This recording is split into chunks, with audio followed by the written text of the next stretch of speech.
아니 여기서 루시드가 불편했거든요. 전령한타가. 알았는데. 예. 그래서 한 명. 다음 나와. 그리고 다음 너야? 이번 타자 너야. 일로 와. 네. 일로 와. 두 명. 다음 누구야? 진짜 더블킬이죠? 아니. 그래서 설마?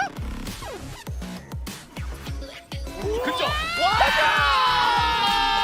루시드! 대단한 한타. 그리고 스킬 연계. 그래도 드래곤이라도 일단 먹고 우리 뭐 좀 해보자.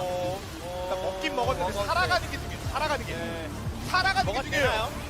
되나요? 내 앞으로 앞장벨로 피했어. 일단 제일 잡긴 잡았는데. 맞아요. 말파도 누구야 되는데. 아, 근데 말파 세요. 말파가 안 세요. 돼요. 너무 잘하네. 말파도. 너무 잘 잡았어. 잘 잡았어. 근데 아리가 이거는 내 아리가 내가 할 차례니까. 그래도 세주한테 데려가야 되는데.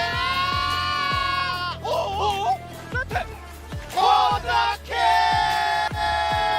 에이스. DRX. 이렇게 생각하는 거 같거든요. 자 매우 맞추면서 자. 데미지 끄다. 자 넣어주고 있습니다. 이런 포킹 싸움 하나 중요한데.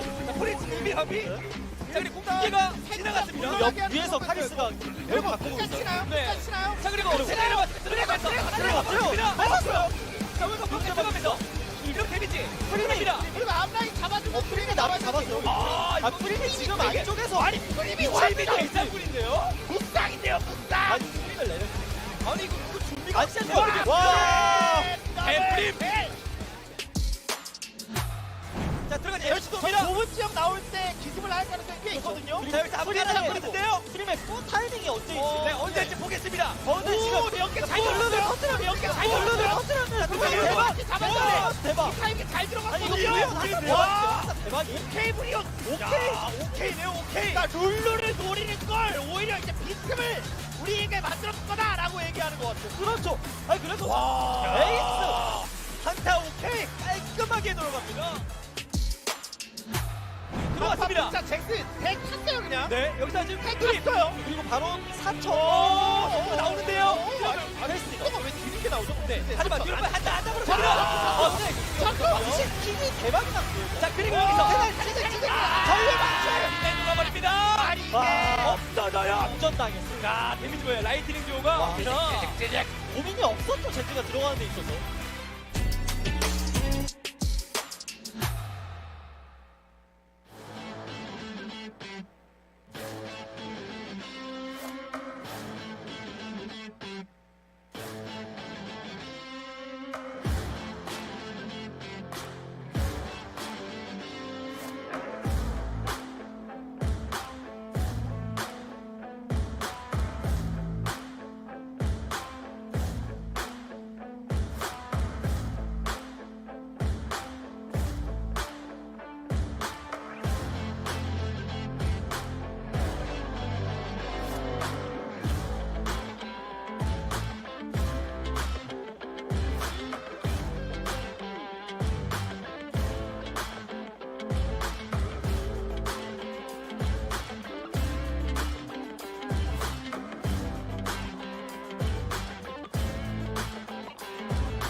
Hello and welcome to LCK Challenger League live at the WDG Esports Studio. I'm Valdez, with me is Walt, and we are getting ready to go into a very long day of Challenger games. Not Academy, even though it's Gen.G Global Academy and T1 Esports Academy. Doesn't matter. This is the Challenger League. This is the LCK Challenger League, and it is going to be very exciting today, so I'm glad that you guys have decided to stop by and join us. We have 3 best of threes coming at you guys tonight. And I'm just putting it out there. You know, this is one of those days where it feels like it's been a really long time since I've cast challengers. I don't know why, because it's the Tuesday to Monday for me, where it's actually been less whole time. days, yeah. But it's been less time than usual. Like next week, it'll actually be an additional day until I cast challengers. Because did last week really happen? Yeah, not really. I mean, those games last week, at least you guys got 5 games. That was like a little bonus game we weren't expecting, but our Monday was like 6 games that were all 23 minutes long. We also had in the LCK, Brion beating D plus Kia, and that was the only series that went 3 in the entire week of LCK. It was otherwise complete 2-0 stomps. Why do you think that's happening? There must be a reason. Is it just the matchups? I think the matchups last week were really not great. Also, for LCK, but what about challengers? Challengers, I think it might be more meta related. I don't know. It's weird because Meta-Athener. I hope he's watching. Shout out to Alice. Yeah, but I do think that like the way that the meta is going right now, there's not a, or at least the way the Koreans are playing the meta and drafting. Like we're seeing a lot of runbacks. We're seeing not a lot of draft adaptation, especially from weaker teams. Like we definitely, it wasn't because of the draft. I'm like, well, it was significantly in part due to the draft. Yeah, I think especially nowadays where there's a lot of new tech coming out, like. There are a bunch of things you can change in the draft. It's not really like, okay, well, we just draft Zeri, Lulu, Lucianami, or whatever every single time. As we're taking a look at the results from Day 3 and Day 4, these are the matches that we don't actually live broadcast in English. These are only co-streamed, so you guys can kind of catch up on what happened. As you'll see, there was only one best of 3 that won 3 games here as well. But it was also an upset, you know. Hanwha Life Esports beating DRX, taking their first loss of the season. That was a bit of an interesting one. You know, I didn't see all the details of what went down, but just to see the result alone makes me wonder what could happen in our Hanwha Life versus KT series later on today. Hanwha Life versus KT last season would have been a really hype matchup this season. You know, it depends on Hanwha's form, right? But this gives me hope that maybe we'll have a banger because they were able to take out DRX. As DRX haven't changed their roster, it's the Academy team, not the Challengers team that they did pull from in their regular squad in the LCK. Yes. Yeah, DRX was looking good, but Hanwha Life Esports on the up and up. Kwangdong Freaks once again struggling, so Gen.G might have a good chance today as well after their 2-0. Dia is Academy? No, this is Challengers. Challengers. So make sure you... No, I'm just kidding. Not gonna bring out the Korean. Here are the standings. Damwon, D plus Kia are formerly Damwon. Yes, formerly Damwon Gaming, now D plus Kia, 4-0, the strongest team. They have not dropped a single game. They are insane. And yeah, they're pretty playing good today. They are playing today. Well. And you know, Rahel, he had up and down performance, let's say, against OK Savings Bank Brion in that LCK match that was played last week. But Deft is now doing better, so he's, you know, I don't think we'll be seeing him anymore in the LCK for now, but we'll see if he can bounce back. It's a pretty easy matchup, you could argue, against 8th place T1 here for D plus Kia. I mentioned that Hanwha Life versus KT series we're going to have, and then the first series, weirdly enough, feels like the most exciting one to me today, Gen.G versus Bro, because Bro actually looking kind of good this season. Look at Hanwha Life Esports and KT. They're both 2-2. One is 7th, one is 4th. Yeah, a bit of a game score difference there for Hanwha having some really rough series early on. If they hadn't won against DRX, they'd be down with T1. Yeah, very true. As is there hope to beat DK? Valdez said maybe DRX, but they look unstoppable right now. I would say that maybe, but I think it's right now, unfortunately, almost definitely not T1. I think T1 are struggling. They brought up Poby. They're kind of mixing with the roster. Smash looks like he's trying to hard carry, but it's not really going so well.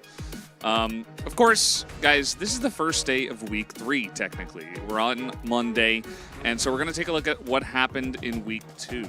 Yeah, Lulu having an insanely high win rate with a bunch of games played. Same to be said of Ari and Gnar. Lee Sin still a popular pick here in Challengers and sitting at 8-4. Coming back in the LCK actually a little bit because we're seeing a little bit more commitment to hard dive. And Lee Sin is also very impactful pre-6 in bottom side plays. We've seen it a lot. So not surprised by this. Here are some of what we like to call our bait picks or trap picks. Wukong, bad champions as well is what I would call them. Sometimes we like to say these ones you should stay away from. These ones suck. Don't say that in the chat though. Nightbot's gonna get you. Wukong, he was like what 1-7 at the beginning of week 2 for LCK. He's now 0-8 in Challengers. Yumi also I think a pick that is very strong but is not seeing a lot of success because of her lane weaknesses. And Annie. That win rate is pretty deceiving. I think in the right hands of the team that's coordinated, she is still one of the best picks right now. But when everyone's playing her, yeah, like both these picks, like when everyone's playing her, you know, and him, usually you end up around 50. The fact that it's down at 30 is a little bit unusual. Yeah. Well, Gen.G Global Academy, otherwise known as GGA. This is their challengers team, of course, not academy. That is very confusing. Up against OK Man Breon, OK Savings Bank, otherwise known sponsor. as Giga Chad. Yes, otherwise known as Giga Chad, otherwise known as the OK Man Squad. Coming out here, the bros. But Gen.G looking much better this season. It's been nice to see them on the come up here. Ophelia back in the mid lane. Yeah, he had a rough start on his Annie in their week 1 match, but then in week 2 bounced back in a big way. And this team looks pretty good right now, to be honest. Carface had a good run of it, and it's really been Winner and Ophelia for me who have been the big standout players, but we'll see if in this match today they can continue that momentum, taking that upset win in a 3-gamer against KT last week. They got Zeri, and it worked very well for them, and we were making a lot of jokes about it, but I think Zeri's still very strong in this meta, and in this matchup, obviously, against this team on the other side, I would favor them as Karis. I'm going to have to wake up before we start this one, but... Okay, he actually looked like he was asleep. For just a second, I was kind of like... He wasn't doing the downloading thing. He was actually just sleeping. Like, temporarily unconscious. But he's back now. And, I mean, like, this roster is struggling a little bit. The LCK roster is struggling a little bit. They sent Karis down here. And Ivory is actually, you know, while being relatively muted, it seems like he's changed the dynamic quite significantly for the LCK team. So might be seeing Karis here for a while. Here's Zest. He did choose a name that many Korean pro gamers do have. Yeah, it's about time to stop picking this name, guys. Yeah, seriously. Zest, it's a good name. I understand why you would want it, but at the same time, don't pick it because too many people have it. His KDA is 13 already. You'll note that he has played a lot of Cassante and also Nari. He's been finding some good success there. And he doesn't take a lot of damage. I'm not sure if that's a good thing or a bad thing. I don't know if I look at that stat and I say, this guy should be getting in there more because he already has a 13 KDA and he's also doing a ton of damage. Yeah, he's just killing people and not dying and not getting hurt. I don't know. I think that says a lot more about his opponents than it does about him. But on the other side of things here, Karis coming through 2-0 on the Ari, has the highest CS per minute, which is unsurprising considering his background playing on some really strong LCK teams. And look, we'll see how he does.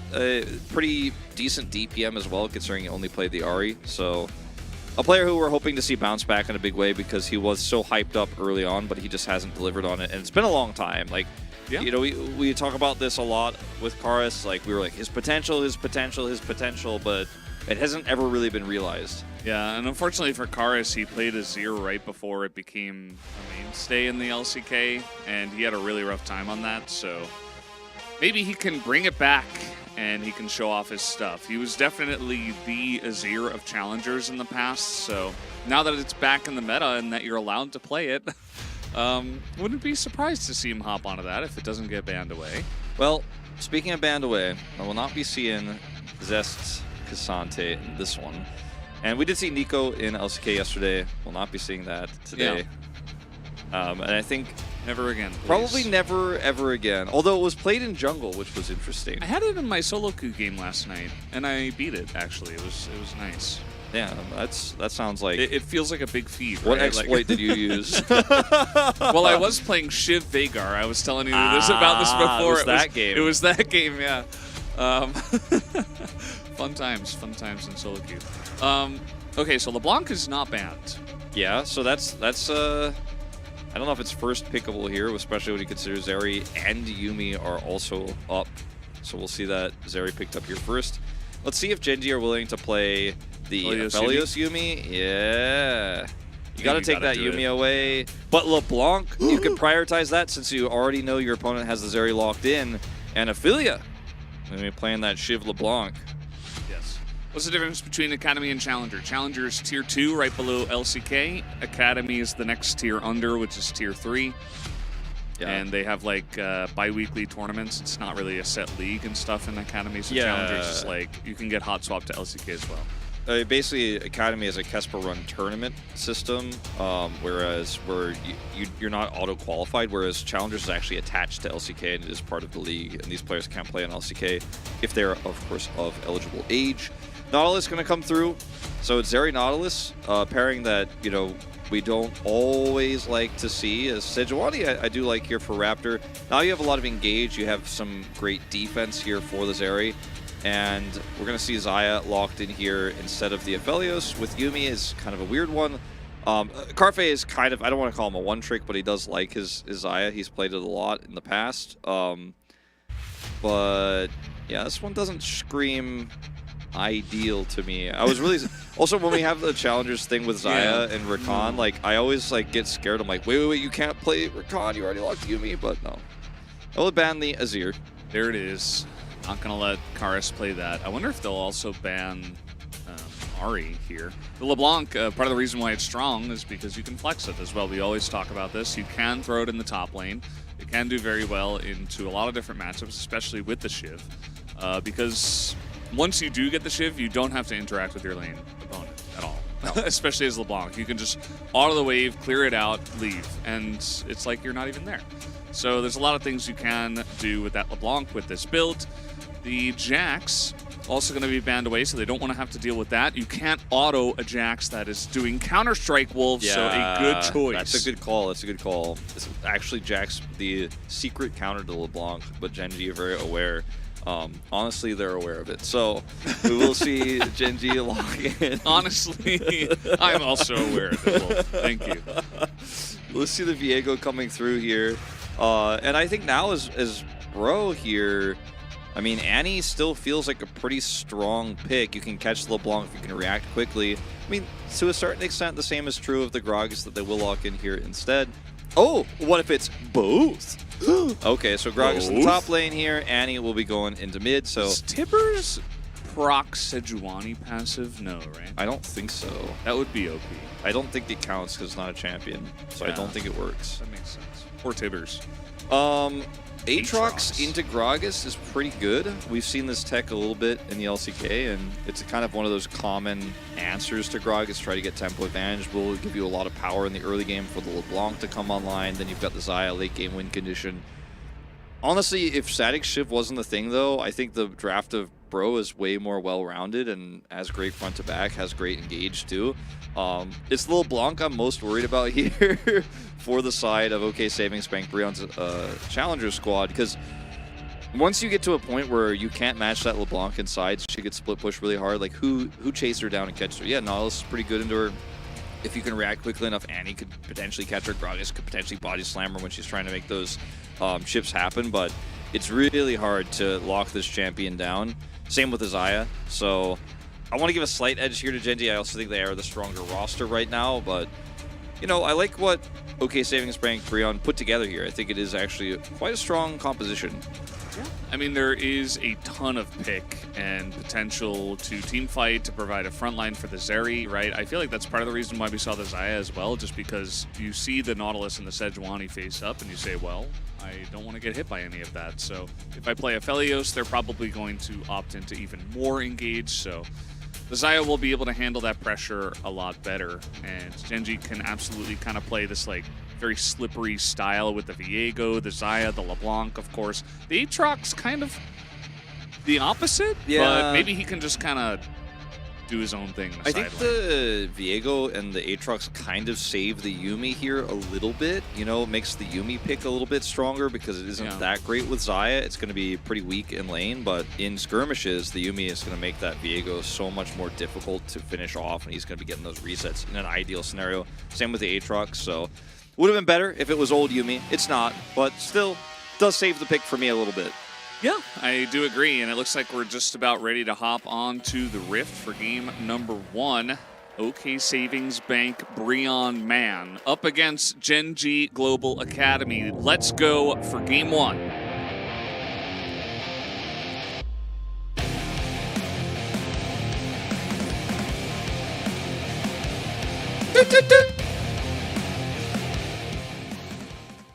Team Salmon never misses. Never. Never even once. We have that 2014 synergy That's going on. right. It's been 9 years. Yeah. No way to miss. And there's been a lot of people asking about who to pay special attention to. If you are a scout from another region, then do cover your ears. Do not listen. But Wolf, who do you think is Well, I was going to say, if you're a scout from another region, first thing I recommend is there's a button on the Twitch stream, and on YouTube actually, it's the same location, bottom left, that looks like 2 straight lines that are parallel to each other. I would say click on that right away.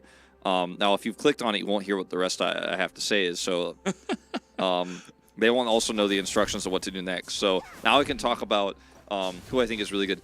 Lucid, super strong player, I think. Thanatos, very strong.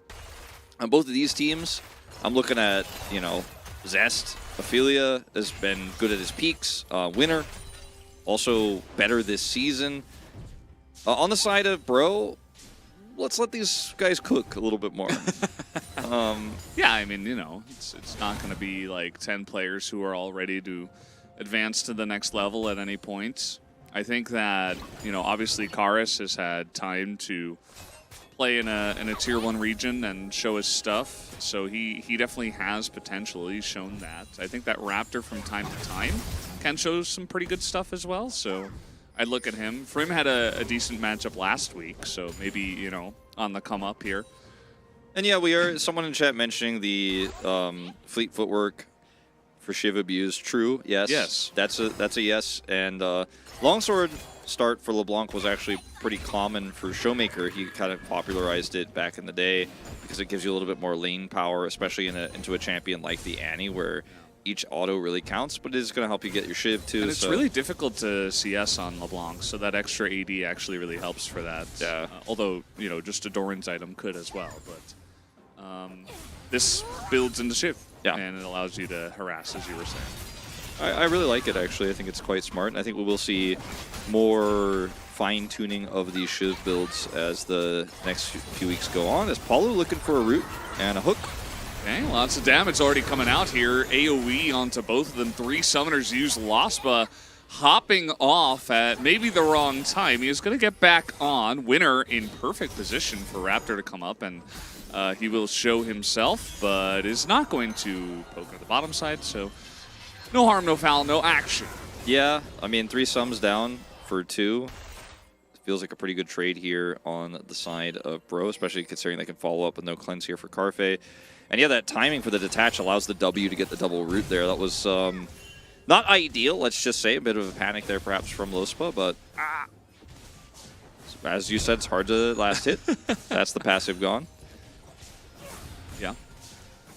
It gets much easier with the... Oh, okay. He's just trying to get those minions. He's going to back and TP back into this lane. So far, Bro having a pretty good laning phase. Here comes Winner, looking to get something going up on the top side. Still flash available. He's just going to flash first. His body slam looks to be down and blocked for now. First blood given over to Zest in the top lane. And pretty straightforward kills up there. Yeah, Aatrox, freakishly large champion with his big, long range. Able to just stick it to him there and get that final hit. He's just long bones. He's long-armed. He's a lanky boy. And by boy I mean Darkness. Wow, that hook. Pretty good stuff.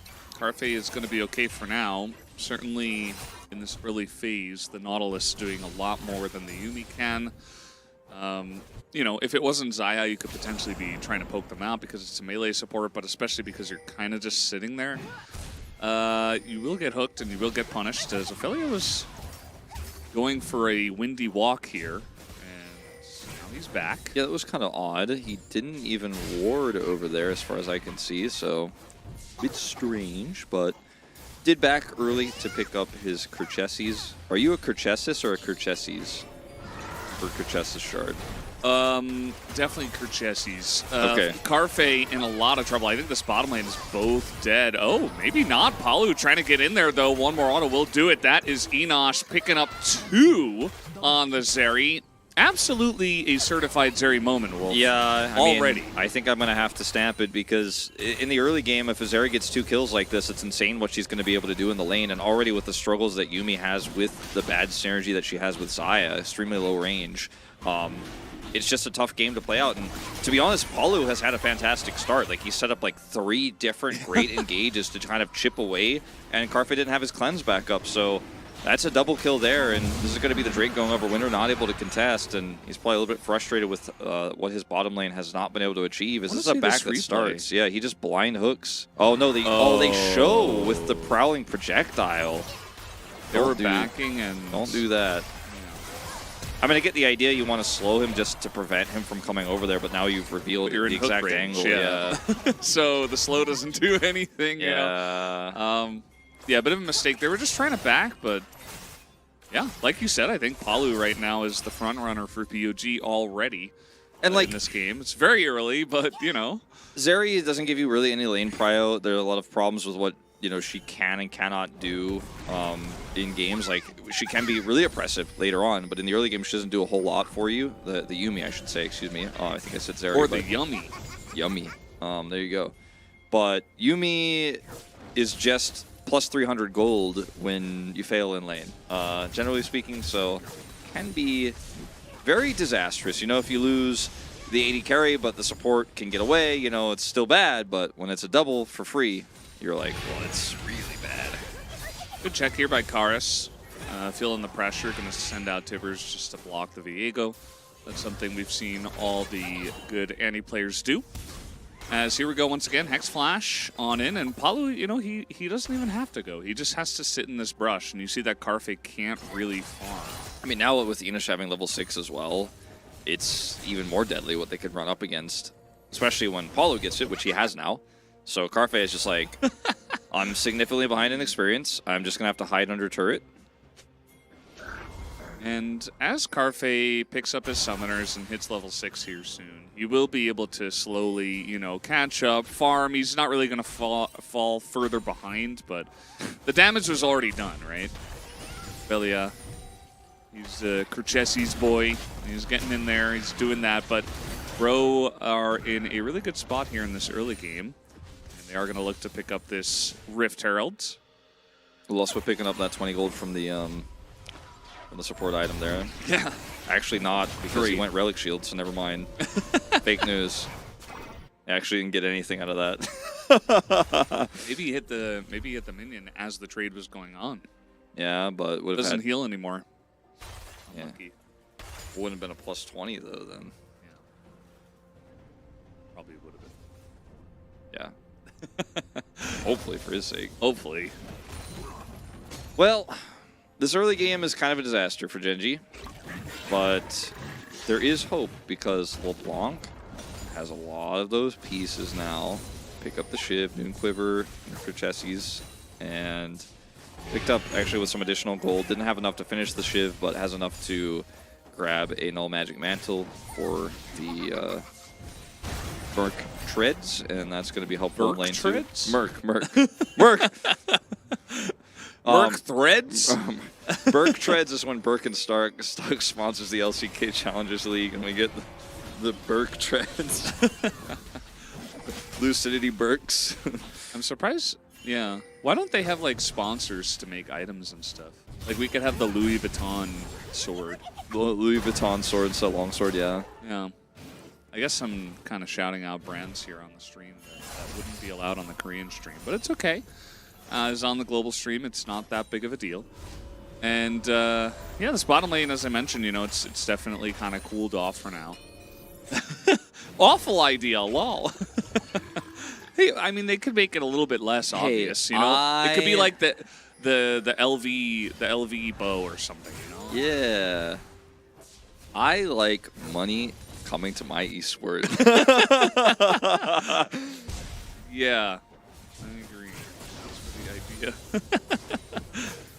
Yeah. Well, But some brands might not want to be associated with broken items as Yeah. well. Please make sure my item is fair and balanced, unlike Static Shiv, when you attach it. As winner, looking to make another play up here on the top side. If Frim uses Body Slam, he is definitely going to go, but he did not. this is it. This is the moment. But Frim knows it's pushing away. He knows he's in a dangerous spot here. Has vision, but he's not 100% sure. Unfortunately, that little maneuver there. Okay, he's got Body Slam up again, and he will be just fine. Yep, winner did have his flash back up, but not going to commit this time around. And Prim also good read there, realizes something's not right. And on the other side of the map, because of the show of the Viego, will be the second Drake going over to Brion. So the one thing that's going very well, outside of the fact that LeBlanc with Shiv will exist, is that this Aatrox got a kill. He avoids getting killed a second time. Prim does, and they get 2 Drakes. Let's see which soul it's going to be, because this is going to be quite critical here. I'm feeling Infernal, because a Feeling LeBlanc Cloud. with 4 would be pretty gross. Oh, it was Infernal. Yeah, I'm just... Wait, it like showed up before the dragon died. How did they know, Wolf? I mean, as soon as I said it, they were like, oh, okay. Are they from the future? No, this heard me when I Oh. predicted it, and they were like, it's definitely not Cloud, Valdez. As the shiving has begun... Yeah, the cooldown on it is really low. I was playing with it last night, and it's basically up every 4 or 5 seconds. So it feels very good. And as you mentioned, the second you get it as well, you just get a bunch of stats that allow you to deal damage with your autos as well. So you're just in there poking, being annoying.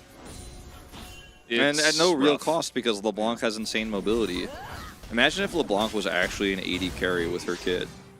Like, with her, I mean, her Q is not that crazy. Like, if you were just building, like, a crit LeBlanc. I mean, we have seen it, actually, in the top lane, but when you consider that it's an 80 carry that also has it wave clear, it's like, wait.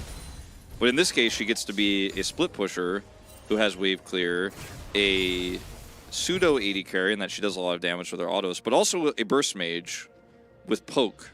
So, like, what does she not do, like, anymore? That's the... She's not Question. tanky, I guess. She can't tank. That's fine, because she is very slippery. Yeah, she's like an evade tank, you know? Yeah. Oh, look at the damage. And she'll be buying items that will enhance the damage, of course, as, you know, even with the Shiv, sometimes you can manage to miss the cannon. Don't know how that's possible, but, you know, mistakes happen. Here comes Raptor, trying to get on top of Zest, who's being very aggressive and looking for the kill under the turret, as Will even bait that out. As you know, these bro junglers, man, with the Sejuani ultimates. Yeah. Not sure. Sejuani ult tryouts, like, the way to join bro is to actually miss all your ults and tryouts. That's what really impresses Edgar. He's like, yeah, okay, wow. Doesn't even need to hit the ult to be around there. Yeah. I like that. I really liked his positioning on the play, even though the execution was really not good. It's okay. It's okay. I mean, Zest also had flash. Didn't have to use it, of course. Did pop his ultimate.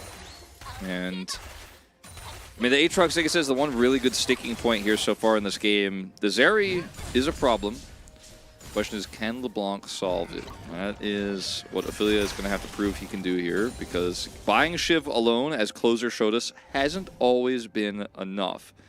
It's often impressive to buy Shiv and then lose the game, but we'll see if it happens a second time. It might. It might happen. but a lot will fall on the shoulders of Ophelia, especially because he's into Frim, who doesn't really care too much. I mean, for now he has gone AP, he is Everfrost, but that just means that he clears waves really fast as well. So he doesn't have to really interact with the LeBlanc at this moment in time. He's just a wave clearer. So Ophelia's gonna struggle to find real angles. Yeah, she can't actually pressure him. Just send minions to him, and he'll be like, "Cool, that's what I do. I'm Gragas." So, Karis, of course, will have a pretty decent time to the Aatrox in the side as well with this lane setup. So they are going to swap it, as you can see. Aatrox going down, but guess what? It's predicted. It's seen. Frim's going up. And this is the kind of game we're doing where I cast where the soul laners are going. I'm like, Ophelia went top, and Zest went bot. Frim went to match, and wait for it on the bottom side. Karis, he went bot as well. I thought they were going to pan. We'll just watch Paulo instead. Yeah, you know, sometimes we get into golf broadcast mode. Nothing's happening, so... If I wasn't using a hand mic, I would golf clap when the Shiv clears the minions, but... Golf snap. There we go, we did it. We heard the golf snap. Now I want to play Pokemon Snap. I mean, they made a new one. I didn't play it. I didn't play it either. Kalaris was really good at it, though. I saw on Twitter. I like if you guys know Kalaris. Ophelia just went mid and autoed the wave and then left. It's like, okay, I pushed. Now I go into the bot jungle. It is Infernal Soul, so... Kind of need to fight for this one. Okay, he did it. He autoed him. He did it. Golf He's gonna do it again. Uh-oh. See? Okay, yeah, nice. See, I mean, even though there's a lot of lockdown here for the LeBlanc, she still just presses W and goes away. And then she will come back. Look, she did it again. Yeah. And one more time. Hold on. It's a big shield. It's a big shield Paulo's holding on to, though. And, oh, didn't hit the auto. Yeah, he's getting scared. It's scary. I mean, LeBlanc, generally, you know, you're like QR or something like that, you know. They were talking about it on the broadcast yesterday, actually. Sometimes you're not used to doing this as a LeBlanc player. Yeah, so it's this quite is getting wild. low. And, okay, there's the hook on the winner. The ult comes out, but the damage is there from the side of Gen.G as Zest is in the back line. He hits a massive Q3 onto that back line. As now winner in the front line. LeBlanc gets the dragon of all people. As winner, he takes a while to go down. He was just voluntarily tanking there in the front line. Frim trying to go 1v2, does get one, but goes down as now Zest is alone, leaves his entire back line to die. Yeah, that was not where Zest needed to be at all. He needed to be with Ophelia trying to lock down those kills. If he actually gets another... Yeah, Zeri exists also. If he locks down one of these champs and then Ophelia gets the kill, then he gets the reset, then that's it. But unfortunately, he was on the left side of this. Zest actually does so much in this fight because he's actually in the thick of things, pops his ult, absorbs that Gragas, and then like he's basically 3 people's worth of aggression absorbed, and then flashes out, gets away. And then winner here, locked down, he's got a Yuumi on his back, because we were talking about Yuumi Viego, and then gets this reset on the Gragas, and then once this flash away comes through... They went way too aggressive onto Eno. Could not get the kill. And they used everything to chase him through the jungle, so a little bit of a Zeri moment. Well, not really a Zeri moment in the official sense of the term, but definitely a moment that Zeri had in this game to kite it out. And it's a Zeri lead right there. That's a 2,450. Yeah. Sorry, excuse me, 2,580. Yes. Gold lead for the Zeri. She has become momentous, just to use moment more. Hashtag bro momentum. Memento? Yeah. A bro moment. Yeah. Shout out to T1's strategy coach. Well, I don't want to say this one is done, but I think that Ophelia has not shown the confidence required, I think, to play this LeBlanc thus far. And the other thing about the LeBlanc into Nautilus is if you go in and then you get Nautilus ulted, then you're like, uh-oh, and you go out, that can actually just mess up your entire team. And Paulo was like, thanks for sending my ultimate exactly where I want it to be, into the back line. Yeah, it takes a lot of finesse for sure. You got to be really careful about when you're going in. Yes, it is strong, but you don't want to overdo it at times. As Ophelia, they are really trying to collapse onto this LeBlanc. Yeah, don't chase the LeBlanc. That's kind of the new Singed thing. Maybe she'll just face check? They don't care. Raptor knew he wasn't going to hit the ult. That's why he's on Bro, so he was like, guess Yeah. I'll just hold it. Just hold on to it for the team fight, I guess. At least it can slow. Like, even if you miss, you know, it can be on the ground, kind of like slow. It can. It can also go off of the map and not slow people when you miss it. Just ask Umpty. It's a possibility, too, yeah. Why are we so mean today? I don't know. Oh, I want players to be better, but me saying these words is not helpful. So Yeah.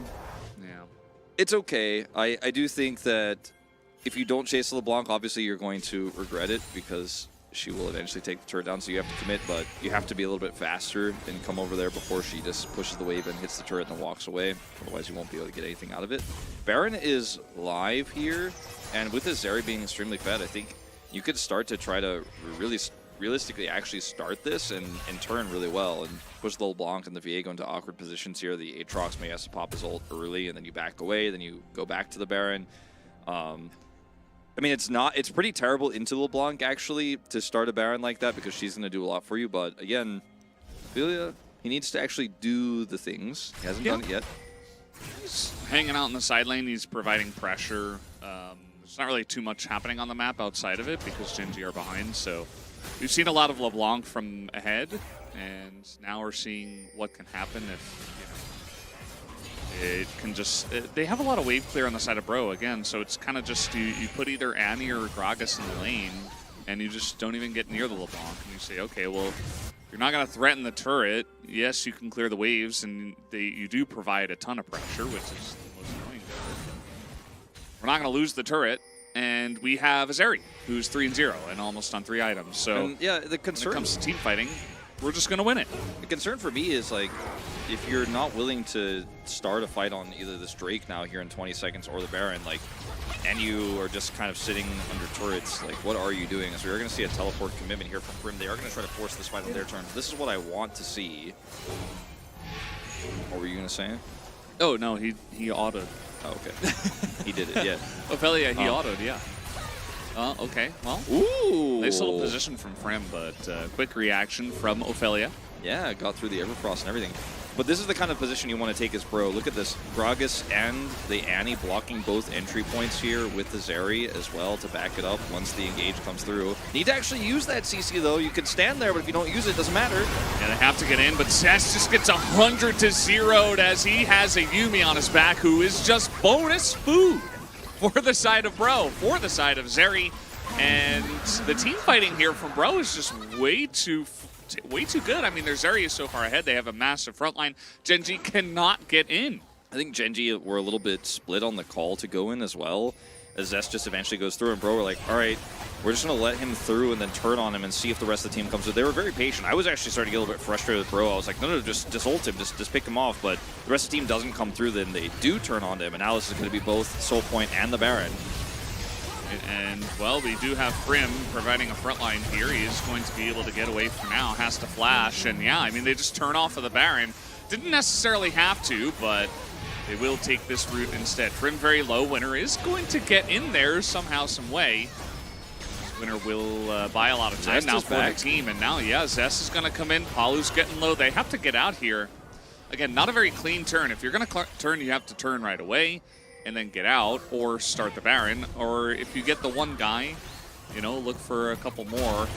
Yeah, that was messy. I mean, get it done. Especially when you kill the AD carry, I think you can play it a little bit slower than that. Yeah, there's a LeBlanc that is very difficult to lock down and does a lot of damage. She's kind of like an AD carry, not really.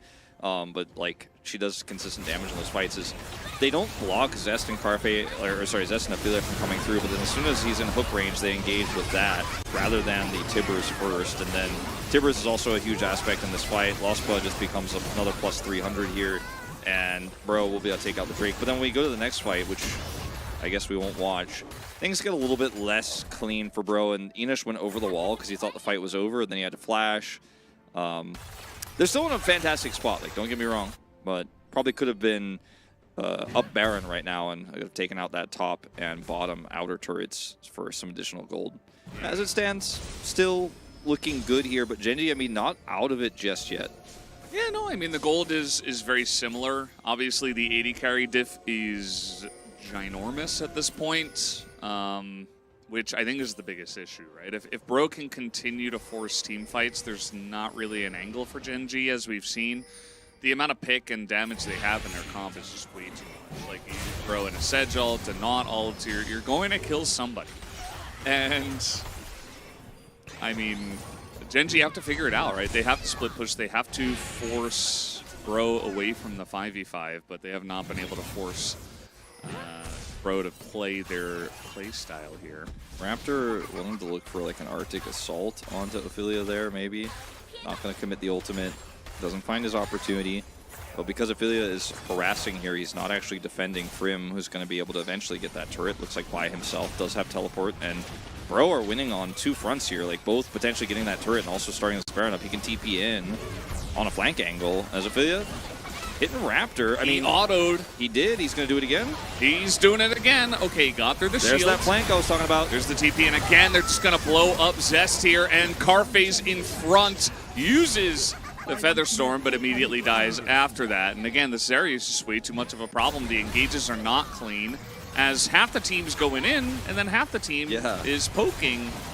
They got to be on the same page here, but Bro is the team that's on the same page, so just going to zone them away. They do still have Winner, who has his Smite, but does not have Flash nor Heartbreaker, so he's not going to be able to really get in here.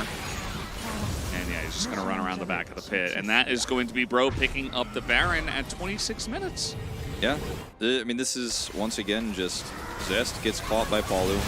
Ult comes through, he's blown up, and then Carfe is like in no man's land. The Zeri, again, doesn't have a whole lot of synergy with the Xayah, and the Zeri's hanging out on the melee frontliners, who are still going to be blown up regardless. It's now 4,000 gold to lead here for Enish, but I mean, the real story of this game is Palu, who I believe is still at 100% kill participation. He was before that fight, and I think he actually obviously set up the engage on the Aatrox. We'll see once this gold graph fades, but I think he is like 100%, 11 out of 11. He is. So, I mean, for me, like, still POG angle right now for Palu. Palu. Yeah. Boom damage. Nah, I'm not doing it. I'm not gonna vote for it, but it's gonna win. I know. That's media why. Effect W? No, wait, there's no media votes here in Challenge. I'm just saying, maybe if I keep saying the truth, at least like the message will be received on our side, okay? You can try. I mean, you know. Just because he doesn't get POG on the screen doesn't mean he isn't really the player of the game. You know who definitely isn't the player of the game? This is the man running away right there, unfortunately. I mean, the lane just went so horrifically for them that now all of the ideas that Gen.G had in the draft are just thrown asunder, right? And it has not been clean from them. Bro have been playing a great front-to-back 5v5 style. They have the tools to do it, and they're playing it well. So everything's coming together for them. They're going to get this streak. And there you go. That's Infernal Soul. Elder Flip angle doesn't really, look likely here. Although I will say, because of Bros, like their parent team, their tendency to play very slowly, I think it's a pretty decent chance that we do get to like almost close to the Elder spawning, but I mean, they just have too many advantages at this point. With the Baron buff, they should be able to threaten inhibitors here now, because it's still up for another minute. And there's grouping as 4 here. As like you said, Gragas can just say, yeah, nice split push, by the way. I'm just going to sit on the turret. And that's what Frim is doing. His teleport's about to come back up. This is going to be one inhibitor at least. That's the inhibitor going down. There's a lot of discussion in the chat about, you know, like the... It's just like going behind him. That's so funny. The viability of Aatrox, you know, why did they pick the Yuumi? One thing I want to say is here at Challengers, we try to be kind. Except today for some reason. But yeah, we've got kind of like a hardcore vibe going on, which is okay, but, you know, let's be nice, you know. Let's explain what's going on to some of the viewers who, I mean, yeah, like- who are questioning you, they may just have some questions, you know? I mean, the Viego and the Aatrox Empower the Yumi pick that was picked early, and then they picked Xayah because they were scared of Nautilus Sejuani, and then it Chat is just cranky. Chat is cranky. Chat's okay. hangry. Chat It's needs okay. Chat needs to get a hamburger or something, or a cheeseburger. You know, Thought it was a chocolate bar. I mean that's also fine. You know, just get a snack. You know, bro and brew if that's your thing. You're not the same when you're hungry. No, you're really not. That's what they say. Never go shopping hungry. For food, right? Yeah, well, I mean just in general. If you're shopping for non-food, you're just going to be like a little bit annoyed the whole time, anyways. What if you're hungry for clothes? Shouldn't go shopping Well, I for see a clothes. doctor about that. See a trained professional. Yeah, I mean, it's edible. Yes, there is something I want to talk about, yes. No, I don't eat food, clothes. Well, this game is it's kind of hashtag wolf over at this moment in time. This game is over. We had the Zeri moment at 6 minutes into the game, and Gen.G have not been able to solve it. They have just not had an answer. I mean, No, that's guys, not the greatest it's cast Grover. I've ever seen, but you know, it gets the job done. Oh, that one connected, Well. didn't it? Oh. Yeah. And I mean, the funniest thing to me is like when games like this happen and it's very one-sided and chat's like, it's this fault. It must be because of this pick. Like this happened in the draft. But to be honest, guys, Zeri was picked. It was first picks, right? Didn't get to play Zeri Yumi, but that's fine because Zeri alone is really where the OP stuff happens, and she got a double kill 6 minutes into the game. Well phrased. That's what happened in this game. Yeah. Right? Like, that's why this game happened. And yes, you know, the laning could have been better.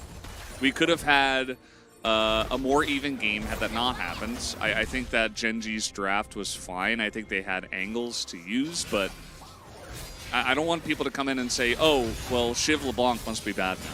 Like Yeah. that's not That's not what we take from this game. That's Okay, not the takeaway.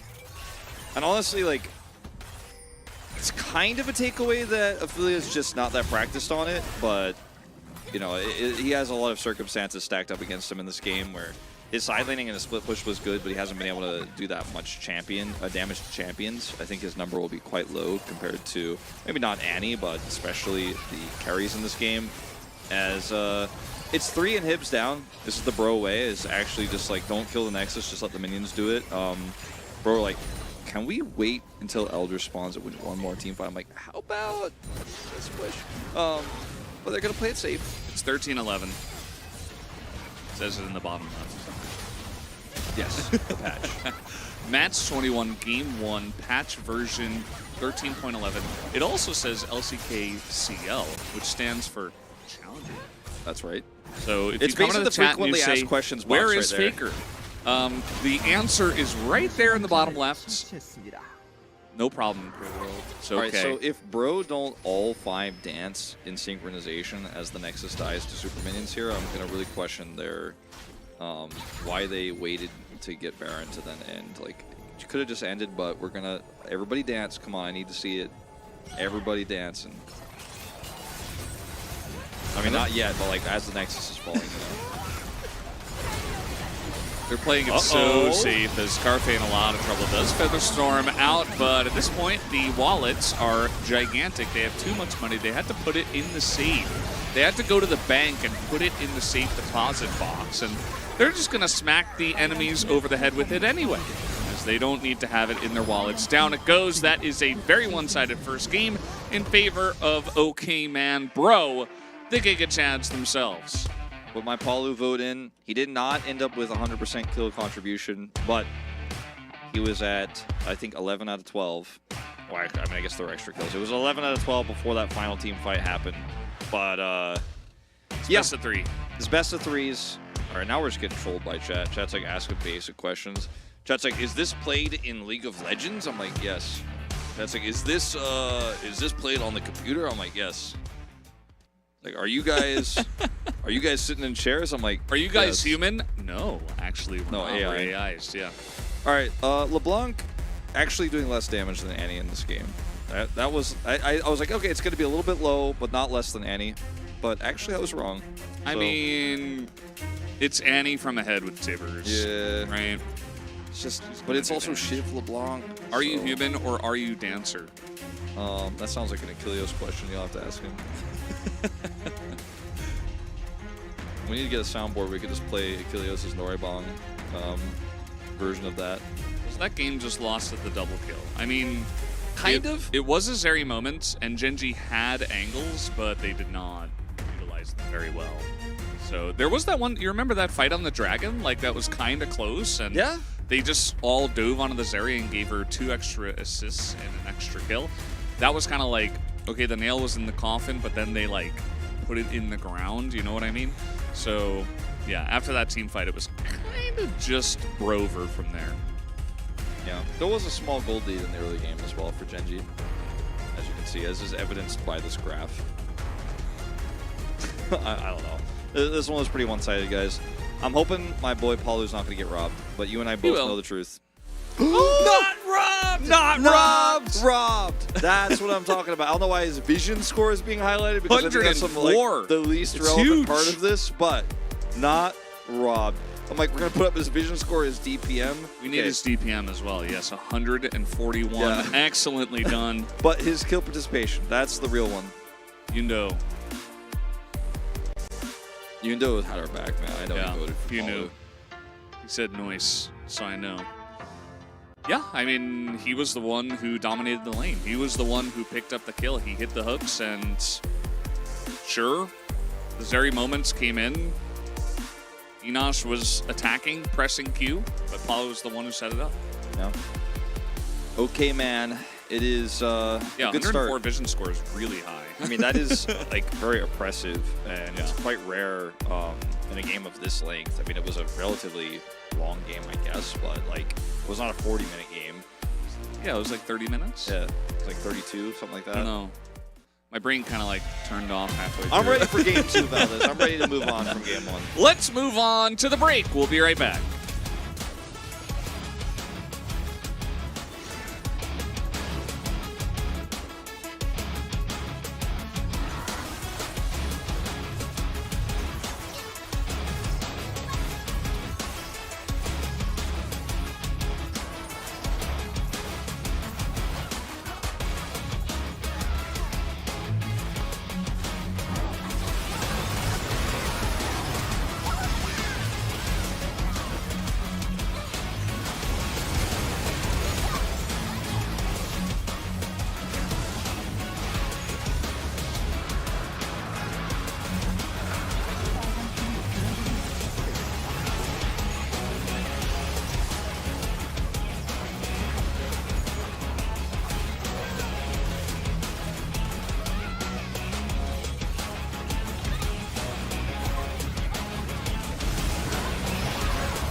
Hello and welcome back to Challenger League, not Academy League. This is Challenger League for LCK. Otherwise colloquially called Challengers. Challengers, yeah. And I'm still Valdez, that's still Wolf. We're still AIs that can go through the wall. And we are getting ready for game number 2. Bro smashed Gen.G in game 1. It was very one-sided, and Smash isn't even on that team. I know. But I expect that things will change with Hi, Deft. Gen.G having the ability to swap to blue side now. Hey, what's up, Deft? Def's in the chat. The most important thing is an unbreakable spirit. Yeah. Someone said that at some point. Unbreakable Actually, heart, a lot of people did say that. Yeah, people are afterwards. still saying that all the time. Like Yeah. they were Deft fans all along, but they weren't hipster It fans. became the thing.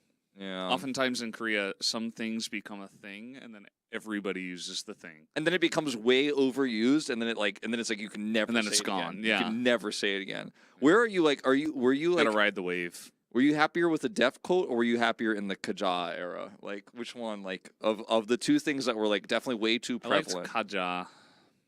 Yeah, me too. Kajua. Yeah. Yeah. I think like King Bananda is like kind of in the middle for me. Like, Yeah. but Can we will answer overuse CAPTCHA? phrases No, and kill them. absolutely not. We are AI. Gen.G unsurprisingly selected blue side. I'm starting to learn Hangul. Is there something to pay extra attention to when you're learning Korean? I would say when you're learning, one of the easiest things you can do when you're trying to learn how to read, because obviously you'll have to learn to read before you can actually learn to speak, is to try to associate like objects you can find and see in your everyday life when you read that. Like, for example, one of the words I usually tell people to use, like when you see this like in a Korean market, it's like cookie. Like a lot of things will say cookie on them because it's a cookie, but you can be like, oh, I read that and I know it's a cookie, and like try to focus on things that you can like actually associate what they are, and then you'll be like, oh, I actually can read this. I know what it means, and it's like motivating that way. There If you you're go. in Korea, like you can be like, oh, it's a subway station. I can know what it means because it says what it is in English right under there as well. So, yeah, True. true. Did they fix CC score numbers? I highly doubt it. No. I mean, it seems a little bit less wild and crazy, but it's still like not. I don't think it's right, but I don't know. Yeah. What is right anyway? Maybe the Challenger's way is the right way to do it. Yeah, Maybe bigger numbers are better. I liked it better when the OK Man was a little bit more, less carrot-like, and like in this one, he was more man than carrot. I feel like in these depictions, he's more carrot than man. You know what I mean? Yeah, no, it's true though. I didn't think about it, but that is very true. I'm kind of okay with the carrot one, although the obsession with everything having to be cute, you know, you could have just been an okay man, you know, Yeah. have to be a cute carrot, but There used to be an ad with OK Man where he was like in a Street Fighter clone game, beating up like bad saving stuff. It was great. yeah. Haven't seen it Yumi in a while. ban. Yeah, well, that's gonna change things, isn't it? Pick Zeri first. I swear to God. What if they ban it? Bro could ban it. They could. Okay, hold on. Could also be the good old Aphelios first pick, or going straight to LeBlanc. It Okay, worked out so well in Bro's game gonna one. pick Zeri and Nautilus. Yes, Or Zeri and Sejuani. Could be a way. I'd actually prefer the Nautilus, but I think both are viable. I see. Watch no, them and they're like, you know, game one was game one. Times have changed. We don't do that anymore. The Lulu is pretty good for the Aphelios that Gen.G will likely opt into here, so I do like this pick too in its own way, but would prefer the Nautilus. Because Nautilus is also very good into Zeri, so if you... wow, we're just... Oh, didn't expect this. They're going to wait and see what Gen.G want to do AD carry-wise before they make their selection. Or, nope, just going to opt into Aphelios. Yeah, I mean, now that there is Yumi banned, I guess they don't feel scared about Zeri Yumi, so they're like, sure, go ahead and play Zeri. We will find... Sure, okay, well... Okay, Bro didn't have a plan, let's be honest. They figured it out. Yeah, they're like, along the way. oh, we're on red side. Just throw our hands up in the air and be like, I don't know, man. I'll just pick some OP champs, I guess. They did not have a plan, but that's okay. because they still got 2 high-tier champions here, and the flexibility of this draft is very high. Okay, Aphelios. Don't want to lock in Nautilus yet. Well, this is kind of awkward because now you're like, do they pick Nautilus? What if they don't pick Zeri? The Rakan, I think, is a good option here. But now they're like, well, you can pick Nautilus, so I'll pick Zeri.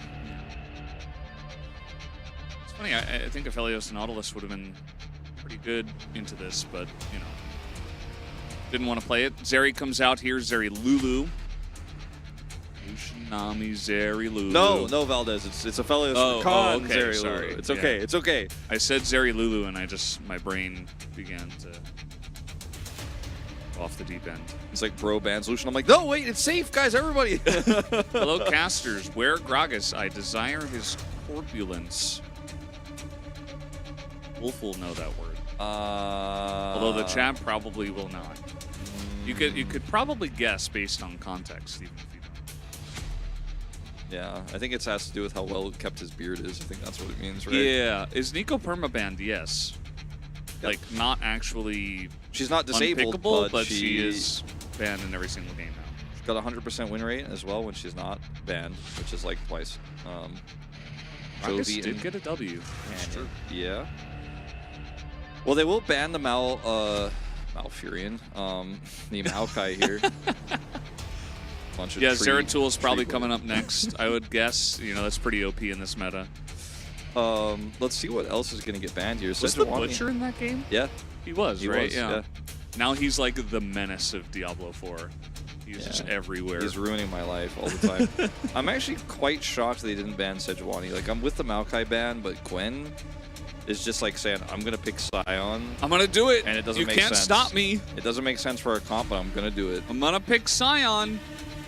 And yeah, I actually hope they don't pick Sion. Oh, they will. They're It's picking just Sion. like every team is like, okay, well, Gwen is the one real counter to Sion.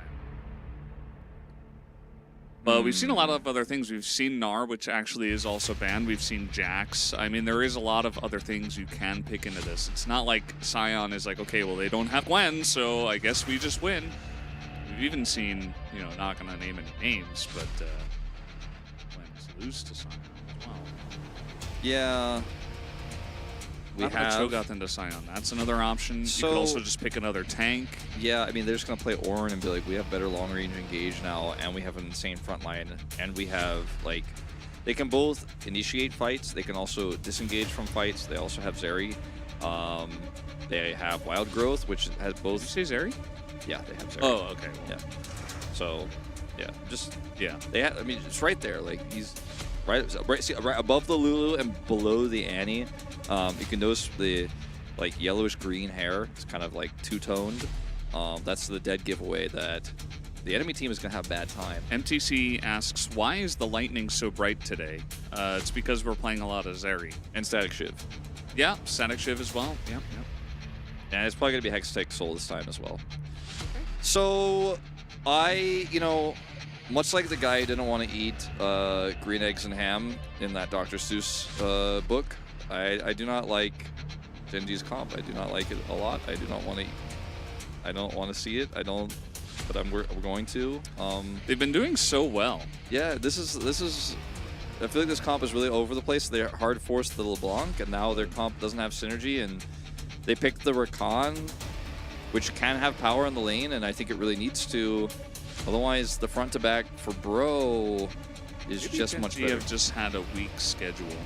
Strength of schedule so Could far. be. They lost to DRX first, which is fine. I mean, DRX is really good. They defeated Live Sandbox KT, which was 2-1, by the way, and KT's really struggling. Guangdong Freaks, who at this point are the weakest team in the region. So, I don't know. I mean, Gen.G, it does feel like they are playing very hard into, okay, we're going to get the OP picks, the new meta with the LeBlanc, and I feel like you're just giving up a lot to go for it. Yeah. Valdez and I did take time off Star League today to come cast this, so I hope you guys appreciate it. The SSL on... we got special permission from Spo TV Games. Yeah. It's on hiatus today. Guys, let's go into game number 2.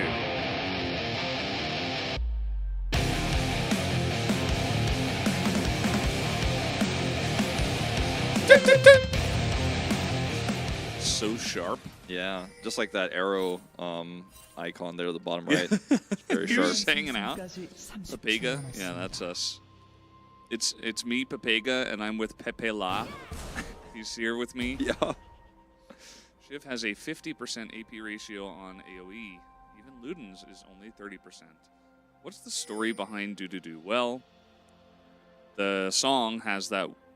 It's like a guitar riff, but then all of a sudden, out of nowhere, the guitar goes doo doo doo, and so I think it was me. I pointed it out. I'm like, that's kind of crazy. I don't know who it was, but one of us pointed it out, and then we just decided we had to say it because it went away for a while.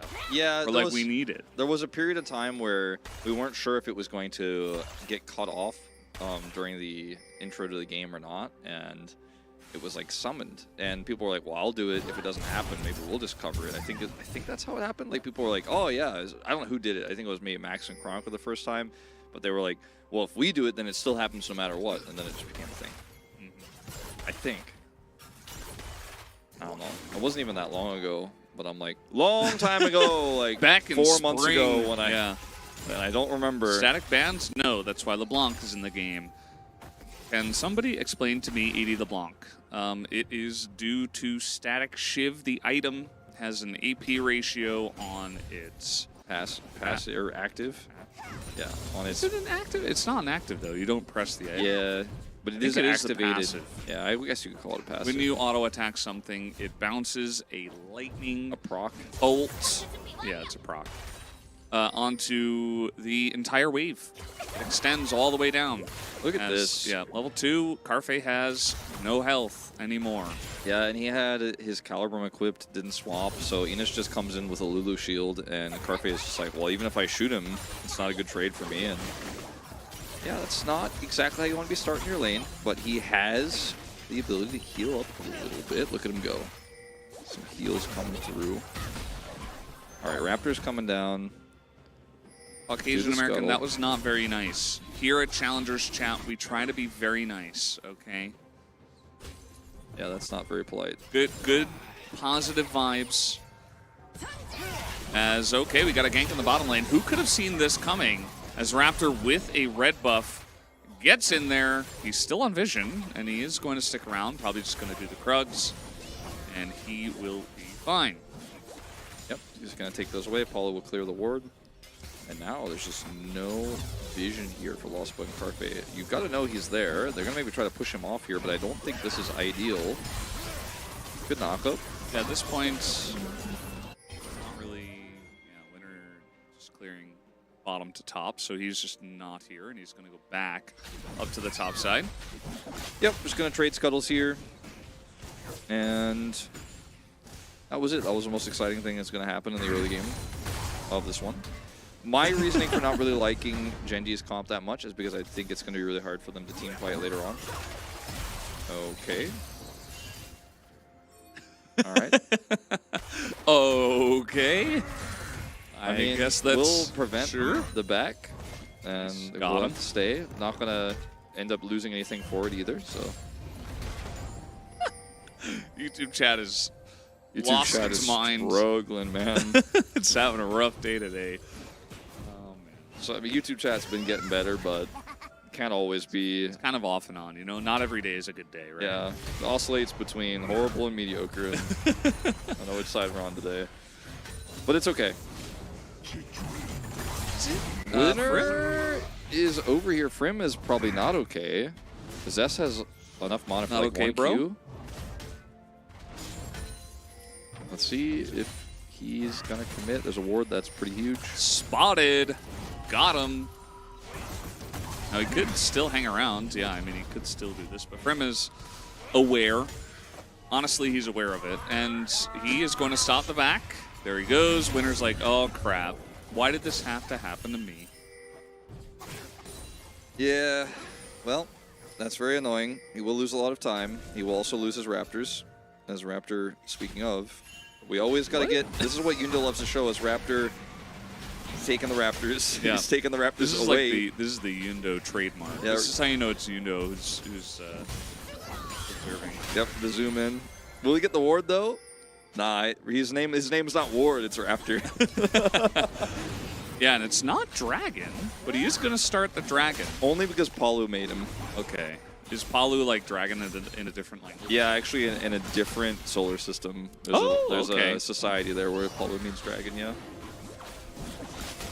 All right, well, they are starting the Dragon. It's a 2-on-2 for now, but the 80 carry situation, again, very good for Bro. Enosh just going to come on up, and winner and loss for like, well, yeah, Whelp with a P, not just like well with 2 L's. No, it's like Whelp. Yeah, it's kind of that really desperate, you know, you don't have anything going on for you. It's like, well, we have no hope in this one. Well, I guess we just have to let it go.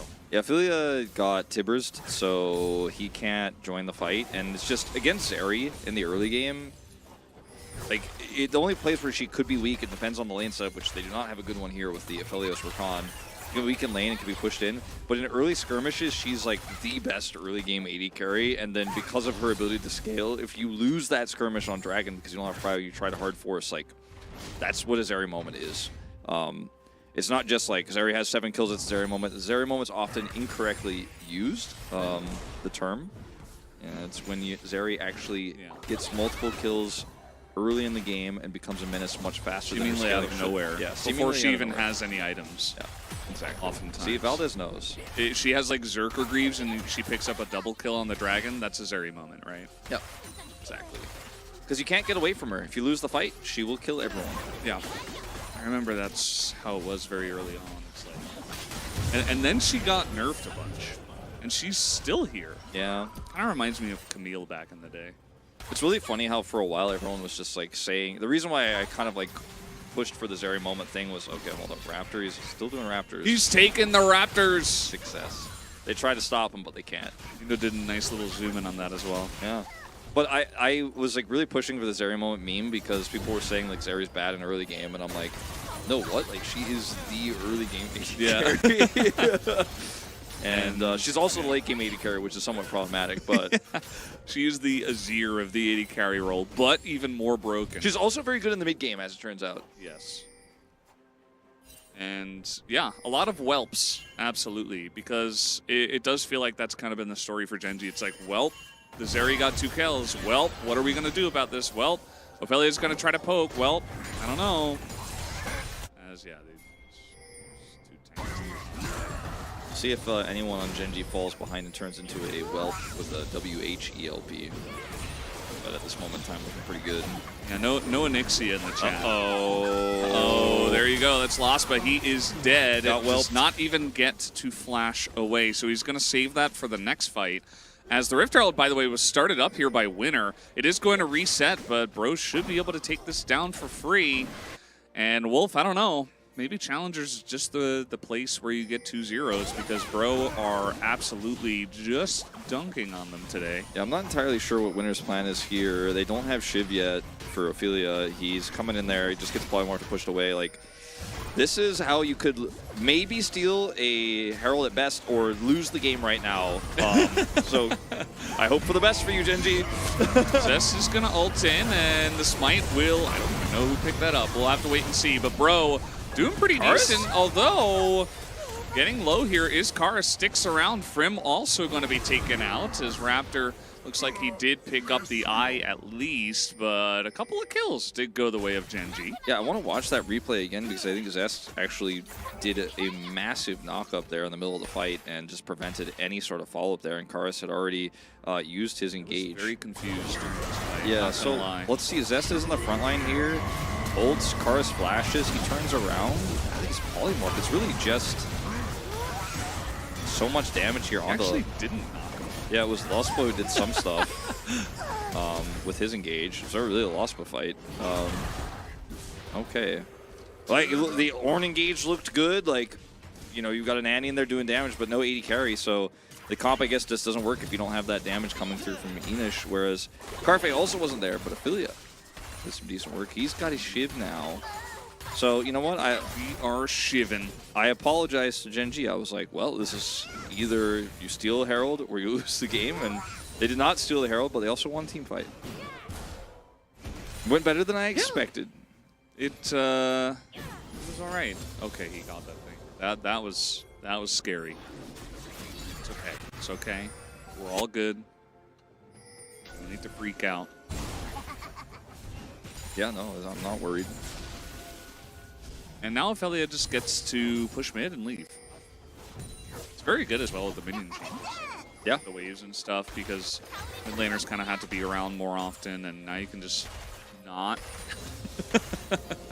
Yeah, Riot is trying to Just attack. decide whether they think mid laners need to be in the lane or not. And, you know, Pendulum is swinging back and forth a little bit on that. It's going to swing again in a future patch, but right now it's kind of like wave clear is really important. Annie's got good wave clear, but will not be able to compete with Static Shiv. So, Para's just going to sit here and farm. Because the game is a lot more even now after that Rift Herald fight, as Raptor's going in. Yeah, getting in onto winner, but the TPs are coming out. Raptor is quite tanky, as both tanks, though, are going to join the fight. Brim and Zest getting on in here. And this is a fight over the Cloud Drake. Bro is able to get pretty much all the Drakes except one in the last game. And actually, maybe they just got all of them, not sure. Still gonna have good position here on this Chemtech Lost ball with Drake. another flank. Yeah, lost ball on the flank, trying to get into that back line. Is going to catch Palu and Frim, but that's not really the critical targets here. Going to deny the Ornn ult, but Zest now does not have any help. Everybody else is so low on health outside of Ophelia, but as we know, he just shivs people, and that's it. So, that's going to be a kill now for the Zeri. Maybe like a mini Zeri moment, but at the end of the day, it's just going to be Bro who pick up the win as 2,300 damage done. Yeah. Zeri. So Shiv can do some of that bounce damage, right? You got Hextech, Soul, which can do, which is going to be Hextech, by the way. Soul, watch it. Oh, actually, it was Cloud. My bad. I was just delayed. I got it right. Yeah. Right? But, you know, Shiv does some bounce damage. Shiv's kind of chaining stuff together. Zeri, on the other hand, her ultimate, does some bounce damage. She going in over the wall. She can assassinate Carfe here. He is forced to flash, so he can't be relevant in this fight, and Zest is eventually pushed down. They deny the Ornn Horn. I think if that Ornn, second part of the Ornn ultimate is activated, then this fight is more disastrous, of course, on the side of Gen.G is. Okay, once again, Lospa. Karis, though, with the Proto Belt, just going to use that to gain a little bit of space and has his teammates to come on over. The damage not quite there for the side of Gen. Generator Gaming. Generator Gaming. Yeah. Trying to generate a gold lead here, starting off with about 100. This Rift Herald is just a big minion. Just a big minion. Rift Herald is related wait. to... Yeah, it's just not... Okay, that's sad.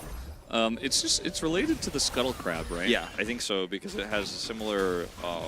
like Anatomy? Yeah, you could tell by like the top of its head and its ears are very similar to the Scuttle Crab. I think it might be a Scuttle Crab that like gets some dark tech under the rift and then reappears, of course, in the Baron pit. I don't know how what Baron is from. Like I don't know where the origins of Baron are. You guys were saying it was a woman, but literally his name is Baron. I mean, Baron I thought maybe Nashor. it was. It's not a Baroness Nashor, okay? Like, we got to the bottom of it eventually, but I don't know. okay.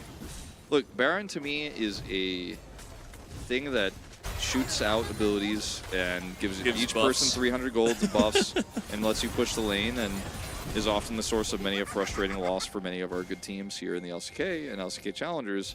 But where he or she or it is from is less relevant to me.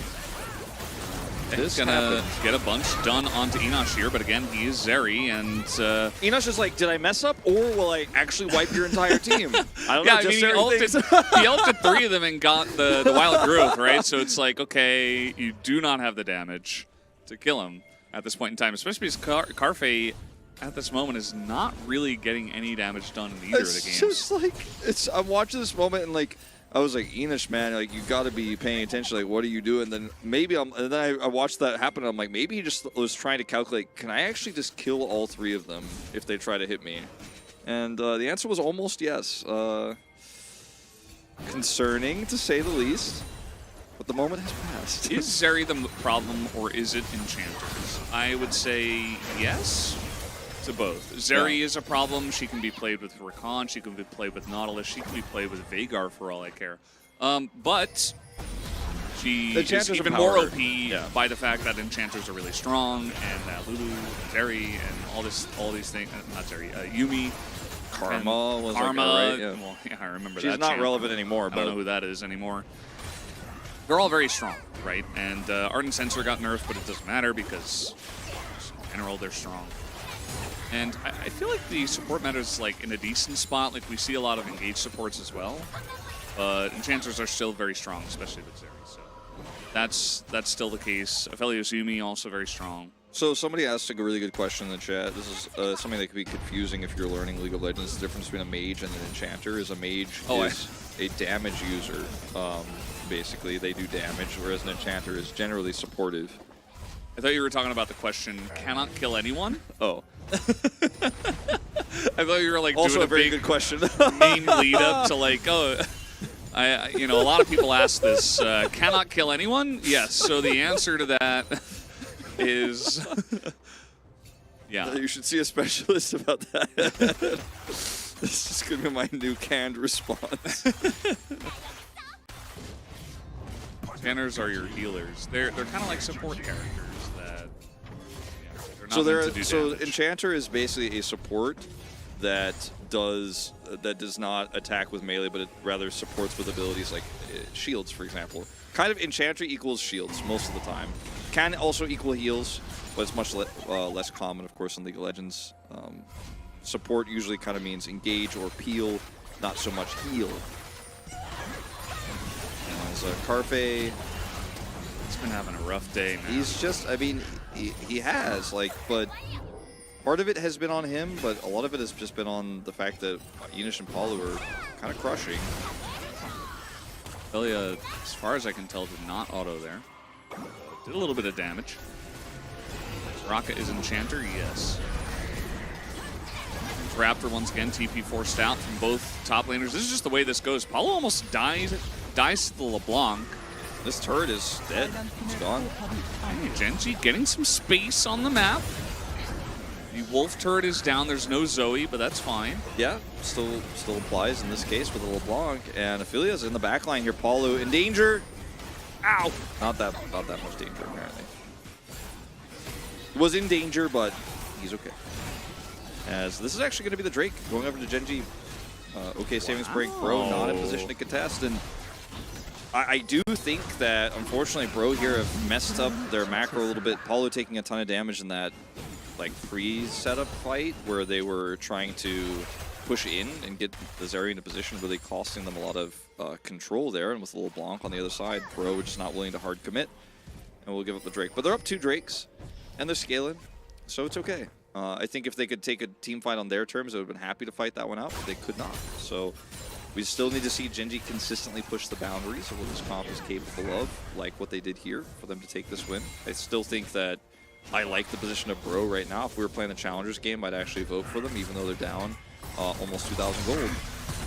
Challengers game, like who's gonna win? Yeah, who's gonna win from here? I'm picking Bro on that one. Yeah, I'm gonna pick Zeri.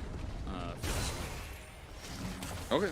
I mean, that's basically what I'm saying, but I also think they have a comp that empowers the Zeri, so Zeri's even stronger than normal because he's got an Enchanter. Live Jiv, you've asked this question twice. The answer is pick Zeri. Or Annie. Annie's really good. If you're Nico. actually in Silver 4, which I know you're not, you can just go mid, press Q on minions, press Tippers on champion, and feel good about yourself.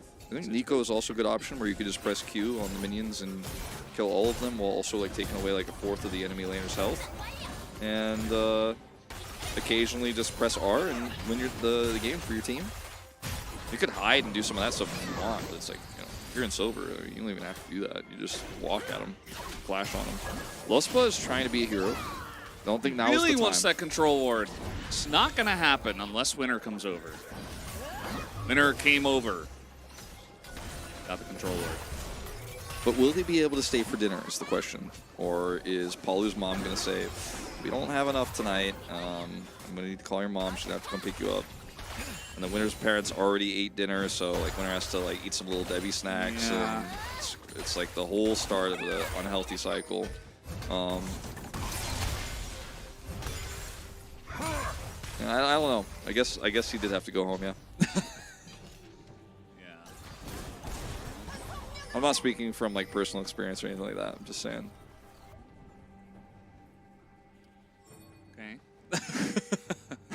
All right.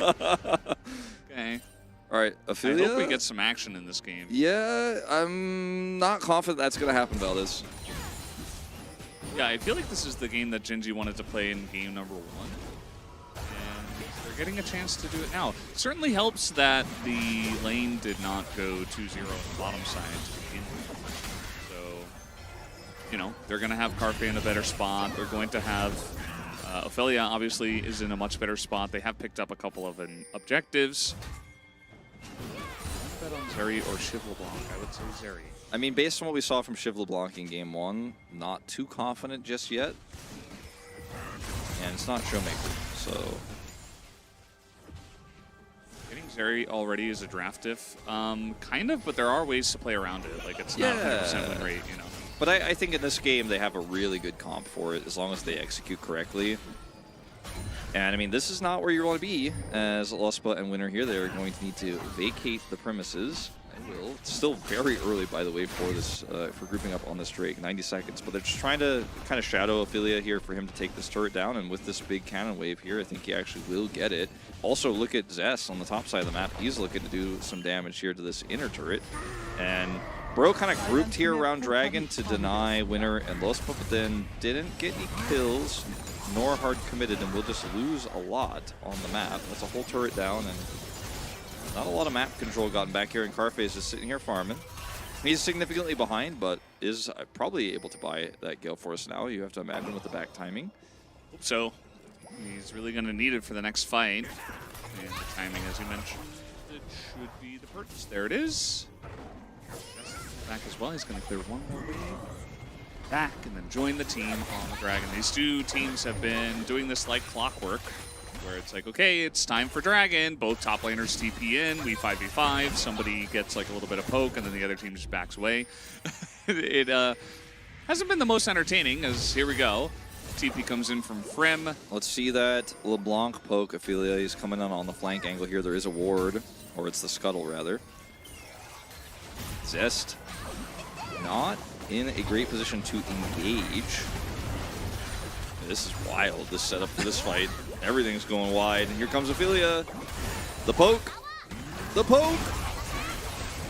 The poke! Oh, Zest in a bit of trouble too. He's actually taking some critical damage here from Enosh. As meanwhile, Ophelia is doing the same to Raptor. Yeah, I mean, Ophelia is doing damage to the whole team, whereas they're just doing damage to Zest. So I'm kind of liking this for Gen.G. Hey, they want to get in. They Tibbers onto Carfe, who is now out of the fight, but the Ornn ultimate actually gets some good work there as well, as Carfe trying to fight front to back. Down goes Annie.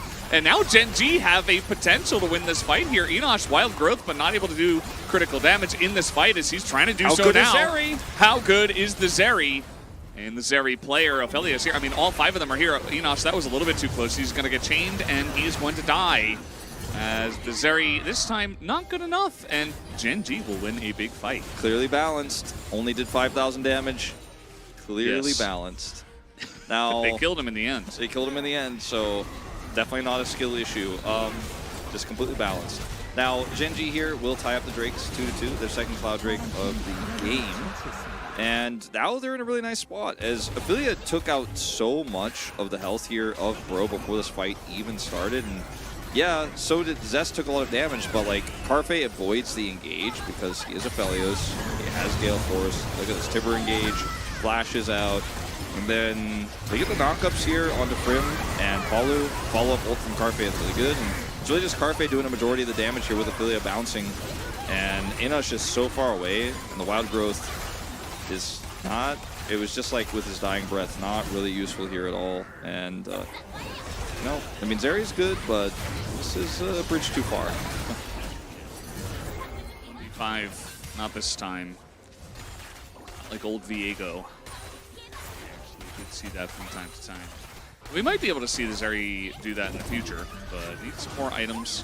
At this point in time, keep in mind, guys, that she is doing that amount of damage with a tank build, right? So we're going to see Titanic Hydra third, and she's going to be really tanky. She's going to be over 3,000 health, and as these fights come along, it is going to be pretty huge. But as a team, Gen.G absolutely are doing a better job. I feel like Zest is really providing a good front line.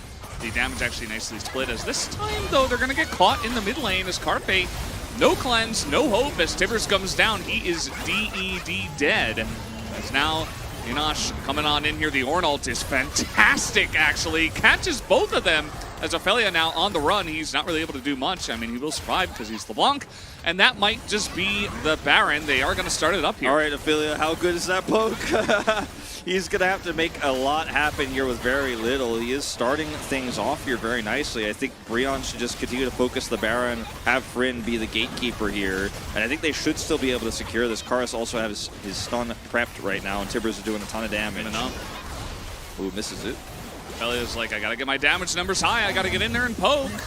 Meanwhile, probably should just be pushing the mid lane, and that's what he's gonna do now, a little bit too late. But yeah, they get caught here in mid, which was not very good. Yeah, no vision here on the Raptors, and that's where Raptor comes from. That's all makes sense. Yeah, it all is just stacked up, and Carpe just gets obliterated. The thing is, back to Raptor. It's so funny because he was arguably positioned the safest, but like the team gets caught, and then he's like, well, I have to come over here and try to help out, or else they both die. But then he dies ultimately, and then they end up losing the Baron. Is add sniper to the thing, all the things that Ornn is with that ultimate as well. That does connect onto Winner from a very long distance away. That was actually really critical. Helps take away the enemy jungler so they can take the Baron. And I mean, you watch these moments, and yeah, this is Gen.G overextending, but you can see, bro, if the comp works together, it is just so robust. A lot of discussion about, you know, can Gen.G win this or can they lose this? This is Challenger League, guys. This happens all the time. Every match, you never know who's going to win. It doesn't matter if there's a favorite or not, unless you're DK. They are, so far, at least. You never know. Maybe today's the day where they get upset. But yeah, bro, just never able to find... Never a safe bet, you could never say never. Yeah, never a safe bet. Never a safe bet. Just, Karras got TP, he's got a stopwatch, and he's going to survive for now. Stun not there on the Zest, but Tibbers out there doing damage. Winner in a lot of trouble. Here comes the Ornn ult, as Zudge ult is going to miss. Flash in from Karras, as he's looking for the stun. He's going to get it onto Zest underneath this turret, and unfortunately he's just out of position for now. Too far down the lane. The TP comes in, and Bro going to turn this fight in their favor. Yeah, Ophelia here not able to do anything, and I mean, this is Baron buff for another minute as well. They should be able to take out this inner, grouped up here as 5, and unfortunately with the outer and mid taken long ago, there's not much that can be taken here in the middle of the map for Gen.G. Like, to try to actually take the inner, the mid-outer is what I was referring to earlier, is gone. Winner? Like, Winner? He's going to do it. Winner On the inner. Yep, so they will get it, actually. They do hard commit, as I think Bro definitely could have split this up a little bit better to make sure they could win, especially when you consider Baron and powered recalls. So, I mean, some critical money going to this Aphelios. Will Raptor die? No way, right? He's got to get to the Raptors, and I think he's safe. Okay, nice dodge. And now he's going to charge away. Easily done by Raptor. So he didn't even need the Raptors. Maybe he, like, generated enough Raptor power from his last Raptor play, so he's fine. It was an Arctic assault on Lospa's pride to get out of there like that. Clean. Easy. Easy clap. Okay. We did it.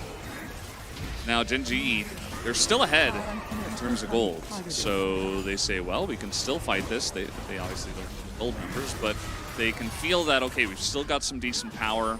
Ophelia still being annoying on the side. And again, he doesn't really do much damage, as the Sedge ult into a Scion, definitely an interesting choice. As Ornn also going to charge into Scion, that's also an interesting choice. Lostbow with a very nice engage here. Prim in a lot of trouble. Down he will go, as Enosh in the pit here, not really able to get much critical damage onto this team, as now he is still trying to engage, very low on health, as one more auto will do it, and there it is from Ophelia. He gets in, as the Dragon also will get onto Gen.G, and the Aphelios does almost 8,000 damage. Yeah. Maybe that one needs a look too. 200 years? I think that this was a very sloppy fight for Bro, and I think a lot of it comes down to Raptor's decision to try to burst down the enemy Scion there. I'll watch it again, the angle on which he takes, because I saw that it hit Zest, but I wasn't sure what he was trying to angle for yet. Just, I guess maybe he's trying to catch Ophelia there, but that's really hopeful. Looks like he's just trying to hit Zest. Lospa gets the double knock up here, and Enosh just doesn't have the range to actually get onto the backline here, and Zest is completely zoning him out. Even though Zest was the main target here for Brion, he just stands between Enosh and doing any relevant damage, whereas on the other side, Carpe is free firing. And Ophelia is also doing massive damage with each and every proc of his Shiv. So, bit of a big one here on the side of Gen.G. I'm not saying this game is over now, but that was really a big step in the right direction. We also saw some messy fights from them, but this one is the cleanest. And, I mean, it gives me some hope that maybe they could actually win 5v5s, even though I think the comp is better here for Bro, because the coordination was just a little bit off there. And by a little bit, I mean significantly. Yeah. It was not okay, man, Bro. My perspective. Don't throw everything into a Scion that has 3 tank items. Generally not a good idea. You have the Lich Bane this time for Ophelia. He went for a Void Staff last time, deciding that, hey, I want better autos. And it's probably a good idea. I think that just the amount of on-hit damage you get from that is insane. As once again, a one-fight from Gen.G into Bro looking for the kill as Enosh is just going to assassinate Carpe. You cannot get away from the Zeri. If she has room, she will chase you down. Here comes Enosh once again, just running into 2 people, does not give a damn. As underneath the turret, yeah, cool turret, Bro, he says. Gonna take out Winner. No, he's gonna go into the stopwatch. Will die eventually to Raptor. So, Paula nearly dies, and Lospa will. Are we just going to classify Zeri as a bruiser now as well? Like, I feel like at this point, like... They're losing their base, by the way. Yeah. Well, okay, he will get out. Tibra's going to drop down. Zest is also trying to out-macro here, as they're just going to do Baron. I think this is okay, as long as they keep both of these inhibitors alive, which they should be able to do. Because, I mean, inhibitor turrets... You know, that's significant. Losing those is a lot of money, as well as these inhibitors now open. But I mean, if you use this Baron to then get so much map control that the enemy team will never even be close to those, it doesn't necessarily matter. See how much damage this Baron does get done. This game has been wild. And Carpe is just, unfortunately, way too far up here without vision of where the enemy Sejuani is. Does cleanse immediately, but it doesn't matter. And then Enosh is just like, I got wild growth, and I'm Zeri, so I'm just going to go over the wall. And over 3,000. Just, yeah, as you say, tanky. Like, what is the opposite of a glass cannon? A diamond cannon? That was the term I used on LCK the other day. Yeah.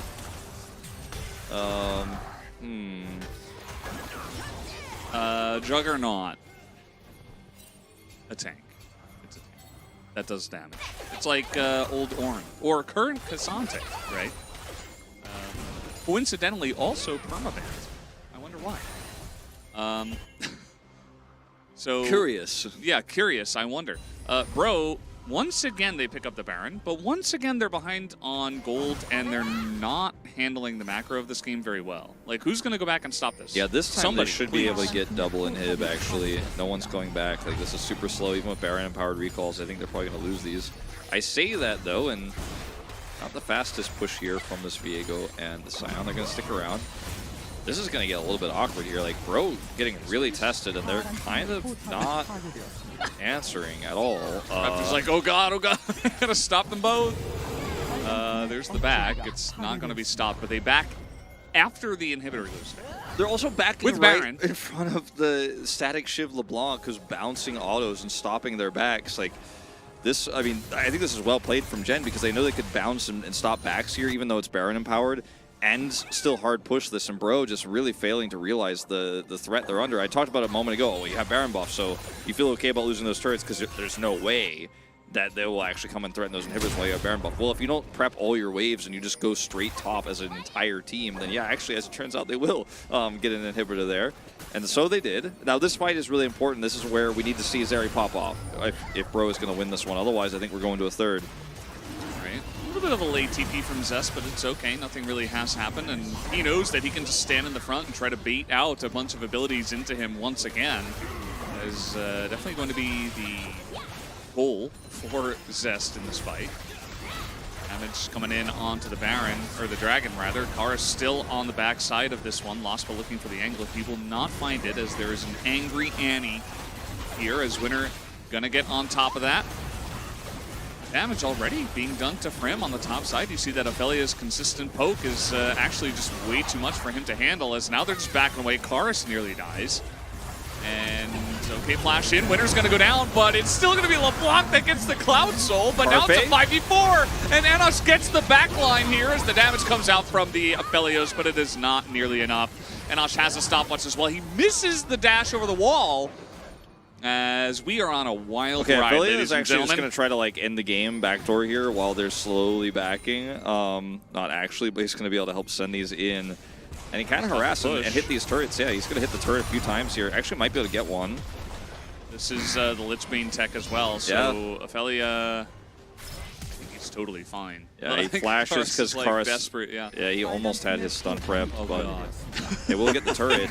And I mean, it's 4 Cloud Soul Drakes here, 4 Cloud Soul for Gen.G, so they're very fast, which is also insanely good for how they're split pushing here in this game. And this fight is kind of a disaster. Like, instead of actually hard committing to killing this Viego while he's in res animation, I think they could have done this a lot cleaner. They wanted so hard to make sure they could get him so they could get the Drake. They still failed to get the Drake. And then Carfe is caught here, does of course get just absolutely blasted by the Zeri. Lospa doing his best to peel. The wild growth is good. He's got stopwatch just for good measure.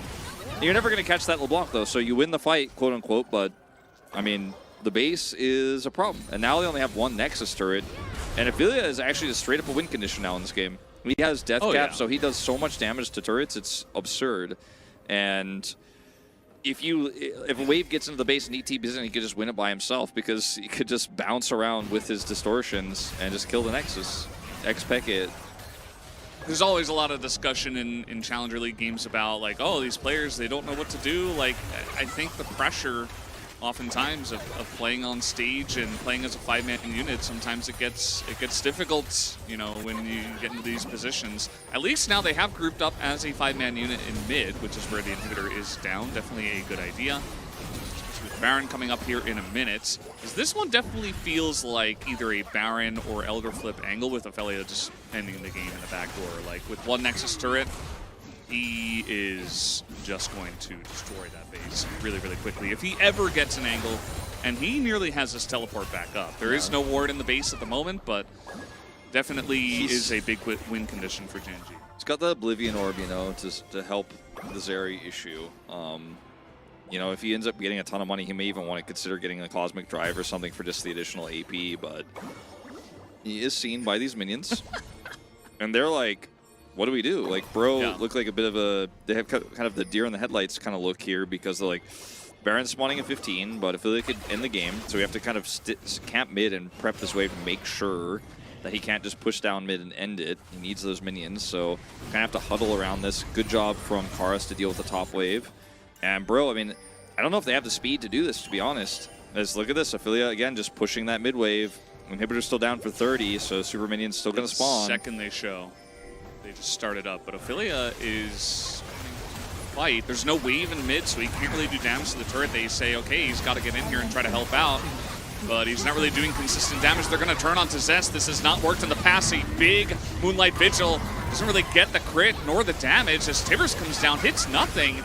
In goes Lospa, trying to get into that backline, hits a massive charm onto the back, and now Felios is doing so much to this team. Down goes the Zeri, and I think we have the team fight here for Gen.G. Frim is desperate to try to stop this from going down, but TP into mid, and Gen.G will be able to force a 3rd game in this series. There they go, straight into mid. It's LeBlanc with Static Shiv, and it is a split-pushing Gen.G to win. Not winning a majority of the team fights, but winning in the macro, that is for sure. Winner, Zest, and Ophelia, all 3 players prepping for a completely different win condition, avoiding the Zeri entirely, it felt like, minus those 2 fights that went really badly for Bro.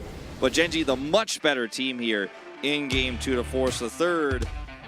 And I mean, this is the kind of series we expected, to be totally honest, and it's delivering. Yeah. In some parts better than others, but it's a close one.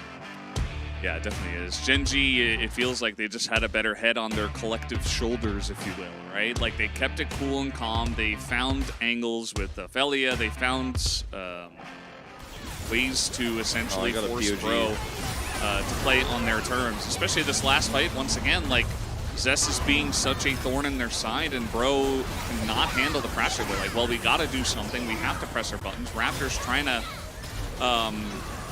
hit Laspa, who's coming in, but Laspa, he waits, delays, and then he gets the perfect follow-up. Yeah, and they're able to delete the nice. Zeri pretty early after this as well. And Laspa, like, I ended up voting for Zest because I think he had the most consistent performance, but Laspa might end up taking this. He might have 2 support votes back-to-back, but... Not voting for that.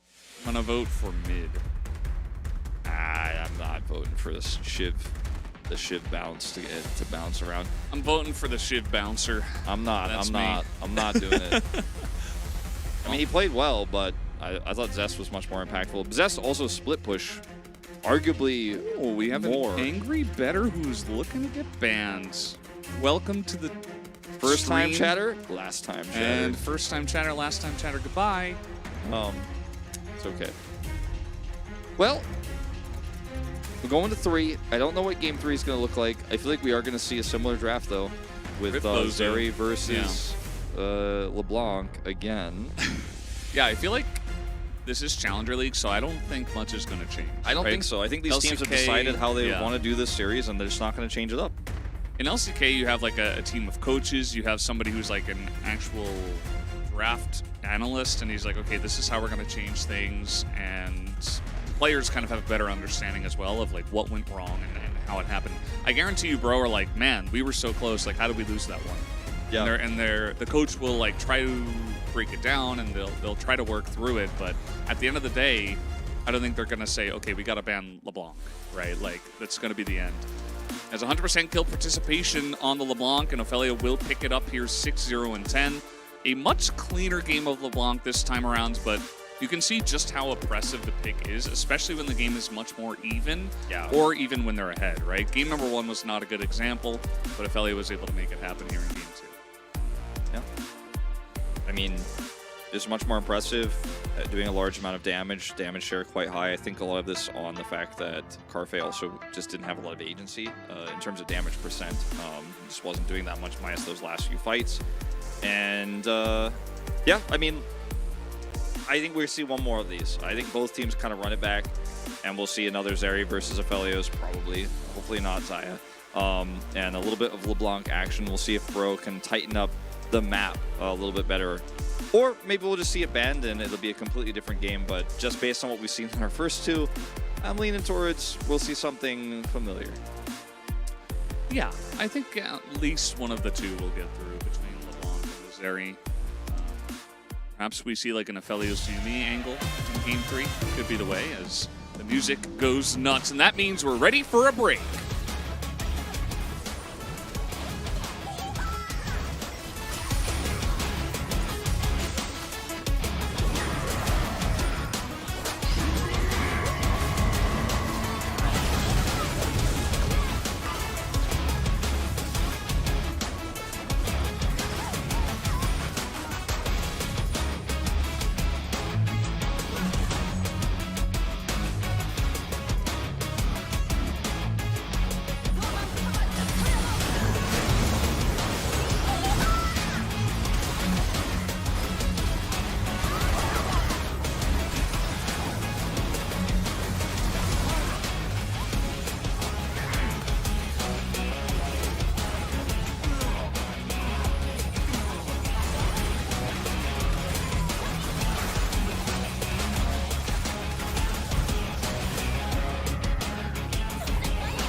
Hello and welcome back. We are getting ready for game number 3 between Gen.G Global Academy and OK Savings Bank Breon. That's a mouthful. I'm Valdez. With me is Wolf AI, and we are getting into this one. Who's going to take it this time, Wolf? No pressure. I mean, I was wrong. I said that I thought Bro was going to take it, Same. even though they had a almost 2K gold deficit there. So I might be wrong, but I think Bro has played better in general around like early game and team fights. So I like to reward teams that are proactive and make smart decisions in the early game. So I'm gonna say Bro. I think Bro's taking it. Wouldn't that be Gen.G after what we saw in game 2?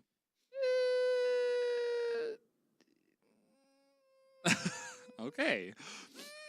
Bro had a better draft, but unfortunately Rakan is too OP. Interesting take you've got there, Denunciator.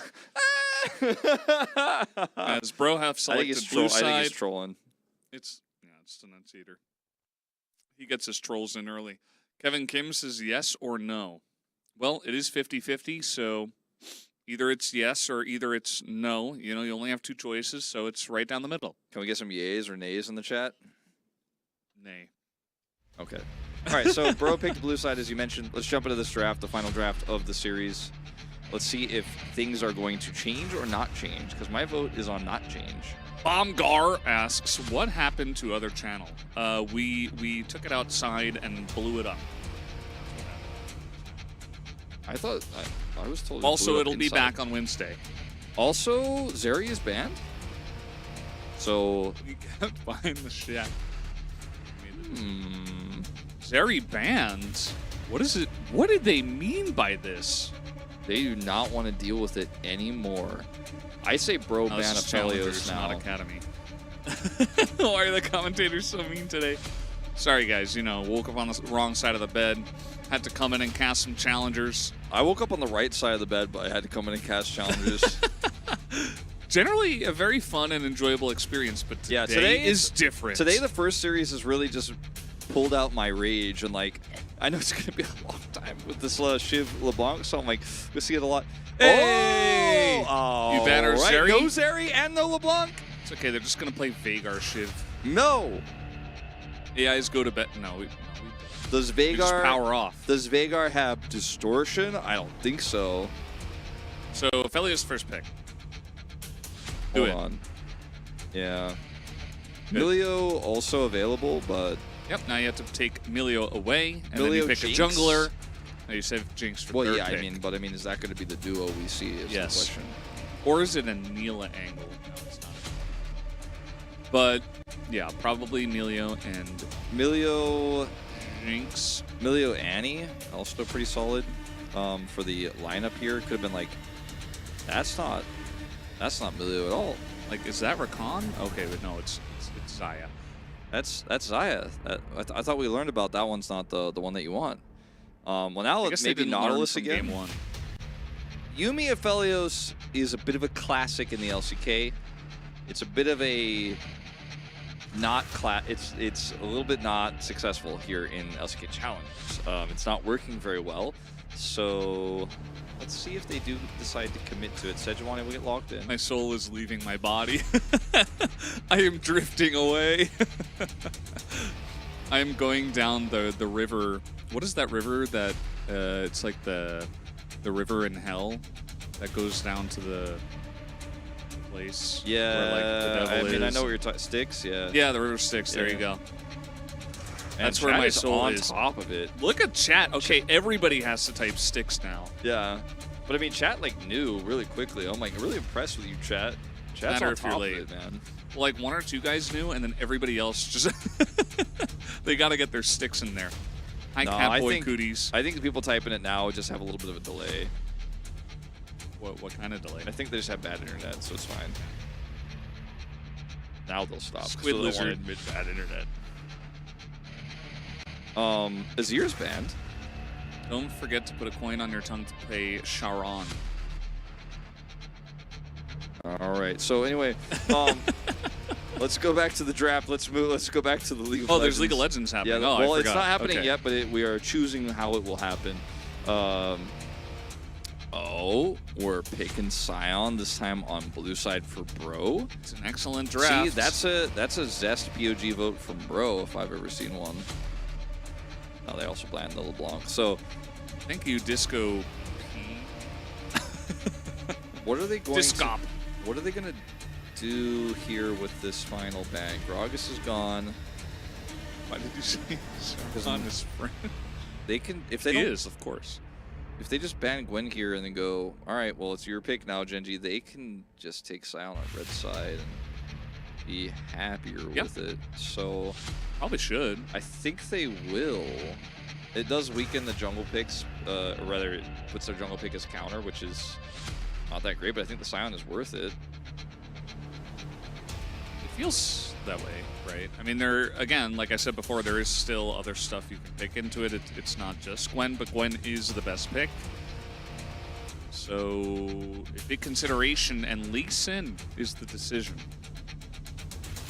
Yep, locking that in. So very popular here in Challengers, getting a little bit more success in the LCK last week. So now the question becomes, what are we seeing in these solo lanes? Scion, as expected, but what's going to be the mid lane here into the Annie? Vagar Shiv. Aris could play Syndra, but I don't really like it. Don't do Ahri. It's not what we need. We need something with either high prio or hard CC. They heard you say Ahri, but you cut out in the beginning. I said not Ahri. I said don't pick the Ahri. Yeah, but not in Korean means daytime. Yeah. And unfortunately... Daytime Ahri. Here we are. Yeah, unfortunately, It's its 4 sunset PM. is a few hours away. We got about 4 hours left for that one. All right, well, it's going to be Gnar into the Scion. I actually like the comp of Gen.G better this time. For the first time this series, I really feel like they actually got something that makes sense. They got the Xayah and the Rakan, so there's actually synergy in this lane. It's into Aphelios Yumi, so not a lot of lane pressure. Kara's playing Ahri into the Annie, not a lot of lane prio. It's Scion, so he's kind of a potato in the early game. On blue side especially, and then Sejuani, like Ahri synergy, it's not great. It's not great, but I mean, at least they can set up CC together. Maybe they could try to make a successful gank happen on Ophelia before Lee Sin is going to be relevant. I mean, Lee Sin can have some power in the early game, but not in this mid lane, I don't think. It's going to be based on Ophelia's stun, whether it's set up or not. So, but otherwise, I think the comp is pretty good for Gen.G. They've got the ability to engage. They also have escape for Xayah. I believe in Aphelios Yumi, and the fact that the bottom lane, yes, they got Zeri twice, but it just feels like Enesh and Palu are playing it better. So I feel like there are angles for both teams. For me, it's the bottom lane of Bro. I do kind of agree that I think Gen.G have a pretty nice coordinated draft here, but at the end of the day, sometimes just a front line and a better bot duo gets it done. So we'll have to wait and see what happens here in game number 3, because that wasn't enough to get them across the line in game 2 for Bro. Yeah, I really think this could go either way. I said it before the series, like when you asked me, I thought it was going to be OK Savings Bank Breon, but leaning the other way now. We're not going to play a Challengers game until we get into the game itself, if we are going to play it, because that's when you have to ask going around like 15 to 18 minutes or something like that. That's when it gets more fun. But we will have our deciding game. One of these teams is going to walk home with a W. We will decide who is going to take the best of 3 now. That's what this is. It's Game a tournament, 3. man. We're going to find out who's going to win and who's going to lose. The deciding match game.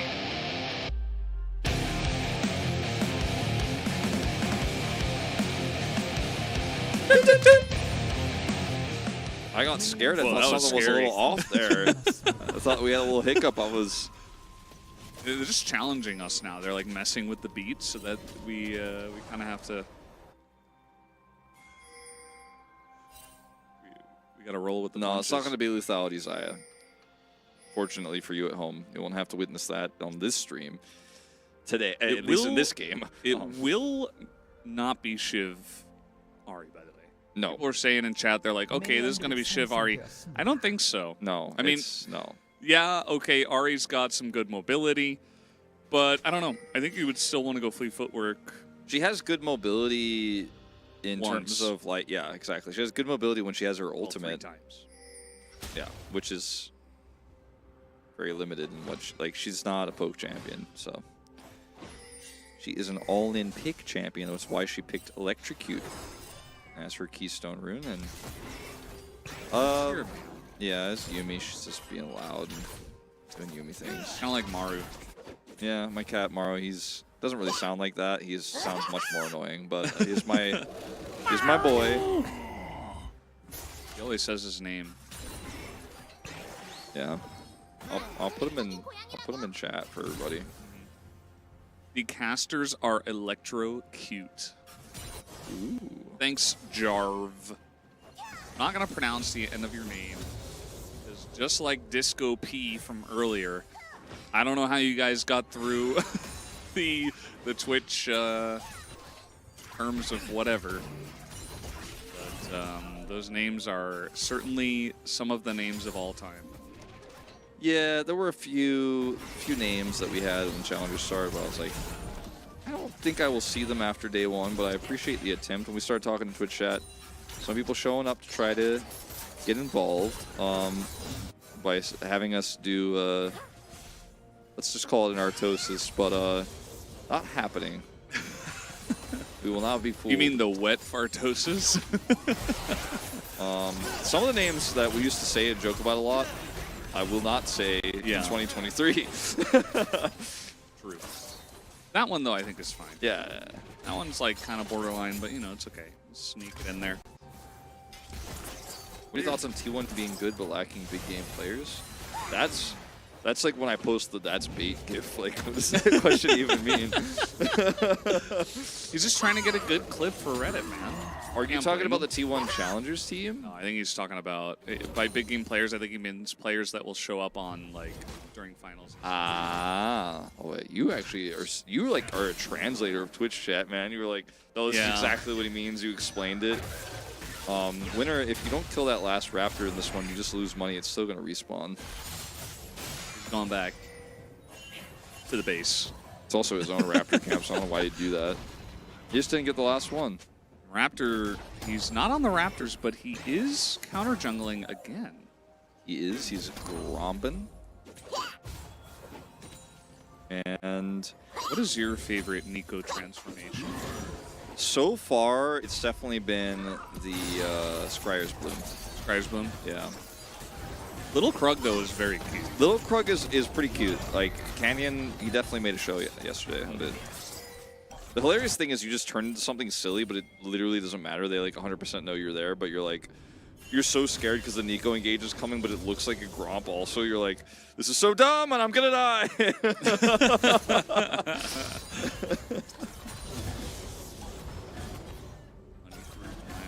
I also like just turning into a minion and, like, trying to actually look natural, but failing. I'm like, they'll definitely not know. Enemy just instantly autos me. I'm like, oh. Maybe they were just trying to auto the minion. But it happened to be you. Okay, what are we doing? Okay, there.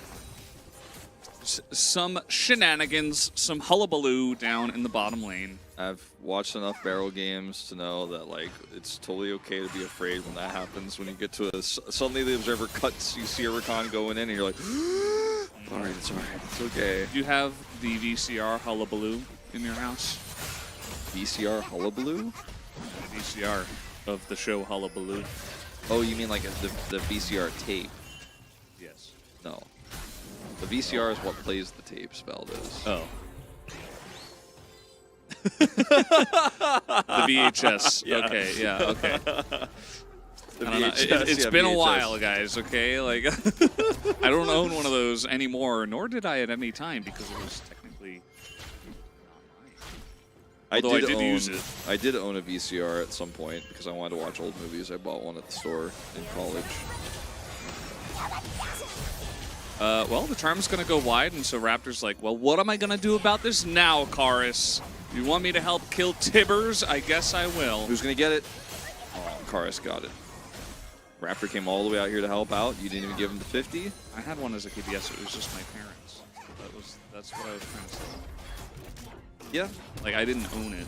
Because when I said own it, it felt weird because I didn't actually own it, you know. My family did. Did you ever have a VCR tape that got ruined, you know, because like some young kid like pulled the actual like tape out of it, and like No, we messed it weren't up. degens. Well, I mean, it didn't have to be you. It could have been somebody was visiting your house and somebody's baby just got a hold of Raiders of the Lost Ark and ruined your childhood. I don't know. Sounds like you want to talk about it. Raptor's in a lot of, not Raptor, Winner's in a lot of trouble, but now, Raptor could counterwise be in trouble if he continues to chase. no, he's good, man. He's vibing. They didn't get the dragon. Back now, I guess. Well, we got the flash and the smite out of Winner. Wait, he smited the blue. Never mind. But we did get this flash out of him, as now he's struggling to kill the blue. He will get it. Don't worry. I know you weren't really worried, but I was a little bit worried. Would casters smite Tibbers if they were the jungler or not? I wouldn't. I probably wouldn't. Just because I don't want to piss off my laner. Yeah, if you do that in solo queue, they will just... Yeah. Probably not a good idea. Yeah. Did the mini raptor end up dying? I think it disappeared. Yeah, it disappeared. I think it despawned. Okay. It was really clean from Enosh and Paulo. Split in there. Not going to get any knockups. Putting some damage back down as Drake is still hanging out. And Drake. I guess we're just going to ignore it. Yeah. Any new albums? I'm not Or is he just hanging out? sure. Did you hear that New Jeans has a new album coming up next month? Yeah, I did hear about that actually. Honestly, I'm aware of it. Nice. Will I listen to it? I don't know. I will probably be. I will be subjected to it while walking around in Korea where I live. But I don't know if I will go out of my I'll way. probably listen to it. Their songs are pretty catchy. I don't know if I'll listen to it more than once or twice. I want to be in the know, you know? Sometimes I like to not be in the know. Sometimes I like to be a hipster and just be like, yeah, I don't know about that popular thing. What That's a happened bit of a to the weird other personality games? trait for me. The other games? What happened to them? I don't know. You mean like tell Heroes me. of the Storm? What Well, other it's- games? It's a little bit. We'll talk Like about Diablo that some other 4, time. like we don't stream that one usually. How about Valorant? I think that's going on right now. It might have ended. Probably it might have ended by now. Yeah, no, it's still ongoing. I see that egghead guy and mustache friend on the thumbnail. They're coming to Korea soon. Gonna hang out with them. Well, May have to. you know, this game is shaping up to be a bit of a long one. I A think. banger. Yes, also a banger, but also Every very game long. is a banger if you're a caster. Because there's no real action happening. I willed it to occur for a brief moment, but have no fear, it is going to end now. You guys are literally the two voices. I'm glad you made room for us in your head. Thank you. Yeah, sure, there's a lot going on in there. Are you sure about that? I think so.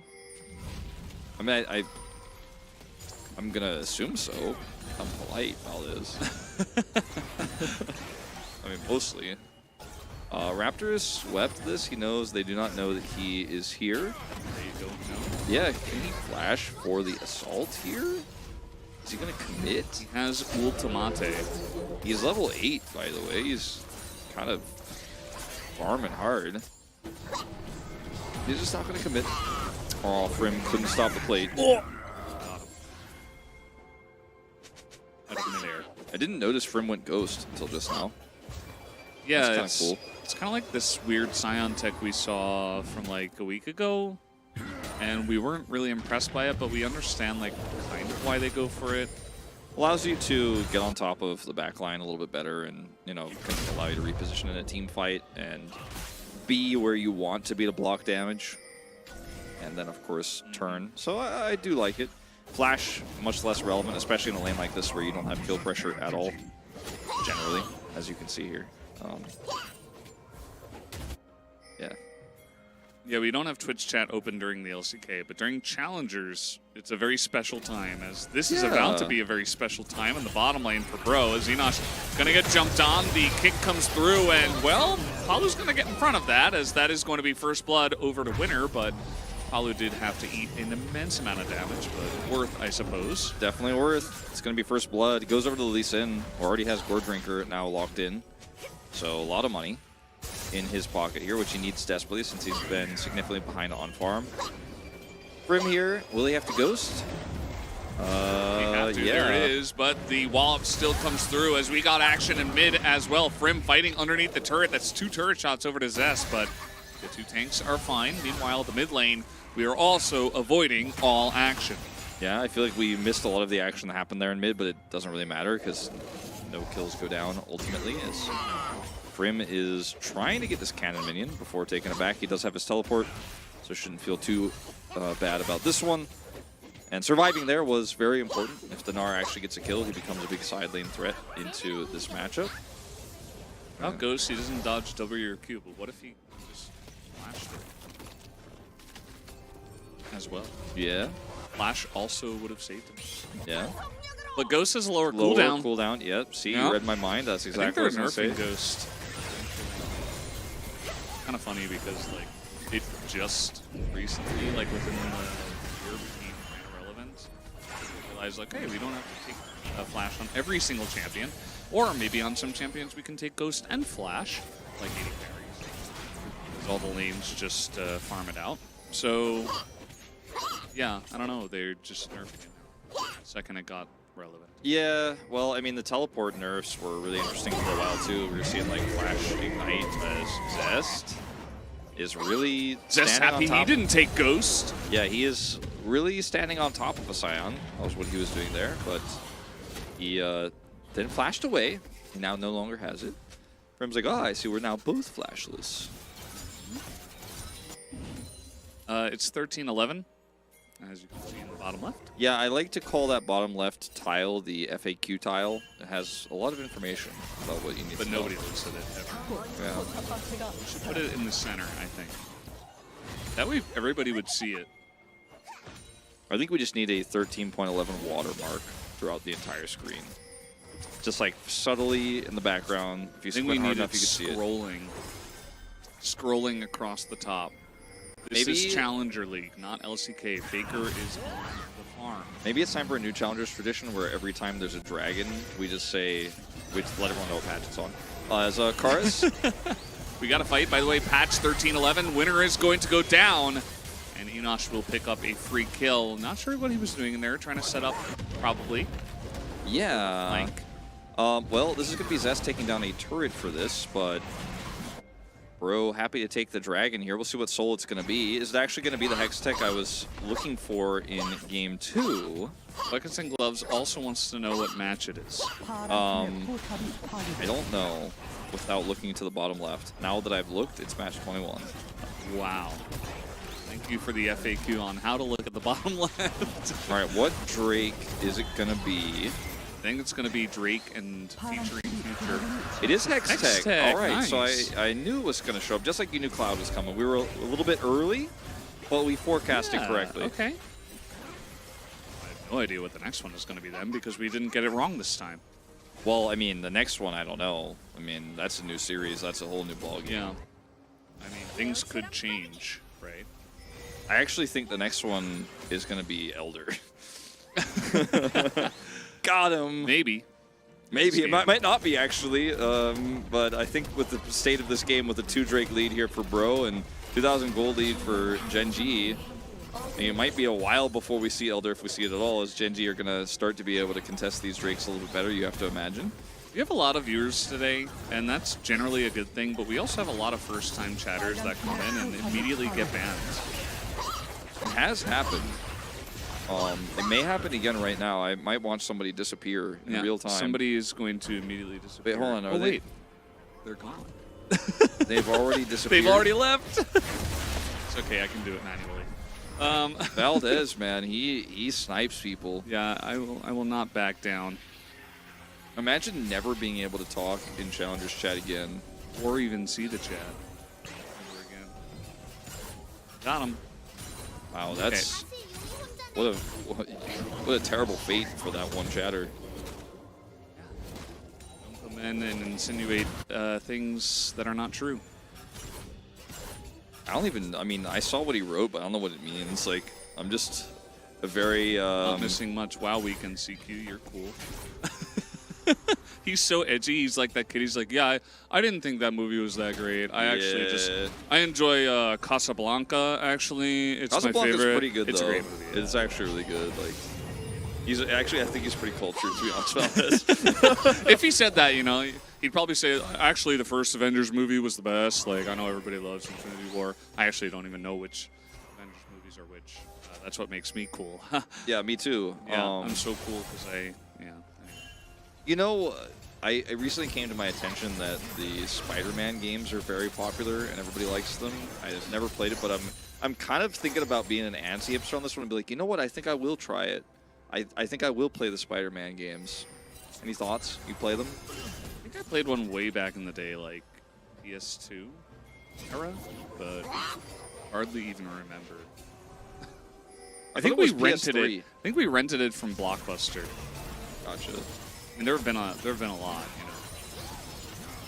I mean, I like Spider-Man is the one superhero that I kind of get down with a little bit. All right, we're gonna see a siege up on this mid turret with no herald or anything like that, so just gonna be a rotation of Gen.G over Zest. His Narbar is still up, but he is gonna time out. Not gonna be anything impactful here. And Gen.G just naturally have a gold lead from taking out that topside turret. I mean, that's the majority of it right there. Frim, you know, this matchup we talked about, this is what I was talking about with Gen.G. Like, they have lane prio here, and no one has solved this problem. Raptor has just let Frim get hit by hyperprocs. And yes, Zest did stand on top of him one time after flash, but that's no longer relevant. This guy's flash back up. Yeah, the lane has totally changed.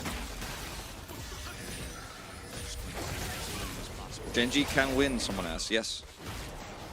Yeah, I mean, they are playing the game. Live. Yeah. Yeah, they haven't lost it yet, so I believe they do have a chance. True. Bro also can win. Yeah. Yep. Now, in this particular series, for example, Pong and Freaks cannot. They're not part of the series, so they can't. Yeah, they're not in the game. Yeah, they can't win. They can't win, actually. Just to put it in perspective, it's not like everybody in the league can win in this game. Gen.G are in the lead, but they did give up one Infernal. So it's still very even. I would say the bottom lane, again, like I said this in the draft, I think Bro have the better bottom lane right now in terms of form, and also Inash and Palu are ahead, even though they did get that gank in the bottom lane, the kill went over to winner. And so even though not much is happening, we have 2 kills in 20 minutes. This feels like a good old 2017 where we sit there and watch Azir and Corki farm for 50 minutes and then the game ends. But, I mean, it's not in this series. Not in this series, no. But it's pro, so yeah, it's the challengers team, but this is the identity, okay? Where we just sit back and farm. Frim's like, look, we're scaling. I'll lose my turret. It's cool. All right, now we're fighting. Actually, 2 Drakes up. They want to get that Hextech Soul Point, and they do have, and they've got Prio. Let's see how they use it. Okay, there's no LeBlanc poke in this scenario. Is it Brio because they're Bro? Okay, they're going to throw in a Sejuani ultimate into the choke. Now, Gen.G, all 5 players except Laspa, who's on the big flank, going to go in. But that Scion ultimate was huge onto Ophelia. He has to flash away, and maybe they went a little bit too deep as Ophelia survives, and they chased him for a very long time. Laspa gets in, huge feathers pulled back as Palu going to get jumped on by the Gnar. And Gen.G find the ultimate angle at the end of the day. They're flashing forward. They're taking names, and all 5 of them will live and take the fight. It looked pretty good there for Bro for a second, but the re-engage was really nice from Zest, and Frim dying early meant there just isn't a whole lot of peel here for Inash, who did have to use both of his summoners. Still goes down, and that's going to be Gen.G actually going straight to a 20.5-minute Baron here after denying Soul Point. They can, of course, use this Baron to then readjust back to, or reset, and then go back to the Drake itself and guarantee that they will deny it. They haven't secured it, but they will with this Baron. Those empowered recalls, we don't even need to watch them. They're happening. Laspa here on the flank, and then this Ophelia's ult is actually pretty massive, but Zest, man, that was big. That's a hoo-hoo moment for sure. And then he also is going to do this one more time with his cooldown. Still has his Narbar. Bam. Now you can vote for Zest. Yeah. I mean if they win, too as well. If they win. Which Gen.G I can expect. Gen.G can win. It's in the name of the jungler. Yeah, but Gen.G can win.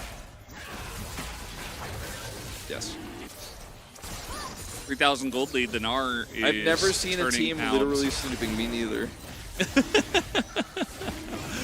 Well, that's not true. I've actually been on a flight with a pro gaming team, and they were all sitting in the same row, and they were So asleep. you have. So actually, I have seen a team literally sleeping. Wow. So I take it back actually, but I guess Weez wasn't on that plane. It's okay. See TSM's 9-man sleep though. I did see that one live. I was watching that one live, to be honest. Well, Gen.G now, it was like a 2K lead, now it's like a 6K lead. And all of that talk about the bottom lane, Enosh was not really able to do anything in that fight because he just got Nard. Yeah, he and it ulted, didn't matter. and then he couldn't do anything else. Like, he wasn't actually able to freely fight and use his auto attacks to do damage. He was an AD who was not carrying. Actually, he was just an AD. And not an assistant director either. Zest is Really? on the flank. Look at this. He's How about spotted. an ad for Titan? Yeah, no, he's... You remember ADD? I do. What a player. What a player. What he's up to these days. I think he's still playing, Yeah, actually. I think he's playing in... ECS, maybe? He's in South America. Oh, okay. Not 100% sure where or on what team, but I remember we looked at all the teams and we were looking at the Korean players on it.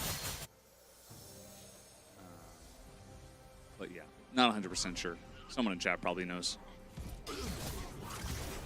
Someone in chat's probably looking it up, and then will act as if they know by posting it. But ultimately, it's the same thing. It's the same thing for me. Like, as long as I get the information, that's all I need. So, we were asking where ADD went, the former LCK player. He used to play on MVP. Yeah. One time he got sick, I believe, and then Max played in the top lane. Yeah, Max. That's Not right. Atlas, but Max. It was a fun time. Retired, I think. I feel like he was on...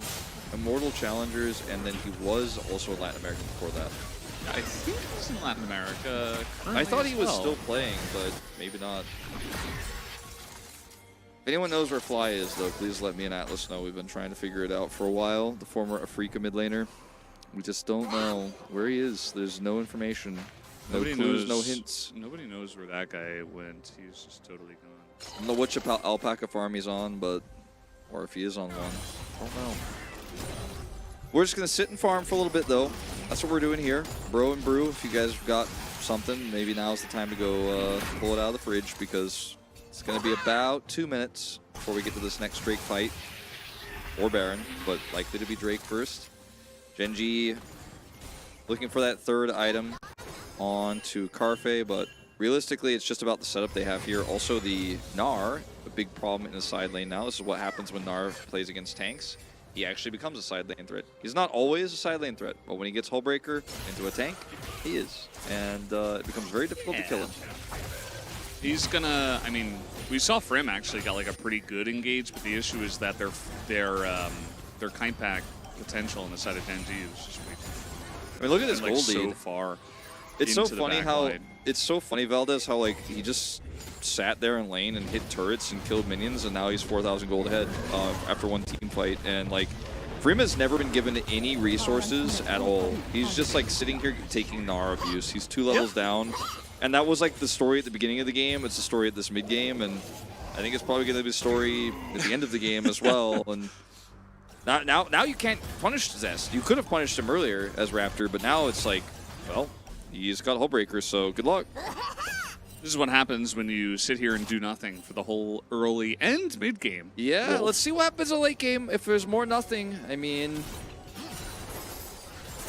it's not going to be a positive situation for the side of the OK Savings Bank Breon. It will not be an OK situation either. It'd be not OK, bro, actually. Not okay, man, bro. At the moment, but it will change in the future, I think. 25 seconds until this Drake All the resets complete here. Carfe actually moving towards Baron right now. Looks like Gen.G might try to greed for both objectives here. As Bro are just not in a position to fight right now. They have no map control. They have control wards. Gen.G do around that Drake pit, and they know that Bro are not in that area. So want to put the focus on the top side of the map first. And man, this game just straight up feels like a 5v4 because Frim is so irrelevant, unfortunately. Now that they are able to get Baron vision, they go to the Drake, take that, take it for free, straight up, and Bro are playing for the Elder Flip. They're like, we got 2 more Drakes in the tank. We have 10 more minutes. yeah, That's 36, 37 minutes even. it could be like 15 more minutes if they take one of these Drakes. Like Raptors, Yeah. like, if I steal, we get even more time. It's So actually technically 5, and then they get the Drake, and then it's another 5, and then they get the other Drake, and then it's another 6 Oh, for true, the Elder true, to true, spawn. true. So it's 16 minutes. I did that math right now. I know, it's incredible. Wow. So that's a really long time from now. a math Bro are just waiting. capable caster. I've never seen that before. And now Bro are just going to start the Baron. Okay, now Bro says this is the time where we fight because Zest is showing bottom, but he has TP. He's going to use it with his Narbar. I mean, I don't think they have enough damage on this one. And now Winner gets in and he steals it. Oh no, it's just a straight up flip and down will go Prim. Now he really can't do anything. The front to back is here. We do see Enosh is desperate to do some damage, but unfortunately just a little bit too far behind and lost his whole front line. Meanwhile, Tibbers is just getting to work on him, and they're being kited up the lane here as well. The Q is going to miss for Enosh. The Q misses for Winner as well. He's got some damage coming in, but gets hopped on by Gnar. And Karis is alone now, does not have the Spirit Rush, but he does have the Yuumi to try to help out here. As getting on top of the Ahri, he will. That's going to be a full ace in favor of Gen.G. And now with their 11,000 gold lead, should be able to win the game eventually. Gnar also doing almost as much damage as Xayah. You know, it's just one of those situations where you know Zest is level 18. He's going to get POG.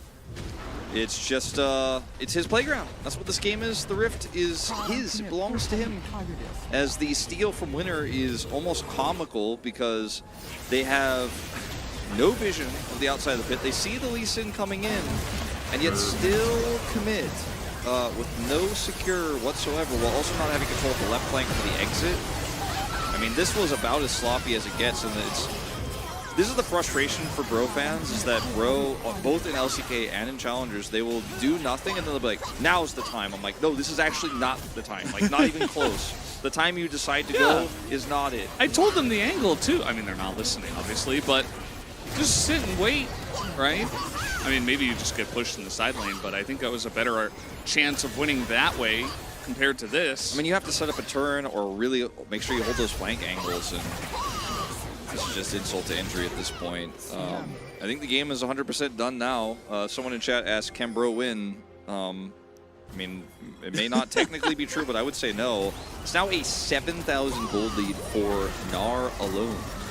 7,000? How is that even possible? Challengers. Challengers. Challengers, as it is colloquially called by hardcore fans. I'm going to refer to the Challenger league that we got here. Total damage still? Honestly, I'm aware of it. Honestly, Zest is getting the POG. Reliever, Thanks, they can production, win but just honestly, late I'm aware game. of it. I'm aware of it. Honestly. Don't go late and it's GG. Yeah, I don't think Bro's ever going to get a chance to go late. Also, at this point, you're too far behind.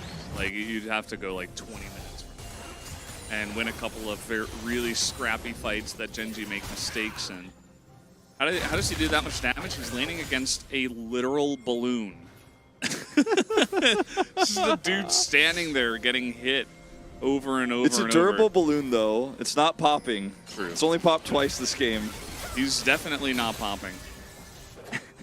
He's like poking a balloon with an eraser. But we're always scared that it will pop. We're like, ooh, he's popping really, he's pushing really hard with that It's eraser. just bouncing off, yeah. It's like an inflated tire or something.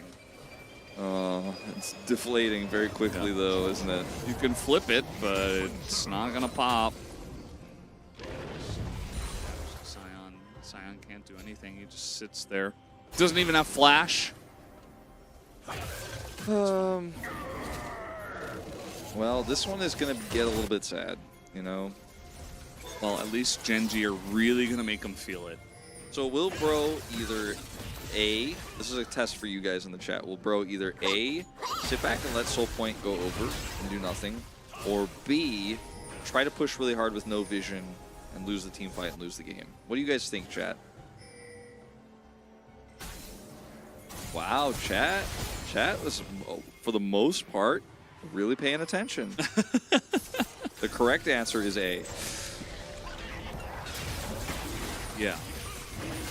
I mean, at this point, they can't push out. So. Well, I mean, they did decide that they could do the Baron moments ago. That was... Sure. But yeah, they should not do this. Now, if they can get a steal, like you said, they can buy a lot of time. I like this. The it's elder like flip interactive angle. chat. Look, Aphelios has a gold lead. You can see chat? No, I can't see chat. What do you mean, Crimscast? I can't see chat. No, what do you mean? I have it disabled on my monitor. Replay? No, no replay of that dragon. Why would we put a replay of the dragon? Nothing happened. That guy's not paying attention. Uh-oh, Crimscast got hit by the Nightbot. Unfortunately. He used a naughty word. Oh, I'm sure he did. But it was in a positive way. But Nightbot doesn't know about that. Nightbot's still learning. Nightbot's still in development. A little bit ahead of YouTube chat, but, you know, progress is being made. Sorry about that, but you'll be back in a little while.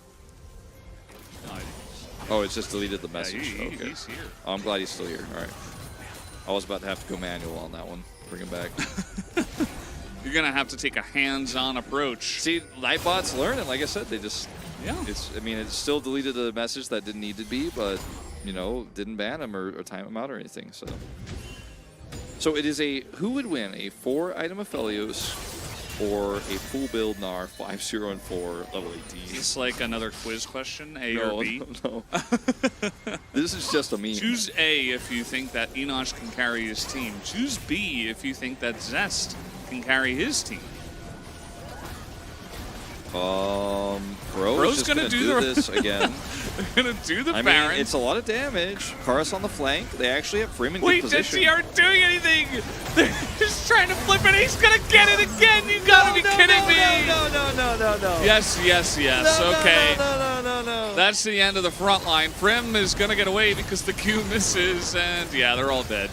Nice try, bro. You gave it a shot, but at the end of the day, the correct answer was B. Zest is going to, well, engage, and then Carfe is going to do 10,000 damage. That's the end of the game, guys. Pack it up. Man, it's Bro showed so much improvement in week 2, but here in week 3, it is not their day, let's just say. Great game from Paulo in game 1, but this one is all locked up. That's going to be a Zest vote for me. Gonna have to put it in. No, there's gonna be that one hipster vote that goes towards also Zest, but yeah, everybody's gonna vote for Zest, and that's the end of the game. GG. Zest is best, man. That's someone in the chat who knows. And at the end of the day, all he did was sit there and bully a Scion, and then he had perfect ults in fights. Yeah. And Bro did not play around that at all. It was like, what does this Gnar champ do? We haven't seen it for a while. They did ban it in game number 2, by the way. Did Bro? In the second rotation. It did not work Is out this to leave college? No. No, this is not college. This is League of Legends. It's not college. I'm glad that you clarified that because it can be confusing to some. But I know it looks like college, but no, it's not collard greens either. Although we did see Zest put on I was gonna say clinic, but that doesn't really work. Yeah, a lesson? Really... Taught him a lesson? Okay, there we go. That kind of works. It was a lecture. Yeah. Actually out-damaged by Xayah, though, somehow. That last fight, too much damage from Carfe. I feel like he's a bit robbed of getting top damage here. I swear if Xayah wins this POG, I will not be happy. Not going to be happy. Is Zest the same Zest from Valorant? No, it's the same Zest from SC2. No, It's not the same Zest from SC2. Is it the same Zest from Overwatch? No, it's not, actually. How do you know? They all have the same name. There's 4 Zests. I want to get into this, Valdez. I've had enough negativity come out of my mouth today. We got 2 more best of 3s. Okay, we could have a 9-gamer on our hands. Is it the same Zest on my lemon? No, it's not. It's the same Zest from Lemon. They said like the same thing at the same time. Just give me the POG. Just let me know who it's going to be. I need to know. I need to know that my Zest is getting it. He's got to get it right. Zest? I thought your Zest was the Overwatch guy. No, my Zest was really. Do you take ownership over a Zest? In this game, yeah, he's mine. Okay. I voted for him in game 2. He got robbed by Ophelia's LeBlanc Static Shiv proc. But he will not be robbed in game 3. No robbery. Whoa, you and I are just starting to say the same words. You and I are just, yeah. Sorry, it's getting a little bit weird. Sorry. But we got I'll him. recalibrate. I'm sure it was unanimous. And No I'm LS. glad that, honestly, they were aware of it. That he was Honestly, the best. yeah. We were aware that Zest was the real carry. And, yeah, I mean, he was insane. It really comes down to the one team fight we had. I mean, we had some after that, but they didn't quite matter as much as that one team fight. Yundo confirmed as unanimous. Nice. This time...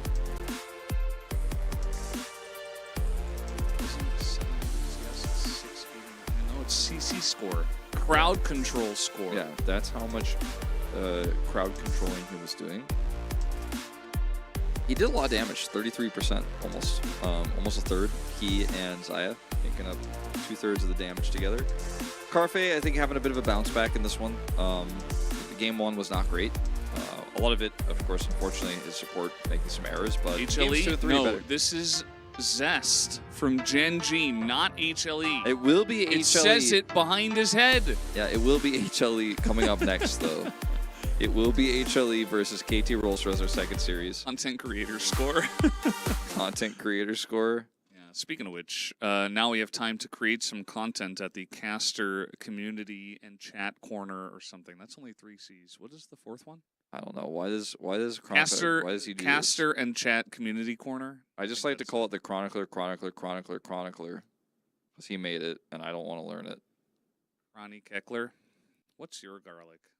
We Not had doing this the garlic. discussion, I'm you not know. doing it. I'm not doing We it. had this discussion on LCK already. Nope. I had garlic today in my pasta.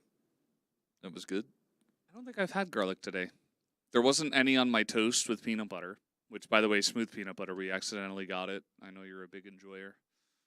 Weird. And no garlic on my Subway sandwich. Well, I guess I have to have it for dinner. Yeah, probably. What are we gonna do? I guess we're getting like curry with garlic. I don't know. We can. 9-hour cast Inc. Well, the thing is, okay, so we've had this discussion before. We have a lot of time now. 6 games is pretty based. 9 games is like Omega base. That's the best. Yeah.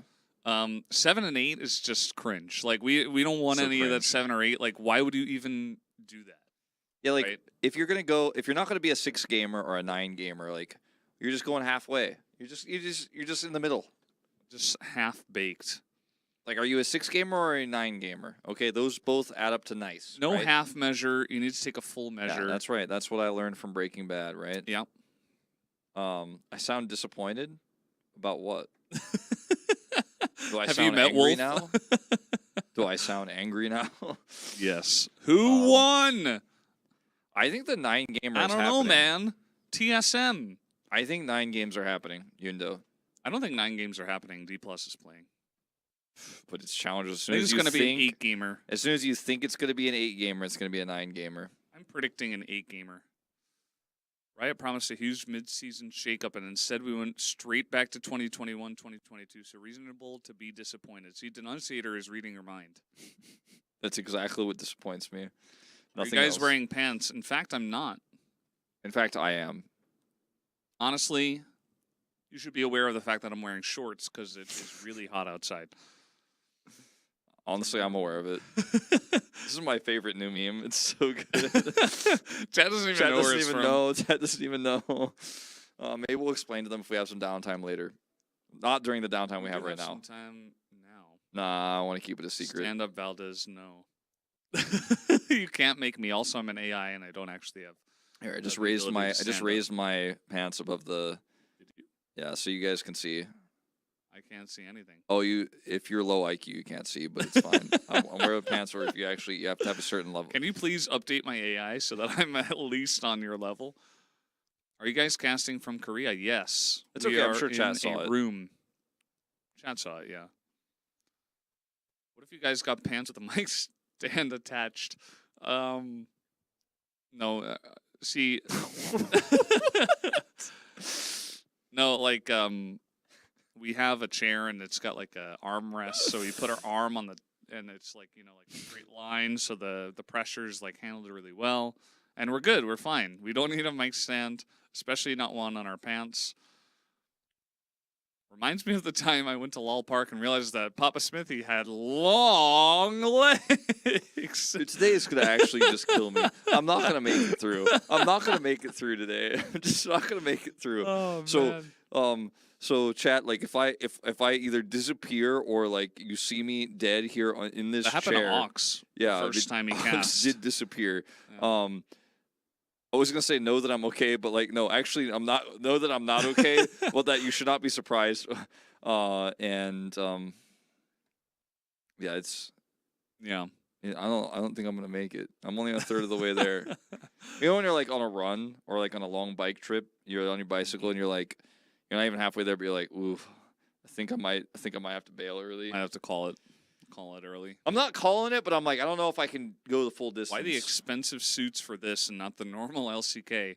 I hate to break it to you, but these suits aren't This any was more only- expensive than the LCK ones. Yeah, this one was only like maybe 2,200. So 1,000? no USD, 2,200 USD. This one was like it's a pretty cheap one, but like $2,200. yeah, $2,200. Yeah, this one's like Only? it's a pretty cheap. Why would you even wear that? I mean, I only am 10K or above, Wolf. Okay. I mean, this is challengers like LCK. That's where I okay, pull out the okay, big okay. money, but I mean, guys, like in Chad actually thinks you're esports, we serious. actually wear pretty expensive clothes. And we have really nice. Uh-huh. This is actually made of pure diamond. The LCK CL badge. That's why it's so shiny. Now this is actually just a cheap zip tie. I'll be honest with you guys, but the suit is very expensive. 22,000 Korean won. Yeah, that's probably closer. It's definitely closer. I don't know if it's close. It's pure kryptonite, actually. But thankfully, I'm not Superman. Pure diamond, just like my Elo Sedge. What's wrong with Diamond ELO? It's pretty good. You guys have to hold the mics the whole time, and we don't have to. But then, if we don't, you I can't. could hear just us, put it so- down. Yeah. He did it. You can't hear him now. See? Try to talk. See what happens. I'm talking. You guys can't hear me. You can't hear him. Oh my God! You can what hear me happens? now. That's what happens if you don't hold it the whole time. That's what now you guys have learned. Who replaces Faker when it happens? It's gonna be Poby. Poby's on the. He's coming up. I don't think we have any idea right now. Don't your hands get tired? Actually, I do about 10,000 reps of grip strength every morning, so that's what He- allows me to hold the mic. When he actually does what he likes to call grip strength, where he at home takes his hand mic and raises it. How many did you say? That 200? looks kind of weird. No, 10,000. Oh, sorry, 10,000. Sorry, I thought he only did 200 reps. He does 10,000. So Chat was. that's what he does with his grip strength training. No, at home. I use a very specific tool. That's why my Very hands are so specific chunky. tool, Yeah. which is a microphone he has at home, which is identical to the one he's holding. Yeah. It's just not attached to a cord because it's only for grip strength training. Hashtag grip strength. No moisturizer. Actually, it's better if your hands are dry. No, we're not getting into this, okay? I just said grip strength training. I don't know what you guys are talking about. Yeah. How heavy are those mics? Well, they're made of pure iron. So they're like at least 30. What it's actually they're made like out 35 pounds in freedom numbers. I don't know about the other ones. Maybe like 15 kilos. The blood of iron players. This is a really long interview. Yeah. This is like it's quite extensive. Hashtag grip strength. Yes. Why are there such drastic meta differences between challengers and LCK? Lack of familiarity with the champions. I expected Emilio pick last game from at least Gen.G. There's a lot less champion mastery in challengers because the players are still very young. So it takes a lot of time to focus on one thing or another. All right, final question. How heavy is the guilt of this conversation? Guys, we're going to have to stop comment, and we'll be back for the second series in about a half hour. Don't go anywhere.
아니 여기서 루시드가 불편했거든요 전령한타가. 알았는데. 예.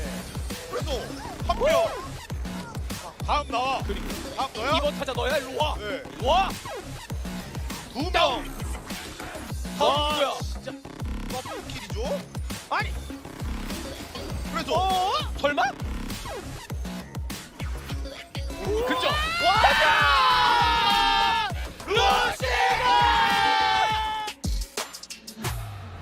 대단한 사타. 그리고 스킬 연계. 그래도 드래곤이라도 일단 먹고 우리 뭐 좀 해보자. 일단 먹긴 먹었는데 살아가는 게 중요해. 살아가는 게. 살아가는 게 중요해요. 앞담벨로 피했어요. 일단 제일 잡긴 잡았는데. 맞아요. 말파도 누구야 되는 거야? 아 근데 말파 세요. 말파 말파 세요. 너무 잘해. 말파 좀. 너무 잘 잡았어. 잘 잡았어. 근데 아리가 이거는 내 아리가 활약할 차례니까. 그래도 세주한테 데려가야 되는데. 오. 나태. 코너킬! 에이스. DRX. 이렇게 생각하는 거 맞거든요. 자, 매우 맞추면서 데미지 꽤나 자 넣어주고 있습니다. 이런 포킹 싸움 하나 자, 프린스 준비 합의. 자, 그리고 공개가 지나갔습니다. 옆 위에서 카리스가 매우 바꾸고 있어요. 네. 자, 그리고 들어갔습니다. 맞았어요. 자, 왼쪽 공개 들어가면서 이런 데미지. 프린입니다. 그리고 앞라인 잡아주고 프림이 나도 잡았어요. 아, 프림이 지금 안쪽에서 아니, 프린이 완전 일상뿐인데요. 묵상인데요, 묵상. 아니, 프린을 내려. 아니, 이거 준비가 안 됐네. 와! 뱀프림.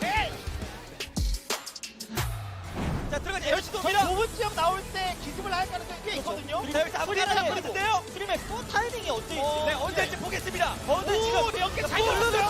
몇개잘 들었어요. 대박! 잡았는데 대박. 이 타이밍 잘 들어갔거든요. 이거 와! 대박. 오케이 브리온. 오케이네요. 오케이. 그러니까 룰루를 노리는 걸 오히려 이제 비스듬을 우리에게 만들었을 거다라고 얘기하는 것 같아요. 그렇죠. 아니, 그래서 와. 에이스. 한타 오케이. 깔끔하게 들어갑니다.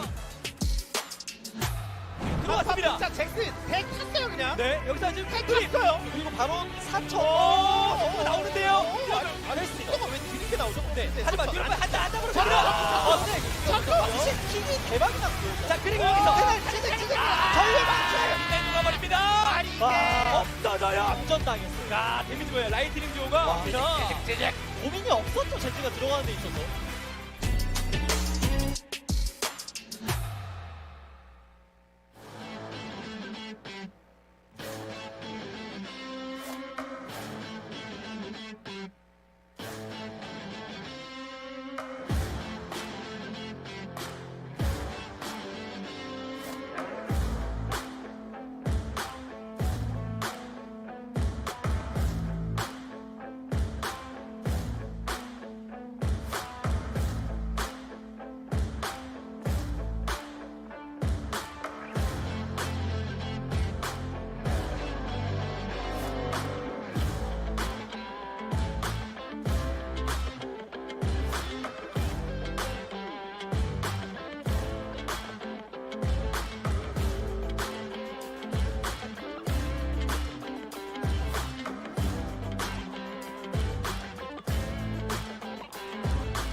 Welcome back, everybody, to Challenger League here live at the WDG Esports Studio.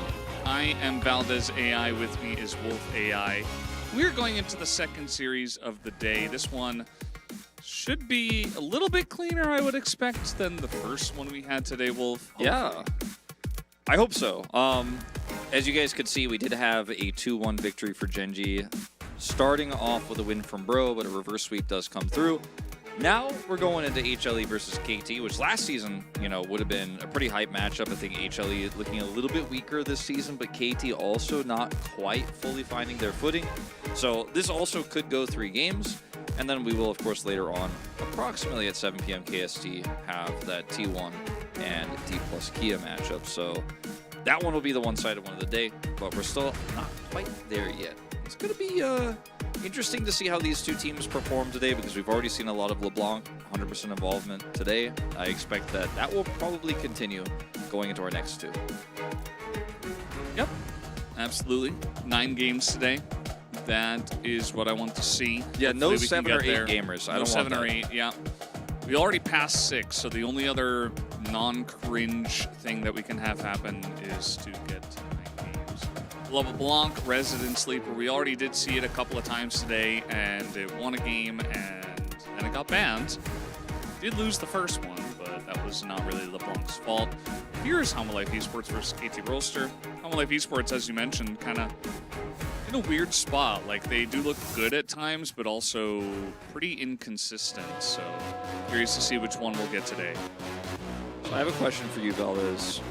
Yes. Well, I'll wait until after we introduce Homolife because it's KT related, but Rooster still rocking the hair that we all like. He's just not going to get rid of it because it is it's just majestic. Roamer, of course, in the mid lane for this roster, and it's Grizzly, yeah. he was great against T1. We cast him last week. See how he performs. I mean, this roster very stylish, but also when it's their meta, they look very good. I wouldn't say that necessarily this is that time, but I was going to ask you to take a look at this roster. Has the KT logo, now that it's been changed for almost 2 years now, has it grown on you, the new logo? Yeah, I think so. Now that I'm more used to it, I don't really see the P and leg anymore. I kind of see an R. The reason You know, why I regardless of if the old logo is better, I think it has actually grown on me. The reason why I ask is because today I saw the logo and I thought, you know what, maybe it's growing on me. Then I looked at it a little bit closer and I was like, nope, absolutely not.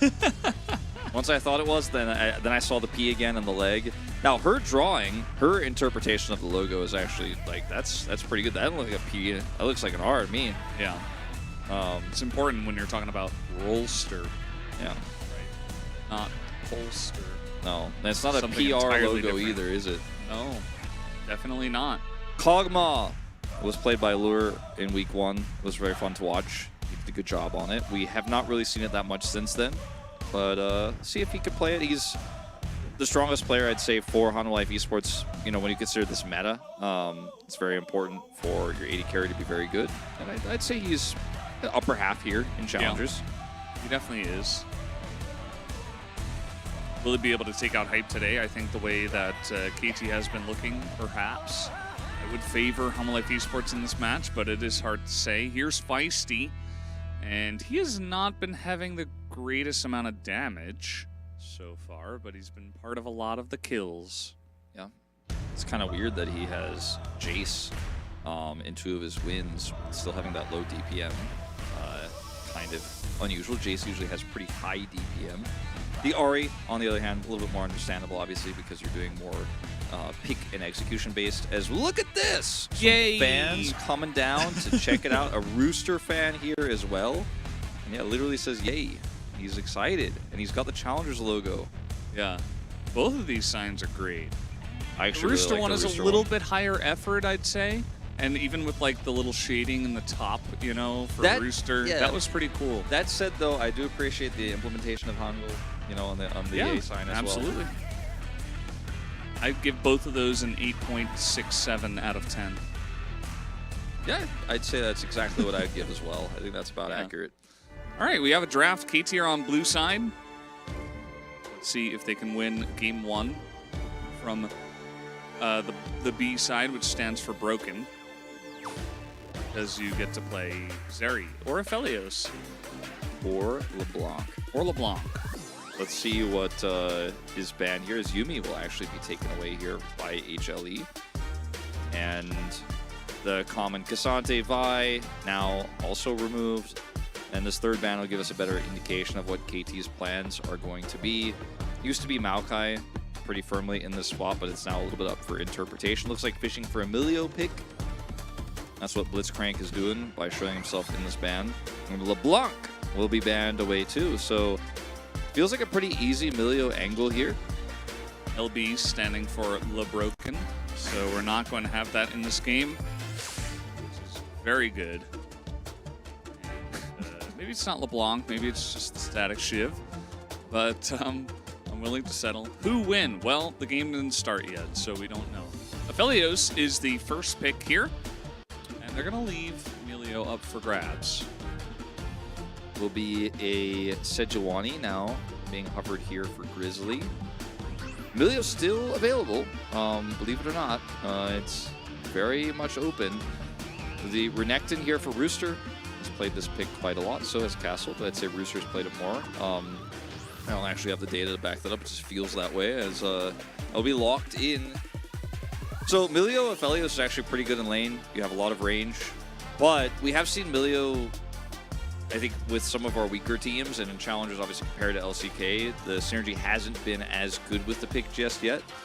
They will still hover it here, and I think locking in is still a good idea. You also know that you can kind of choke out the enemy AD carry pool and or support pool here because they're only going to be able to pick one of those two, if that, as Hanwha Esports, and you already have a pretty oppressive lane with Aphelios Emilio, so feels pretty good. I actually don't even think you need to ban Zeri necessarily here as KT if they don't lock it in, because you can try to play around that lane. See what else they're going to play get. Elise. That's a They should Galio. definitely not play that. That is a Galio. Yeah. The Okay. G he was looking for is Gragas. Yeah. Galio is not a pick in this meta. Here in Korea, we have a specific list. It's given all the teams. You're not allowed to go away from this list. You I mean, have you can, to you only just pick not champions. Yeah, if you go On the away list. from the list, you will not have a good time. But, so people do Zir's not. back on the list for 13. He's on the list, yeah. Yeah, so you can pick a Zir. Renekton also back on the list, you may have noticed, even though he was gone for quite a while. Renekton is here. Very common duo here. Yundo says no, but I think it's okay. I'll take it. As long as it's not Corki Azir. still could be. I also, well, I mean, it could be.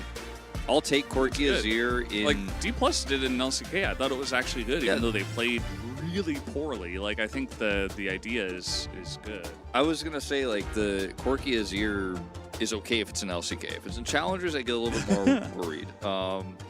As Feisty is Syndra, also taken away. Feisty and Ivory, both great Syndra players. Usually we see those targeted bans here in LCK Challengers. See what the ban is going to be here, because there's a lot of late game scaling AD carries you could take away.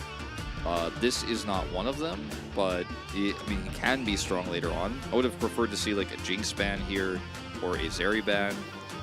Might still see one of those. I like banning Jinx the most when you consider the setup that Hanwha Esports has here already for picks. Yep. The old Gen.G comp from 2021, but they're going to take away Renekton instead. Rakan, yeah. Rakan, I was looking at Renekton. You know, look, he's staring at us. How can I not? Look at his yellow eye. It's really creepy. Samira, This is also not... it's very on theme. Yeah, I mean, You know? it turns this comp that could be a, like, slow ramp up into the late game into a... Nope, it's just early mid now. Oh, God. Look at Lure's reaction to it. He's like, oh, okay. Well, I mean, you've got a good front line. You have decent damage with the Zir, but... And I guess they're saying, okay, the Jhin can survive in lane and has good enough range to kind of farm it out, but Jhin in this meta, not great. Is this a Lee Sin angle for Hanbok? Elise. Nah, I think it's Lee Sin. I mean, Viego's also pretty good here. Too much magic damage for Elise. That's fine. I think it has to be 80. I'm thinking Viego or Lee Sin. I think Lee Sin is great into this super immobile Jhin, and you can get on top of him. Viego, similar idea. You have a lot of setup. I thought maybe it was going to be Heimerdinger here, Jhin Heimer, but looks like it's going to be Ashe.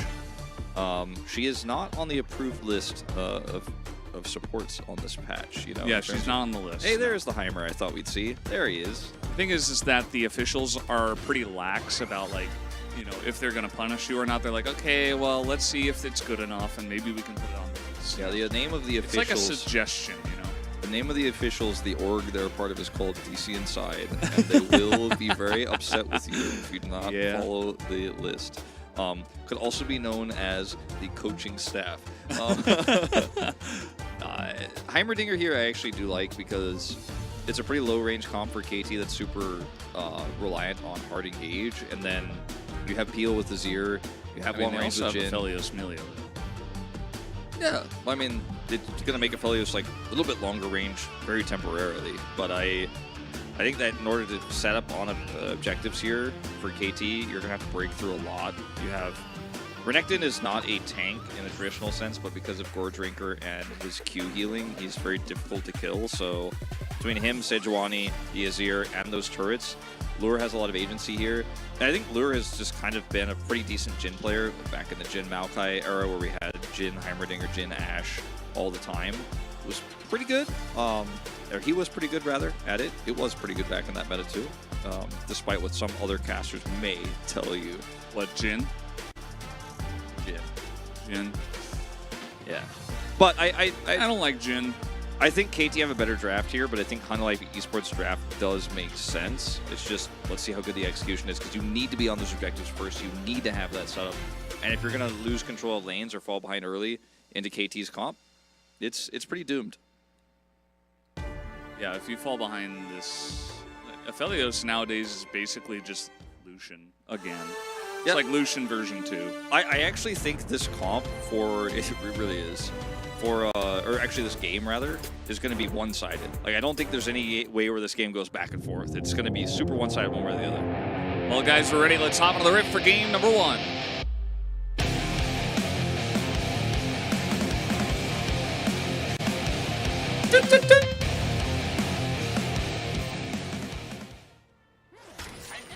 Bot lane, 5 people running really is spring in season. the grass.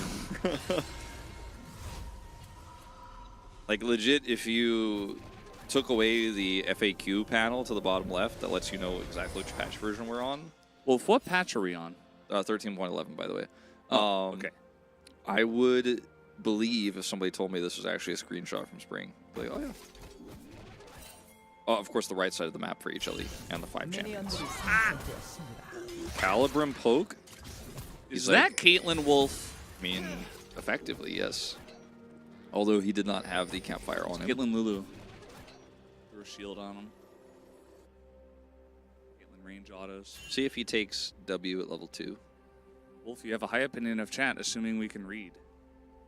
Yeah, I do assume that. Because you are also typing, and that's literacy is usually required for that. Unless you guys are just very luckily pressing the combinations of keys. It's first pick for every player on Hanalife Esports. I would assume that is for summer. And again, this is very early on in summer. And these picks aren't necessarily meta. I mean, the Sejuani probably the most staying power, but Azir definitely meta, even though he's relatively new because of the patch. Yeah, I mean, I think also Renekton has been, you know, pretty common. It was played in week 2 quite a bit. So surprised to see Rooster have to pick that one up. I associate Rooster with being a good Renekton player. Like, I've seen him do it before. I don't know if the stats, like his win rate is high, but I think he's a good Renekton player based on the eye test of what we've seen from him before. And so far, just doing Renekton things up here. Looking at rune setups, very basic here. Hype also going fleet footwork. Not lethal tempo. Conqueror for Roamer. No lethal tempo Azir build in this game. And no ghosts for any of the 80 carries. Getting too spicy with that one. Alright, Rooster. Got him. He bounced the belly on him. Okay, he used his Q. We'll see this Viego is out of range. Good timing on that ward. Yeah. He like did it so systematically, the way he maxed his Fury out, looked for the empowered Q, then backs after taking away Castle's health, comes over at the right timing where this wave is pushed around the corner, sees the Viego, knows the timing that Viego would path this. If he was pathing this way, he would be up here. Pushes him away. Well played. Yeah. Jin just running around. He tricked us. He's just running around reloading down on the bottom side. At least every time we look at the bottom lane, he's just reloading. I mean, I don't even see him shooting anything. It's weird. We'll have to wait and see if he does get up the courage. See, look, he's reloading here again. Yeah, he didn't talk to anymore. the Resident Evil shopkeeper to improve that reload speed on his weapon. Yes. Why doesn't he just buy a TMP? He could shoot way faster. Use that raw stats. Uses raw stats way better. You know. Dat raw stats. That raw stats. Well, Hambag is here again. I want to relive the days where he gets to play Elise. Uh-oh, Slice and Dice is down. Rooster's going the opposite way. And he is going to flash into the jungle. And he might be able to get an execute off of this for the trade. And actually, no. He's just going to back. Rooster's still on the run. He doesn't know that he's not being chased. He's just wasting a lot of time here. Might even execute himself anyway. Yeah, just to be safe. There he goes. Fastest way to back. Yeah, that's a big win for KT. I mean, it's 4.5 minutes in. His respawn timer. I was gonna say recall. Respawn timer is still like 10 seconds, so won't lose much here. Looks like just a single minion is lost, but will be a cull he has to buy with his awkward timing, and Castle will just match him in TP. Could have been much worse, but down a flash, down TP, buying a cull on Renekton, not really what you want. It's not the end of the world, but definitely he played respectfully the first time, but the second time, going for that dash, he will be punished. He will feel it. He's going to feel the pain of picking Renekton. Here is Grizzly. He's got some support from his team. So Hambag is here. He's going to spot them all. And Roamer roaming around that area. They're just going to have to give this one up. Homolife Esports first Drake in their pockets. So, I mean, so far so good on these objectives with the Heimerdinger pick, you know? And the Jin. Set it up, yeah. Set it up, get in there, entrench yourself, take the objective, make it difficult for a contest. 1 for 1. That trend will need to continue here for Hanwha Life. We're going to feel good about their chances. Feisty not feeling good about his chances here of making anything happen with level 6 up for Roamer and the health advantage he has. That's right, Heimer, you tell him. He's just getting revenge for what happened during Arcane.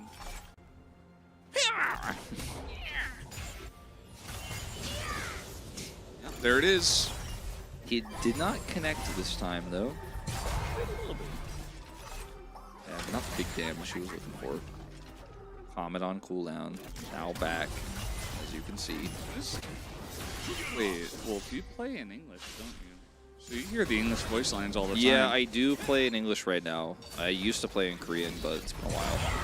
Somebody asked me on my stream, when was the last time I heard English voice lines? And it was a long time ago. Like, actually consistently, other than, like, randomly here and there from video clips. I lived in LA in 2019, so I played a lot of League in English during that time. And then when I came back, I discovered that it was possible to then play on the Korean server in English. Using a very simple trick. Right? Korea hates it. Yeah, they don't want you to know. Good morning, it is easy for KT. First of all, Lowry, it is currently 5:30 in the afternoon. Yeah. Second of all, I don't have anything. KTR in the lead, though. 600, In 500 gold. They are behind a dragon. Yeah, that early Ocean Drake. I feel pretty good. Make these lanes a little bit easier, especially for Rooster. It won't feel as good when it's, of course, revealed to be Chemtech Soul. Ooh, I don't know about that. I'm feeling a cloud again. Feisty hanging out on the left side of the lane. He's going to flash directly into a Sejuani, who he then immediately stuns and walks away. He basically flashes and seemingly mid-air gets the stun off on the Grizzly. And this is going to be an ult coming out of Hambag. So, yeah, trade ults. That's going to be the Herald, it looks like, going over to Hanwha Life Esports, looking for a double objective here. Now let's see. I mean, there's a lot of ultimates down. Rooster still has his. Feisty does not have flash, so the engage range pretty low. Does not have his stun prepped either. He has Tibbers at least eventually. Down he goes into the Sejuani. First blood comes in, but immediately it's turned around, and Rooster is just massive in this fight. The Tibbers not nearly as much damage as a giant crocodile. And Humble Life Esports will take this objective in a 2-for-1 trade.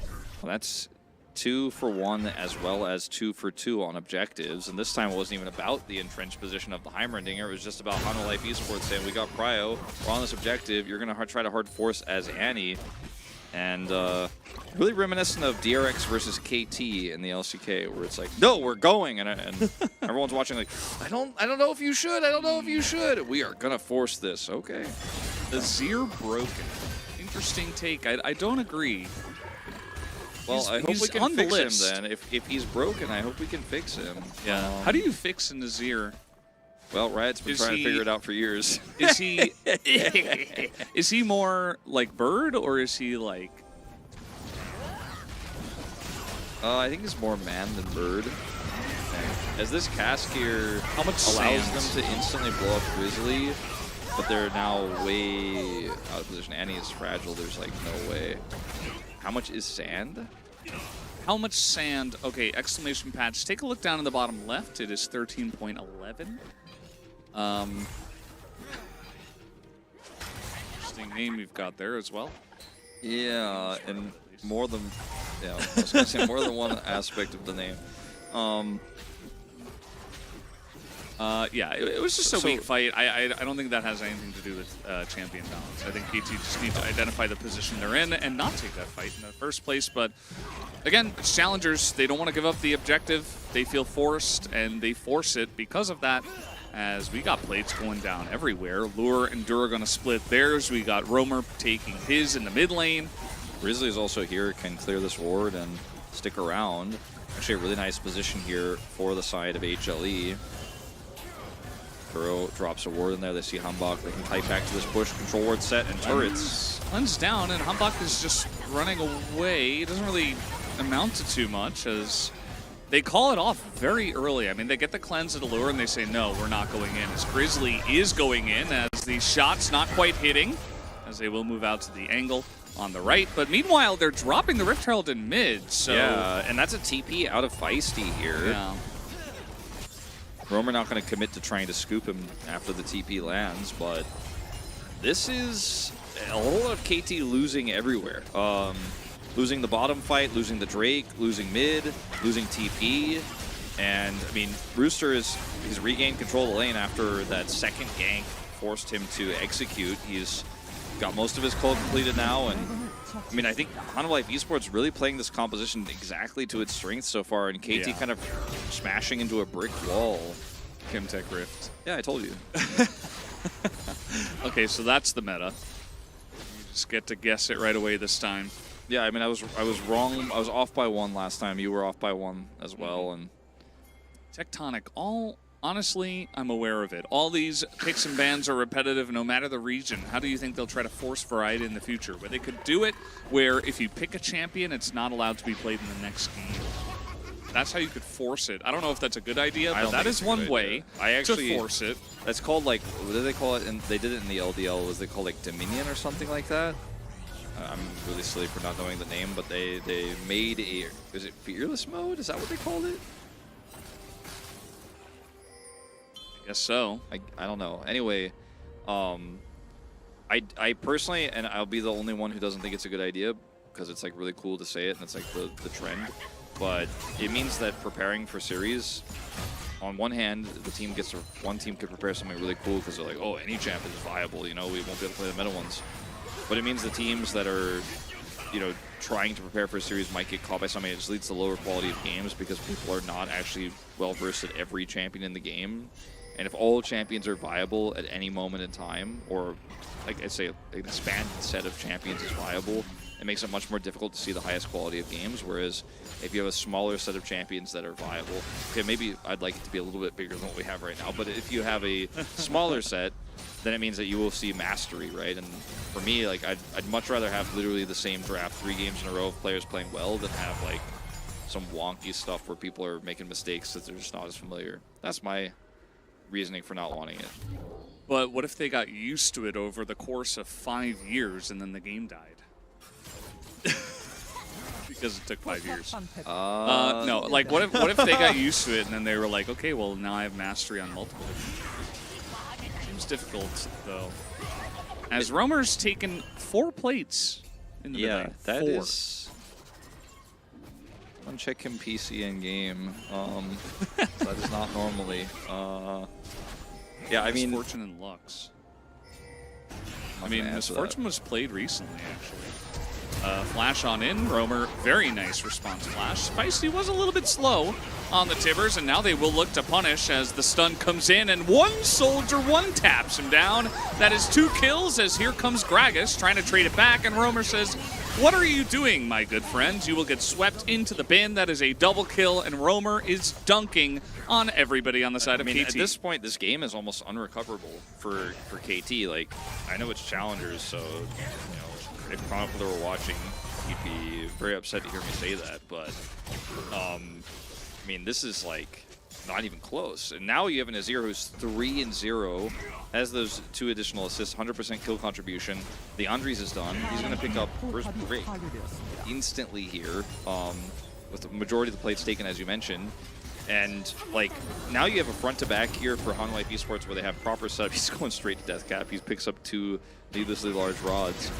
And like the timing of this bear is very late, as you mentioned, so it's really easy for Roamer to flash it. Castle's trying to come over here and save the play, but he's so late. Permafrost procced here easily on Azir, and Feisty is just left out to dry. And then now Castle is like, I better commit to the play because I'm here. I'm here already. I gotta get something out of it. That's sunk cost fallacy on that one.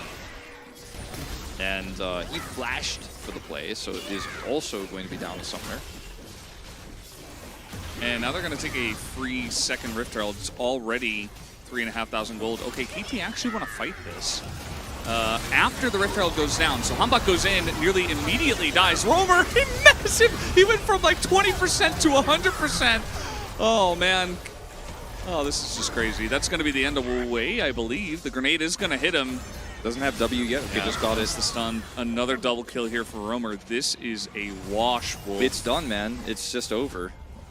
That Gore Drinker heal was disgusting. This is what I said about the Renekton in this comp, right? Like, you actually have great setup. It's difficult for KT. They have to funnel in, and then Renekton actually, because of his passive healing he's going to get on his empowered Q as well as Gore Drinker. Watch this. They try to focus the Renekton. He's got Dominus. Then, boom, Gore Drinker Q. Or Q Gore Drinker is the order he did it in, and he's back up to full health. Like, on top of all those champions, if you can close the gap and these choke points, which you're going to be funneled into against Gen Heimerdinger when you fail the engage on these choke points when you're trying to contest objectives, like, it's just free. And I think Hanwha really have great mastery of their comp and how they want to use it. And KT are, I mean, they're just trying to hard force a square peg into a round hole. And you make that mistake once, it's like, okay, you can still recover. You still have a viable comp. Like, this comp is good. You do it twice, and that's what we saw in that second fight. Now we're like, okay, you're 1-9. The game is done. Like, there is no recovery here. There is no bounce back. Yeah, I just think that teams in Challenger League especially, they're like, well, we've made this decision. Someone made the call, so we're doing it. And it's like, after the Rift Herald went down, it's a late push. It's a Viego engaging onto a Renekton, of all people, and it's just never going to work, right? They're like putting themselves in a position to fail, as Wei is just dead. Okay, let's see who gets the kill. Will be Grizzly. Just throws out the whip and picks that one up. Tibber's looking to reach the same fate. Down it goes. I'm not going to criticize KT for this one, you know? I mean, at this point, you're just so far behind. It's like, you can't even exist in your lane. As Rooster's actually going to push bot or push mid as they have this 4-man bot, they're going to actually get a charge on this inhibitor turret. That is where we are in this game. Setting up these sun discs, no flank's going to happen. And like, what do you do as KT? I mean, you literally have no options. Hambak will die if he commits to this. Okay, he gets out with his Heartbreaker barely. That was a really heroic play for him to stop the charge. Will lose his ultimate. Not going to matter too much because there's no objective right now, but I mean, the fact that they sent Rooster mid during this is like just all you need to know. It's basically saying like, Yeah, I could just get that top turret, but I can get that for free later. We want to actually get real permanent damage on the bottom side of the map where we'll have constant prio for the next streak, and then we might try to look for, or they might try to look for like an Elder end super early if they don't end the game before that, because this is a 7,000 gold lead, 7,200. It's looking pretty nasty. Yeah, it definitely is. I mean, Hollow Life Esports, they started off really weak this season. They got 2 0-2s, one against Nongshin, which is like, okay, Nongshin, pretty decent team. But then against Bro, who have just not been performing at all. We were like, what's going on with Hollow Life? But they immediately turned it around. I cast them against T1 last week, and they looked insane. Like, they were really, really good. And yeah, T1 aren't at 100% right now, but I think it is also just that Hollow Life Esports, they're on a roll. I mean, they took down DRX, who also looked insane on the same day. Also cast that one. And they're just a great team. And I think that KT, they're like floundering. They're obviously not on the same level at this point, I could say. As, okay, Mega Blast Cone comes in. Castle, though, on the Gragas will be able to get away. Humbug here trying to hope for something. He does not have his ult back still. Bit risky to actually commit to this, as Rooster is trying to push that wave into that turret that's significantly damaged there in mid. Just going to clear this wave quickly. Has a second dash, can get out of here, and as they commit to try to push him away, the top side of the map continues to get pushed further and further. And with Leandri's death cap, I mean, this could be a Baron on spawn situation here for Hollow Life Esports, especially considering they have these choke points set up with turrets, a Jin trap, they have vision. Look at all the control vision they have over there. It is, it's not going to be unrealistic that they actually start this up in 5 seconds. Like, this is one of those times where it's like actually the correct call to do Baron as it comes out of the pit. This is very rare, but that's the lead that we're talking about here. You got Heimer, you got Fed Azir. You are chilling. Free Baron. And KT, I feel like we might see the same thing we saw in the last Rift Herald fight, which is they try to get in here. This time around, they are gonna play it slower, as they didn't quite full on commit to that play just yet. But yeah, it's a free Baron over to the side of Hollow Life Esports. It's just so oppressive. It's like when you lose a cannon rush in StarCraft, where you're like, where you lose to a cannon rush, where you just didn't deal with it early, you kind of walked into it, you made some mistakes, and then the cannons just keep getting closer and closer to your base, and you're like, well, I guess it's just done, it's inevitable. Like, do you pull your probes and like run into the cannons and die, or do you die slowly? Like, that's, you know, that's where we're at here for KT. If this were StarCraft, they'd GG out. Well, they're going to pull their probes and attack straight on as Ingos Hambach, he nearly dies, as now Miliult comes out trying to get the snipe here on a Hambach. Not quite going to happen. Fourth shot hits way on his way out. KT Rolster, they try to make the flank play happen, but timing not the best. And again, it's 11,000 gold at 21 minutes, so what are you going to do? Just going for the Hail Mary here. Yeah, I mean, nobody can blame them for the plays they're making now, because everything is a bad choice. Every move is futile. There is no correct move at this stage, as Rooster looking for the double dash through the minions to grab Castle. He'll hold his ground. Uh-oh. Tried to engage the bouncing grenade. That was a massive cast, and they get the Jin. Did he even exist in the end? I don't think so, as Ingo's Roaster looking to roost on them right now. He will take them down. I don't know what I'm saying right now. Roaster is getting in there and roosting them. Amazing stuff. 8 kills now. Legendary here for Roamer, who I combined with Rooster. And yeah, Hollow Life Esports will eventually get across the line. Roaster. Oh boy. Well. Did Jin really exist at any point in this game? I don't think so. I mean, kind of. He did some decent damage in those early team fights, and he also set up some good traps. So that is going to be the Chemtech Soul. I think I'm going for a Roaster vote for my POG. Not a bad one. Going for another ban in the Twitch chat. I'm really good at those today. Chant's really good at... Let's take another look at this fight.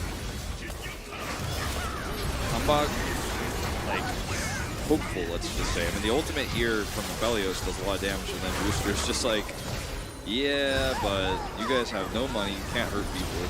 Hype's like, I can hurt people. You can't hurt people. You can't break those cuffs, okay? You can't break those cuffs. That's a throwback. I don't know why that came to my mind, but... I can break these cuffs. You can't break those cuffs. yeah, this is the reality, unfortunately. I guess Roaster's angling for a BBQ sponsorship. Absolutely. Have to ask, why Jin? That's what I asked as well, but it's okay. I mean, he does run around reloading and stuff. He really did trick us, but it's okay. The rest of his team is doing a great job. Roamer's playing great. Rooster's playing great. I think even Grizzly might get like 1 or 2 votes there. Had a couple of good gank timings. Yeah. Bottom lane existed.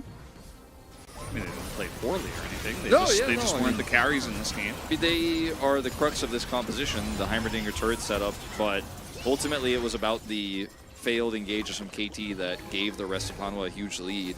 And so even though the comp was kind of about like, all right, how do we set up this Jin and Heimerdinger? KT was like, how do we try to force these fights where you don't have positional advantages? And then the comp became about a fed Renekton and a fed Azir. Can't force those fights. You can't force those fights. I can force these fights. You can't force those fights. I can defend this Nexus. Oh, you can't defend that Nexus. Can't defend that Nexus. It's 1-0. Nobody in chat gets this reference, man. We're There's so probably old. like 1 or 2 people. We're so That's old. an old internet video. That's like a 2005 probably. Yeah, that's like first 2 years of YouTube, you know? Not even... Is that YouTube? It might Well, have I mean, even been before YouTube. I mean, it was on television, right? I think it was on Cops. Yeah. But, of course, like, within the first 2 years of YouTube's how it spread to, like, the younger generation. One of the first memes. Yeah. Thought it was a Shrek reference.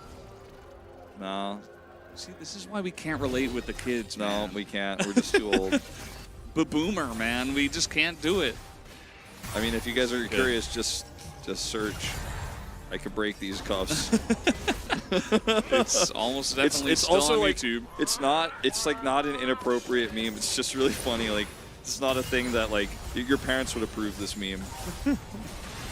Guys, I really lime your casting, but you never failed to make me feel. Yeah, Sorry same. about that, but we're Same. all. But don't you feel like you can relate to us? It makes you feel like you're not alone in your oldness. Yeah. There's a whole generation of people that are just like us. Now, KT Rolster's still trying to break the cuffs. I don't know if they'll have an opportunity. At least Summer Life Esports only have Kencheck Soul. Right and it's now, nothing... we're at the part where KT's like.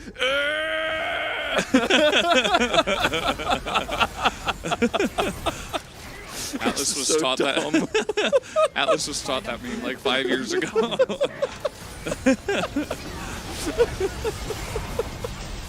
All right, here we go. One last chance. All right, KT, they've got it. They are struggling. They're trying to break the cuffs. The cask is good again, but the strength is not quite enough as Rooster, they are running into a choke against an Aphelios. That's not a good idea.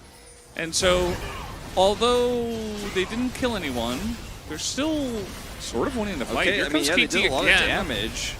The health bars They will are not low. give up. TP from Rooster. He's You got can't flash. break those cuffs. Oh, that's not the old. Yeah, not the ult we're looking for. As Ingo's Hanbok nearly steals it. The timing was very, very nice on that. But at the end of the day, still going to be Hanwha Life Esports taking down the Baron. Got a little bit closer than it had to, I think. And Jin did deal a little bit of damage. You know, he did fire his weapons a couple of times, but most of the time he was reloading. I I'm love pretty sure. that, like, Jin also, I was going to mention this earlier, but he's like, I've got a Storm Razor and a Rapid Fire Cannon. I'm 1,400 gold behind. He's just like, this isn't about me. Lore's like, Mythics, I'm not building that, I'm building an LDR, because I got to kill this Gragas, or help my team kill this Gragas by offering a small modicum of damage. You got a stopwatch also. Yeah, he's not going to die this time. He's not going to hurt anybody, but he's trying not to be hurt also. When are we going to see the tank Jin? The Trinity Force Jin? Titanic Hydra Jin? Yeah. Trinity Force. Oh my god. Into, what's the other one? They built something before Titanic Hydra, but, Either way. Were you talking about the tank Zeri? builds? Yeah, like the Zeri Doesn't she build. just build Hurricane? Runen's Hurricane into the Hydra usually? And then... Sometimes? I mean, it's not always. Hydrogen? Yeah, hydrogen. How many You atoms? mix that with oxygen, you know what you're gonna get. Water? As long as there's 2 hydrogens Okay. and 1 water I wasn't aware. in that ratio. Honestly, I wasn't aware of it. CS hype. Okay, Yeah. wait, the Elder is actually happening. I joked about it Elder earlier, but we flip? got this far. There's a game Can happening. they break those cups? He's trying to break the cuffs, man. He's getting pretty close. Castle on the edge. Hype needs to do big damage. He does not have his red gun yet. Needs to use that Calibrum and spam it out. He needs to get into range to use it. Use it. Castle? Oh my god, what is happening? He mega cones into the back line and he's just going to die, basically. He does get away for now. As the Jin is attempting to fire his guns, I repeat, he does hit Feisty with a 4th shot and a W into Hype, who is still alive. Somehow, I do not know how. Do not ask me the answer to this question. Hype is being chased down, and he's going to get shot by Jin, who's actually beginning to do a little bit of damage now. And that's going to be the end of the game, guys. We are going to have a TP into the base. And Hamaleif Esports, a very clean game number 1. Got a little bit, the cuffs were beginning to stretch a little bit, but at the end of the day, it was Hamaleif Esports who win the game. Crab Rave, you love to see it. I don't know, I think I'm actually moving my vote to Roamer. I'm going to be honest. It was Rooster most of the way, but it's gonna be Roamer in the end, actually. I think both the solo leaders had fantastic performances, but I am going to vote mid on this one, actually. Well, the game ended up going way longer than I would have expected with the 11,000 gold lead. The Baron spawn kill, which was just instantaneous, but they staved Hanwha life off for a little while. But man, Hanwha, if they keep playing like this, it is not going to be a fun series for KT. Yeah. They've looked amazing recently. And KT also, I mean, they dropped the ball a lot, and I think they just were not very prepared for this composition.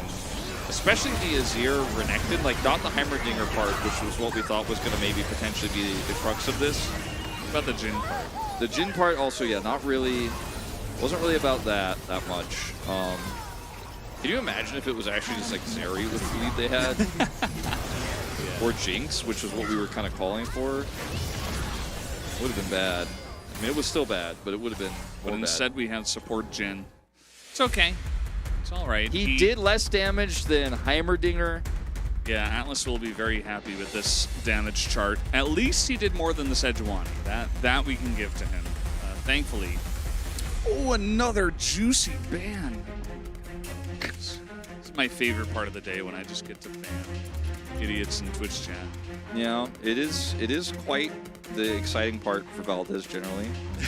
I like watching you work. I like watching you do it. Yeah, just hanging out,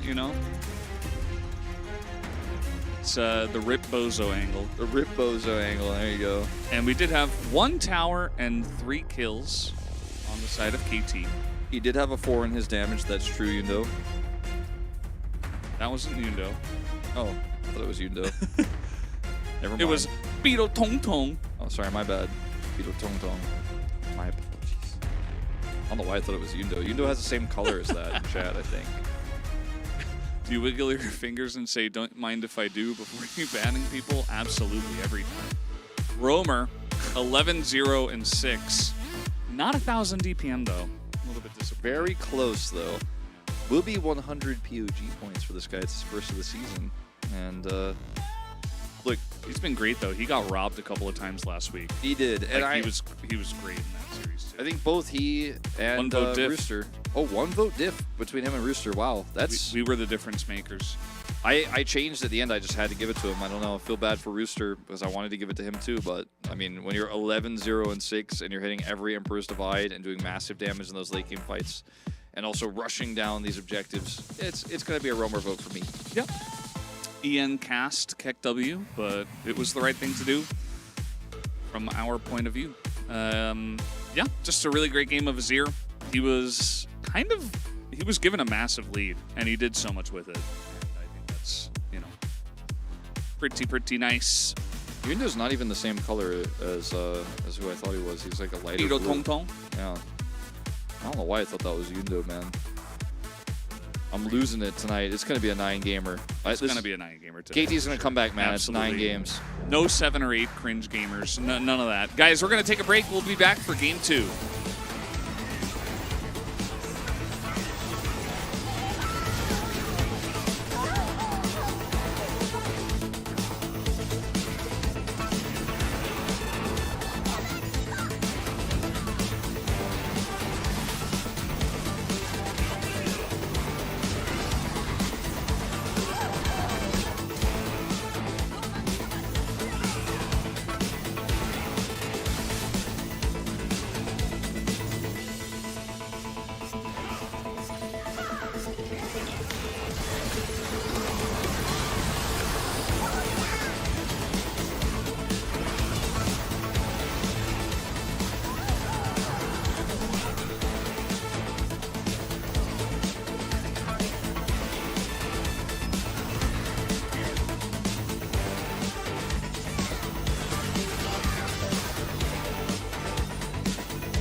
And welcome back, everybody, to LCK Challenger League. I'm still the Valdez AI, that's Wolf AI, and we're getting into game number 2 here of KT up against Homolife Esports. The first one was not very even, Wolf. No, it was very one-sided. But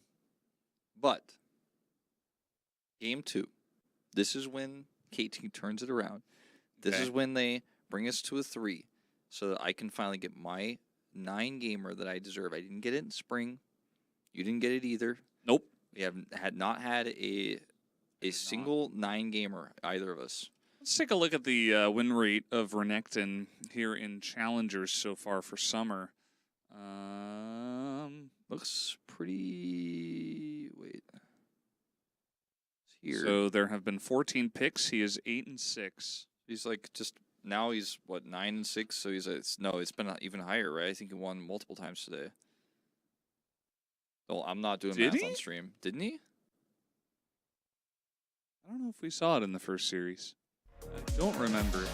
Well, we are going to see Perfect in for Castle, because this is the KT way. Not the sub, but the way that KT decides to... Way is still in. Way is still in, yeah, sorry. Yeah. Just to make it clear, but... KT does this every game, so we'll never know what it really means, but I don't think it means anything. The players are very similar in strength, so they will both play. Perfect prediction. Predict that Perfect would be hauled up here. Homolife Esports have no subs. No. Probably could have guessed.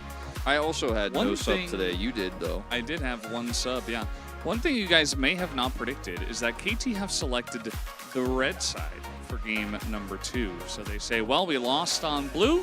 It's time to shake things up and go on to the red side. See what the draft will allow them. Maybe they will take the Renekton away this time and look for some early power on Heralds. Let's see. They may also just ban the Renekton. LeBlanc was banned last game, which did... mean that we didn't see it, obviously, but I wouldn't be shocked or surprised if it does make it through this time with KT moving over to red. No Nico, though. That's not happening. Yeah. Playing on red side right now is like playing with 2 bans. The other one is like half of your ban, where you get to choose between like 7 OP champs that you don't want to play against. And then your opponent gets first pick. But you do get 2 of your own, which we have seen teams utilize. But generally right now, blue side is quite strong, but they want to play something new. They didn't win on blue side. They don't want to play on blue side. Sure, let's see what they have prepared. Alkai banned this time. And I've said that many times in the past, Wolf, in Challengers. I'm like, let's see what they have prepared. And then we see the exact same draft thing on the other side, yeah. Yeah. Or we see, like, they just play what their opponents played on the same side. They're like, well, we can do it too. And then they lose. Yumi is gone. Just like game 1. See if the Zeri actually gets played this time. Yeah, the Gragas was played last time into the Renekton. Yeah. They did put it up there in the top lane. Will it be a LeBlanc ban here for KT, or are they going to leave it up? They're going to ban Milio, so could see Roamer's LeBlanc here in game 2. See how much preparation he's put into that static shiv, and it is going to come through. Wow, we're living in a world where LeBlanc is B1 priority. That was not on my bingo card for 2023. There was a year, I think it was right when I joined the LCK in 2017, where she was perma-banned by the red team. It's like, you're not allowed to play this. And if blue ever got a chance, which they didn't, it would have been first. So like Nico right now, basically. Yeah, pretty much. Yeah. And it used to do like the same thing, where it's like, oh, they got LeBlanc. They just win by default. Well, we did see it lose. So we'll see if it's a default win here for Homolife Esports, if they can find the same advantages that Roamer found in game 1. I would not be surprised if it is that LeBlanc win. Up against Annie here in the mid lane. And what's going to be the follow-up here? You know, it could go for something like Ephelios. We'll be looking for the Rakan. So maybe a Xayah draft here. Rakan? Yeah. Sure. Yep. Sure. Okay. Reble? No, not anymore. Reble, yeah. Rakan is a very interesting pick. It does feel like we do prioritize it a bit more here. First time chatter Hung Dika and Feisty move from Bro to KT? Yeah, a long time ago. Oh, no, no, no. Don't pick Viego, please. Viego's fine. It's really good in the meta. Okay, so now they have LeBlanc and Renekton, and they got the Lee Sin that I was calling out for last game instead of the Viego. Yeah, so Life Esports win the draft. Let's wait and see. I have seen crazier draft pivots. Maybe they'll play Jax this time. Will be a Poppy to come through, actually. Poppy. So a bit of a flex pick. And they will lose Xayah for this. And if KT decide they want to ban some... I mean, maybe they're just saying we're playing Aphelios, we're gone now. See what KT decide to ban. Lucian gone. If I'm So Hano, I funny just we- ban Aphelios Xayah and go, Yeah. I already have an 80 carry, I have LeBlanc. What? True. It's so funny that we see so many Lucian bans, but we just never see him play. He gets banned all these times. Teams are like, I don't know, they might pick Lucian here. And like, Lur's a good Lucian, but nobody plays it. Why not ban Zeri or something meta? Okay, it's Nautilus. That looks like a Zeri ban angle. Yeah. If they are expecting it, but they could also ban Aphelios. Ban Zeri. Or Aphelios. Now, It won. how much, like, what's it gonna take to get LeBlanc actually in the bottom lane, like, with the support? Like, Yeah. how far away from that are we really? It's just she's so good at solo laning. Yeah. So they elect to ban neither, and they'll probably get the other one. Or Varus. they can just play something that's not Zeri. Okay. I mean, I think Varus is really good with this poke comp that they have, where they have a really nice front line with a Renekton. Kaisa, With the roaster. Seri, Jinx. We're not sure on Hanwha. We don't have a plan. Jin. I don't know about that. I mean, it worked in game one, yeah, right? but this is different. This is different. This is not the Well, same they won a game one. with Jin. It must be good, right? Jinheimer? It's the 9-game angle. Maybe KT will just push into it again. Life Esports were winning the draft until they weren't. I see. What did I tell you? You just knew it. never You're know. like, You wait, just hold never on. know. I was like, no, it's set, man. They have a great top side. They're good. Right. Well, it's gonna be Poppy top into the Renekton. Yeah. No. Play Shaco. Hold on. Yeah. That's not Shaco. That's Shaco static Shiv. It's good on the current patch. I don't know about. I say good, but it's it's the whispers, the rumors So on the Twitterverse. I think what LeBlanc and Azir both do in this composition are ultimately the goal is the same, because Azir is going to have Leandries. He is going to ship damage into KT as they try to approach the turrets, etc. What LeBlanc is going to do is try to static Shiv in the same way and can do it from different angles. The one thing that LeBlanc doesn't have, that Azir does have, I mean, there are multiple things, but the most important part is Emperor's Divide, right? And she does not have that. She doesn't have it at all. Not even anything slightly like that. And I think that's a really key part of... What about the Empress's Divide? Oh, she doesn't have that either. You know, so I'm feeling like this comp doesn't really work the same way. Now, in the previous game, Roamer got so fed and Rooster got so fed that we didn't even have to talk about the Jhin or the Heimer. That could happen again, but if it does, we have serious concerns, I think, on the side of KT Rollster. I think they'll play it much better this time, and I do think we're going to 3 games here in the series. Static's still quite a bit worse on this version. Well, either way, LeBlanc still broken with it on this one, as you have mentioned. Roamer got a lot of kills, quite a many few. As we are just about to jump onto the Rift for game number 2. Match 22, game 2. Lots of 2s. Match 22, game 2, but the patch is 13.11. True. Not 13.12. There's no 2 in that one. Nope. And let's see how it goes if KT can actually get something going here with this mid-jungle duo this time around. Let's jump on the Rift for game number 2.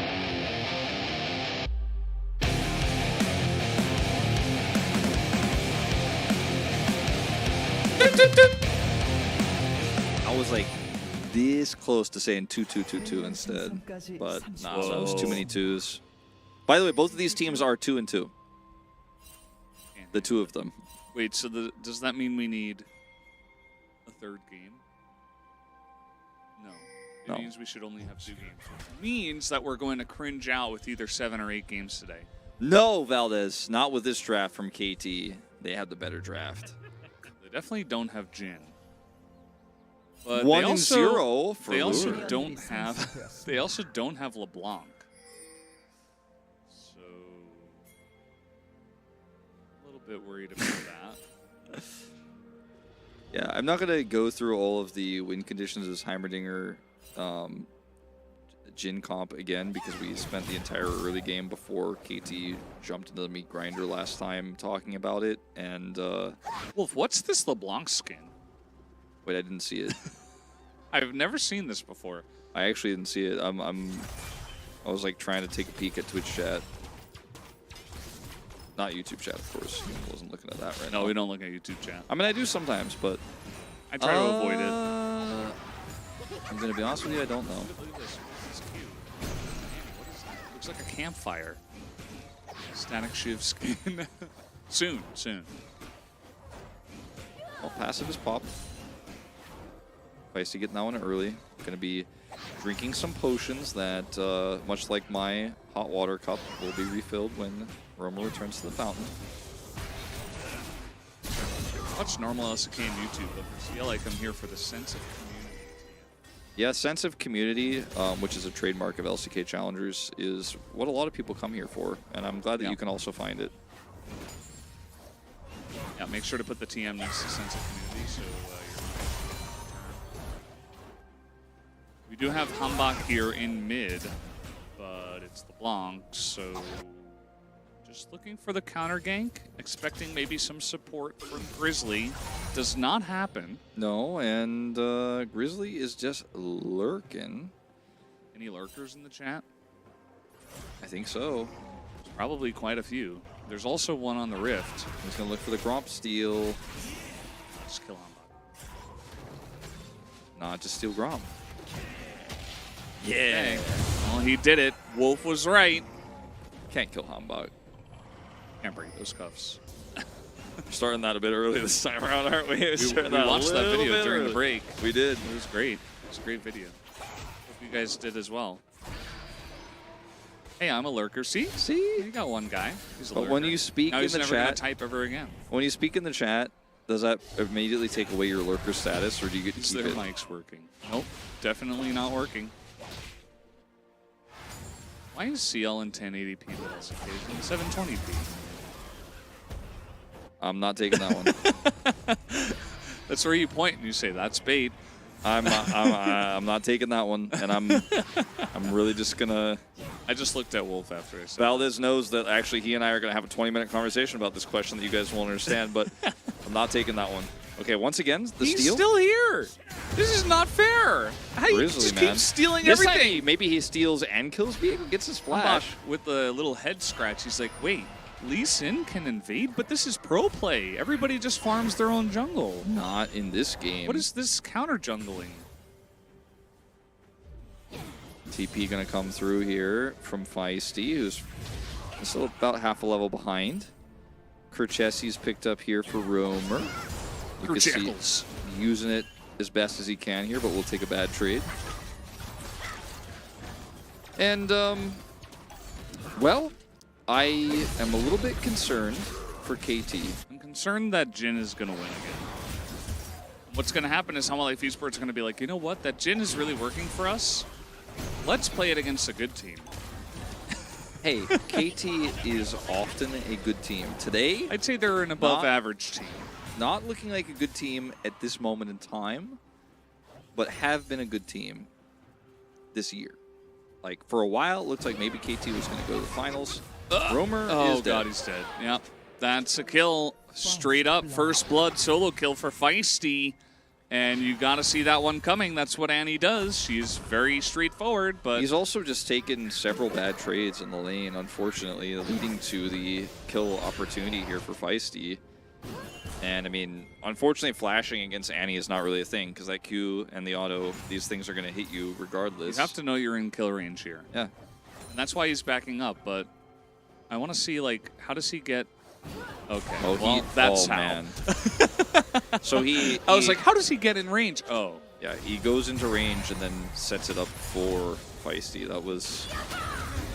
Feisty, man, he's got the killer's eyes. He will see that opportunity the second you distort in like that.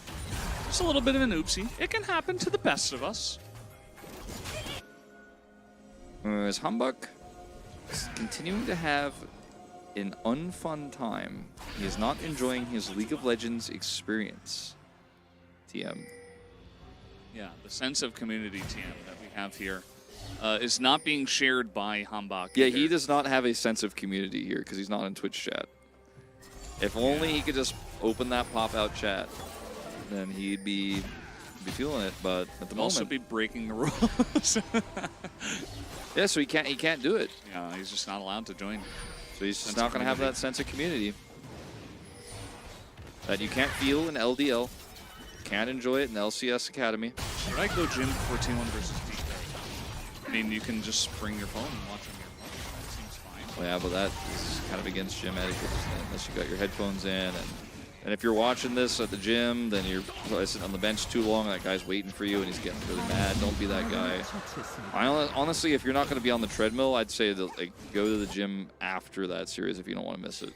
Dan's game, not listening to Korn at gym. I mean, Korn's pretty cool. I can relate. I'll be honest, like, I don't really like putting things in my ears while I'm at the gym because I get sweaty and stuff. So I kind of just listen to the same 12 songs my gym plays every time I go there. It's a little bit of a tragedy. Charters. That was the first set of games. Well, DK didn't play in that one. Valdez' mic is scuffed. I can't fix it. Sorry. I can't fix this mic. Perhaps production could fix my mic. I didn't realize that Honestly, there was an issue. he wasn't aware of it. Honestly, I wasn't aware that my mic was scuffed, but hopefully now we can be aware. Maybe I just, you know, sometimes I look at Wolf, and maybe that means my face. And I'm not facing the right way into the mic. Yeah, it's probably just that. I think my mic is fine. Okay, glad to hear that. Is it like when I do this? Is it like quiet time right now? Yeah, because Valdez is like looking at me, still a little peek at me. I'll just give him the side eye from now on. It's fine. Thank you, Atlas. All right. Hope a voice we can trust. Hope you're doing well. Ooh, that with dodge. the Nightmare Dungeons. That was a nice dodge. Okay, we're just getting on in there as the Croc is deep in the enemy backline, but that is not going to work out too well for him, although we do have the Heimer picking up a kill. And it's a 1-for-1 trade. It certainly is. KT only lost their support. Yeah.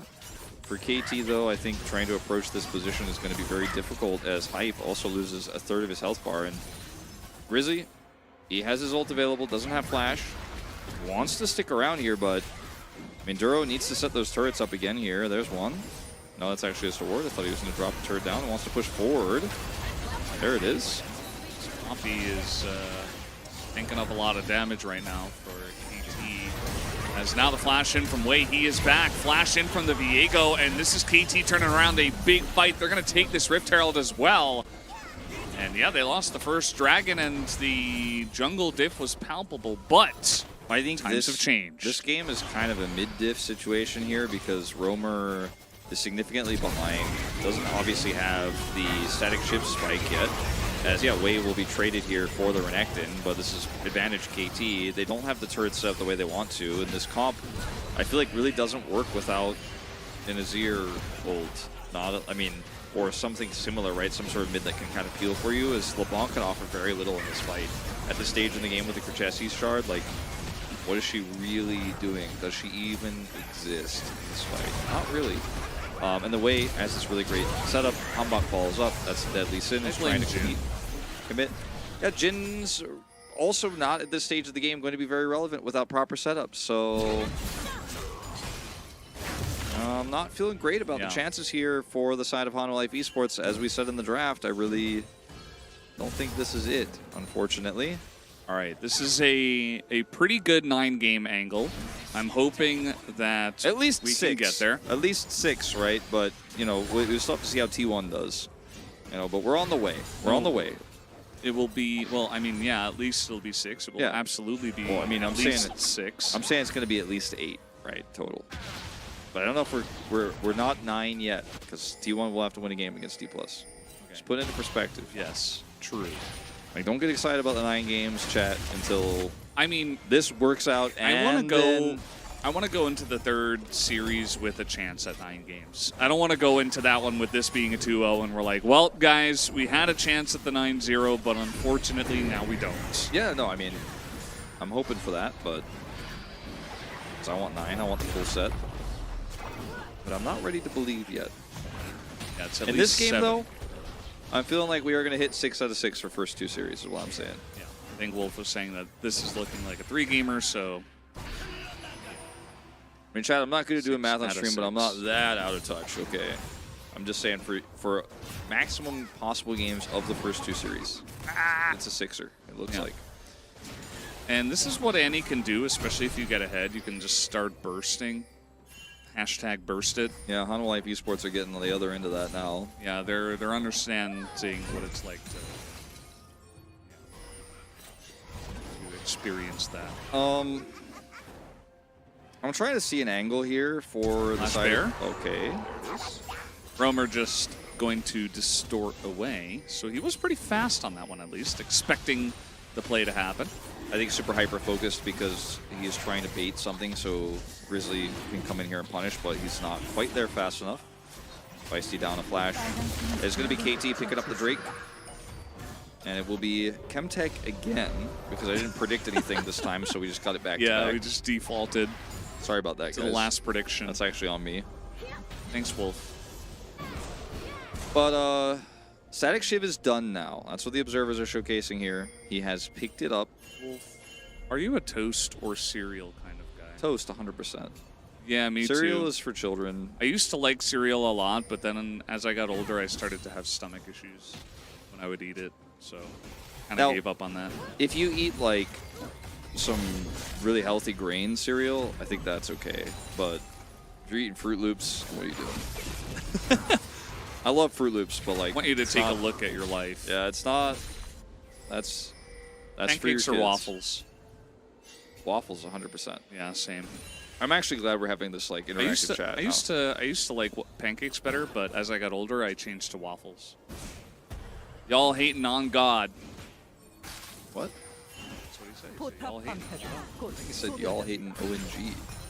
That's what ONG stands for. On God. I don't think so, because like, where's the N then? That would just be OG, which stands for Original Gangster. Yeah, but on is short enough that you just, yeah. I don't know about that, Valdez. You got, the Zoomers in chat can let us know. Raisin Toast is On actually Wolf top tier. tripping fur. See? Gotcha. On G, on God. See? There it is. Pepe D knows.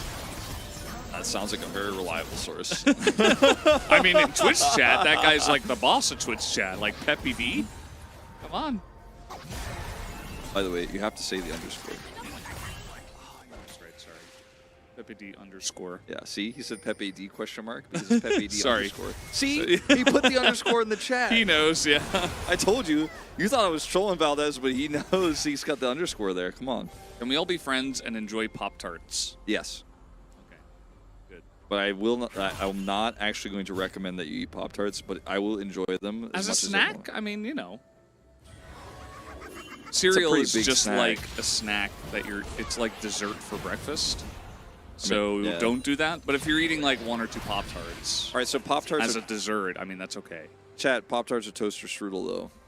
Toaster strudels are better, for sure. As Romer's caught a little bit, but he is LeBlanc. This is the point of the LeBlanc. Yeah, Pop-Tarts for sure. And actually, they're better. Jin bought a Mythic? Yeah, I think he accidentally bought Ghostblade. He's trying to be relevant. No, it's not my birthday, but it's almost Wolf's birthday. My birthday is coming up on Thursday, but you know what's also happening on Thursday, which is way more important than my birthday? Final Fantasy 16. Thought you were gonna say LCK, but Well, also that's I will also more accept important this. than Final Fantasy 16 is LCK, but perfect flashed. But he's extremely tanky. I don't even know if he had to flash. It would have gotten a little bit dicey. yeah, well, Wei is on the flank here. This actually They could have no be, idea. yeah, this could be massive. He has snuck his way into the back line. They have no idea. Here we go. He's going to catch the Heimerdinger. That is one ultra dead Heimerdinger. He is now gone as a ton of Rooster? damage from the Annie comes out. Rooster is a massive frontline. He's hunting down Hambach, and he gets popped into the back line. Oh no! That is the most deadly of Crocs I have ever seen as the blast plant strikes again. Why You can't make this up. Why did they all get on top of a Renekton who has empowered Q and Gore Drinker? Why did they do that? What did they mean by this? What were they trying to say? Honestly, Wolf? I don't think they were aware of it. I don't think they were aware of what Renekton could do here. Well, okay, Rooster, hold though, on. was great. Yeah, like, no, hold on. his positioning was flashed. awesome. He got right on top of them. And then he got blast planted into them. Yeah, so let's watch this again. So Wei has a really nice catch here on Duro. And I was scared that he was going to go into Rooster and end up getting caught here. Rooster flashes, and everybody gets on top of this Croc. Like, literally, they're all standing on. By the way, they are the red side team. They are going towards this. This is an intentional choice. They're going towards the Croc. And then he blast cones in, or he's blast coned in. Yeah. But, like, they were all going to die anyways. Like, you're not getting away from this. LeBlanc, Jin on the left side of this fight. Like, where were they running? In between those turrets there on the left side of the map? Yeah, I mean, you got to be really careful when there is a Croc with Gore Drinker. Like, maybe it has been a little bit of a time since we've had Renekton really in the meta, but this is what he does. You got to spread out. You did just catch the Heimer, and yes, Wei was coming back trying to join up, but as you mentioned, they were all just stacked for a Croc. That was just, I mean, once again, just jumping into the meat grinder, like I said in game one. Like, what if we all just made sure this Q would do 1,000,000 billion damage? Like, let's actually get a new record. Well, you know, I don't want to say the game is over because of this. Like, it's not quite that. I think KT is still in a good position. Annie's still significantly ahead, right? You have a better team fighting comp here. But man, that lead that they had is definitely significantly diminished. And our chances of 9 games with it. But that was a choice you could make, as Rooster is just sitting here going like, well, I flashed on them. They were standing on the, like half the size of Renekton Q they were all standing on, basically. Yeah, they were perfectly stacked, you know. So It's like you're raiding in WoW, and the raid leader says, I want you to be a pixel stack on this point so nobody gets hit by the mechanic of the boss, of course. Everybody can relate to that, of course. yeah, of course. So we did have a historic moment for the first time in Challenger League history. Yeah, you can't gank that guy. Like, Rooster just looked at him and he ran away. So don't even go there. They did force the Dominus, I guess. Here's Grizzly. He's hanging out.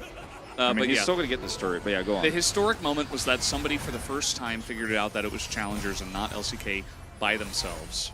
Oh, They were like, oh, it's Challenger League. wow, that's actually... I'm blind. Wow. Well, I should have known. you guys were here for it live, but I'm sure it'll be the front page of the newspaper tomorrow.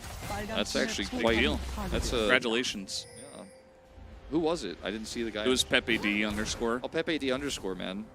It's going to be him in black and white on the front page of the news. It's going to say Pepe D _. Wait, this is an LCK Casters LCK team? True. Is it... Okay, Sterex is done. Like, actually, I thought maybe he could buy it here, but I was like, I don't know if he quite has enough. Yeah, no, he after getting that turret, he's just straight up has Sterex now.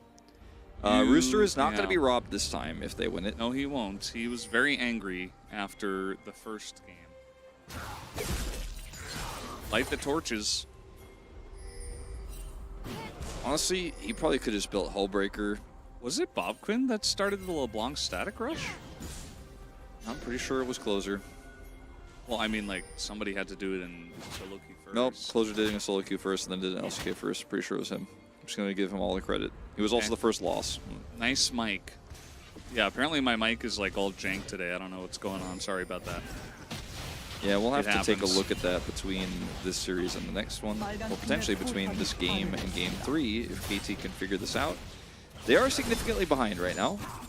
Imperfect, you do not. I do not think you want to interact with this Renekton right now. I think you would like to avoid the interaction.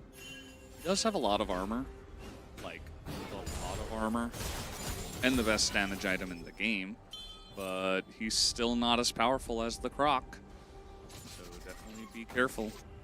Look at the armor that. Oh, he picked up a stopwatch instead. Valdez. He bought the armor, chain invested, and he was like, no, I'm buying a stopwatch.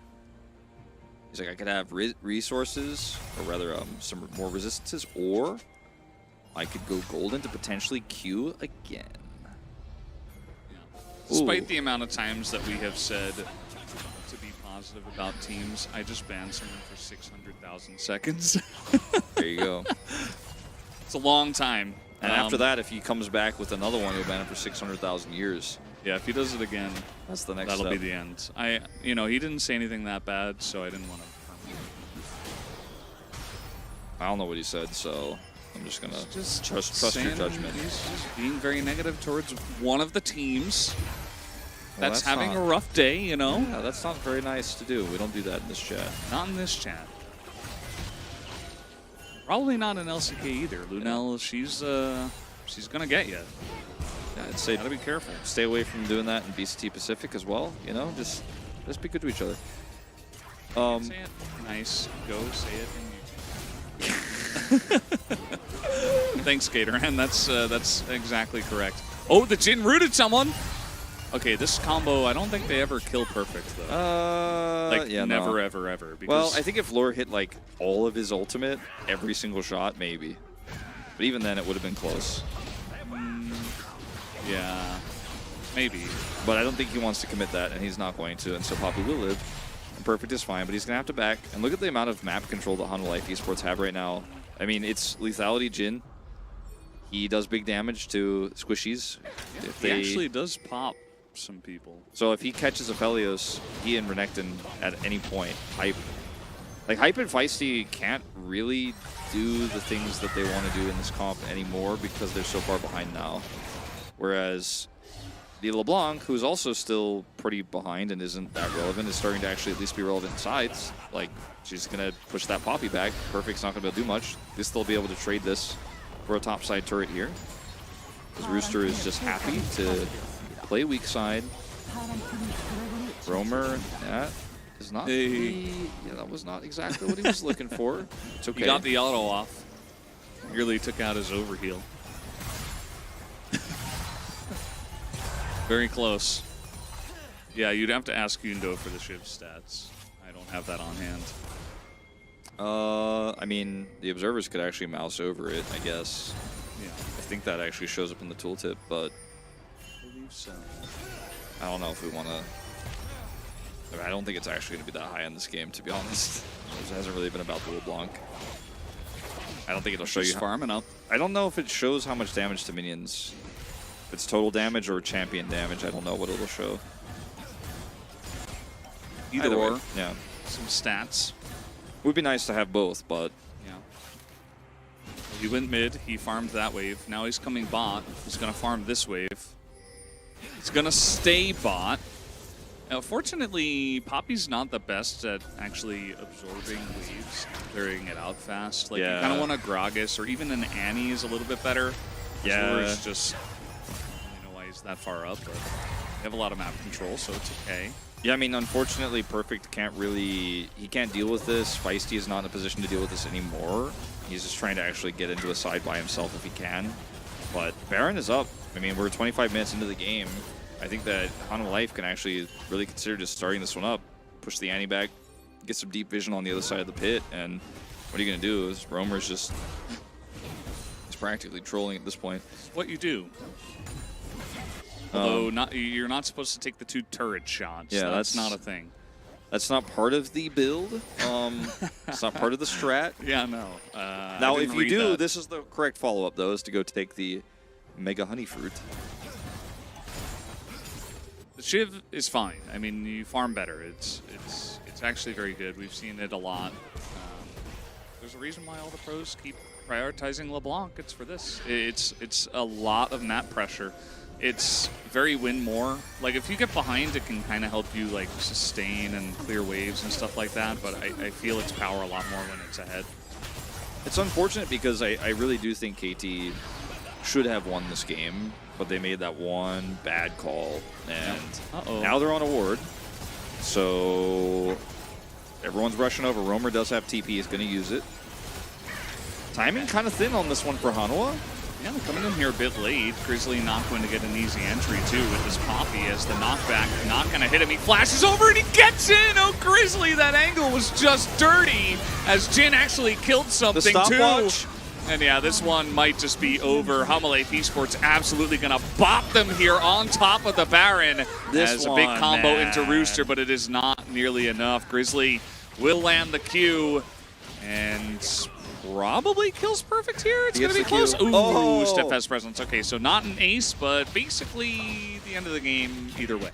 Yeah, man, this is a real stinker, unfortunately, for KT fans, because this is the kind of game where you got the right tools, you have a solid draft here, but you fall behind so early that it doesn't matter. I mean, Feisty had 2 kills early too, takes out Roamer. Roamer's not having a great game, but like, you know, the funny thing is, in game 1, we're like, oh yeah, it's not really about the Jinheimer. This is the same story, but it's also not about the Poke LeBlanc either. It just really isn't. It's actually just about Grizzly and Rooster. As look at the LeBlanc instantly get deleted here, but Grizzly's like, nah, I'm in here. He and Rooster 2v5. 2v5. Like, I mean, Lure did like some damage, kind of. Basically a 2v5 fight where he steals it. Rooster and him are doing all the work, and like Duro's... It's hard, man. Duro's like trying to be helpful, trying to be relevant, but... So Lee Sin has stolen 3 Barons today. Yeah. Alone today. And yeah, I mean, you were right. Rooster did the most damage in the fight too. So like everybody else was helping, but Rooster is the main character here in this game. They're gonna get Chemtech Soul again. They're probably a little bit miffed about the souls, but it doesn't really matter because the game's not too much about the dragons. It's just HLE winning fights around that Baron pit or the Rift Herald pit, depending on the time, and taking big leads and getting all the objectives. And yeah, you guys are beginning to see the damage of the autos. It keeps going up. He purchases 2 needlessly large rod. I don't know why they're that large, but it's needless. And now you just do insane damage to the entire team and the wave at the same time. The Jin solo pushing mid, casual. He like ghost blades in and kills the inhibitor. Yep. He's just not there. You know. Fast. He's just gonna kill this inhibitor. He's not gonna be in this fight. This could be the ult from behind angle. Look at all this damage. He's this actually is all gonna kill the auto Nexus. damage. No, like, they're gonna stop the back, so they're just gonna end the game. He's gonna stop the backs with Roamer. Look at this. Roamer's like, nope, shiv. He's TPing. TP comes in. Okay, they get the TP, but this means they should win this fight, right? Rooster kind of forcing it, but the Aphelios not really getting any damage in here. He is going to get close to taking down Rooster, but it doesn't look like they will. That should be the last fight of the game as maybe the Poppy lives as Lure. Oh my god, one shot for the boys. No, it's Rooster comes in, saves him for a bit, but then Tivers gets the kill. That's the end, guys. No 9 games. Rip 9 games, man. When am I going to get my 9? We have the cringe 7 today, probably, but either way, that's the Nexus to go down, and HLE Esports will take the victory, and I swear to God, if Rooster doesn't get unanimous votes, I don't know what world I am living in. That was an absolute clapping of a game from the Croc himself. Yeah. And you guys got to see why the LeBlanc is so powerful as well. Especially from ahead, it's like they're trying to approach an objective and they're taking their entire health bar of damage before they even get there, and there's no recourse. You cannot attack LeBlanc. She will, yeah, I mean, maybe if you get your 80 carry in the front, it's not going to be good. It's not going to be good. I mean, even with the static Shiv LeBlanc in this game, I mean, the role of Roamer was actually to be in a side lane, threatening turrets and pushing a Poppy away and preventing KT from getting to objectives. He eventually started doing a lot of damage as he picked up those rods, but like, he almost got out-damaged by the Crocodile that KT were so hell-bent on funneling into. And then also, Scales. Grizzly, I mean, the only person I think you could vote for if you don't vote for Rooster is actually Grizzly, who dominated the early game, pushed the Viego out of the jungle, went up like 20 CS early, and was constantly making pressure around the map, even though his mid laner was losing. The Genheimer was being relatively absent, wasn't really relevant around those first few fights. But KT really need to step back and take a better look at which fights they're taking and how they're taking them, because both of these games were kind of defined by KT like tripping over their shoelaces, unfortunately. And yeah, I mean, this was a bit of a rough one. I'm not gonna lie. Like, I think KT, despite no real changes to this roster besides losing Rebel, but Wei was in half the time anyways, and same with Perfect, of course. This team hasn't changed, but it feels like they have really lost their sense of how to play the game. Mojo. They lost their mojo. I mean, kind of, and like, maybe it's because the meta has shifted and they're not as good at this one, but Yeah. I'm sad to see a team drop so heavily in terms of their overall gameplay. It's just rare, too. I think so. I feel like they are a little bit behind the meta. There's been a lot of talk about the Viego. I think Viego in general right now is in a decent spot, but it does keep losing. It doesn't seem like he's the best Viego player. I know that Hambak is a fantastic player. Maybe he also feels kind of lost in this meta. So, yeah, I feel like Viego, the pick itself, is fine. They're just not playing it well at all. Like, getting less damage than the Rakan is very unfortunate, as you guys can see here. But just not his day. We'll have to see if it does turn around, as this makes Taken heal 12,000. Wolf. Yeah, 12,000 heals from his Gore Drinker and his Qs. Also 93% kill participation, and a fourth of his team's damage. Also a very handsome profile pick. I mean, what can this guy not do when he's got Renekton and a team around him, and KT funneling into a choke point? What can he not do in those specific scenarios? How could he not press Q, press 1, and pop off Valdez? Of course he's going to do it. Yeah. He's going to press W occasionally as well, E, He and did. chase him down. He flashed also to make sure he was on top of all of them. What's like a normal healing damage? Well, Less than not 12,000. Not as much as that. Yeah. That's what I'll say. I don't think I've ever seen this stat in my life, but it's a good one. The DPM, good enough. He did his job, which was to. It was a low turn it damage around. game. I mean, Yeah, and they also lost the early game until that fight. So they lost the early game. He's 500 DPM, but also still like over 25% of his team's damage. Just shows you that this game was not really about like long fights. yeah, in the LCK, like a lot of people that spam Cassante were getting like 540, and they were like second in the LCK for tops. So having like 500 is actually a lot for a top laner. So Yeah. maybe that's a good way to kind of So let's do a little bit, relativize it. let's do a little bit more of this during this little interview where we're just going to be chilling here. Let's do a little bit more of the like A or B thing, because we did waffles or pancakes and stuff like that. Okay, Tabasco or Sriracha? Tabasco. Yeah, me too. Sriracha's like I know they're not quite the same, they're but not like, quite the same. but which one do you prefer? Which one do you use more? Tabasco. Same. Sriracha's kind of like you got to commit to it, right?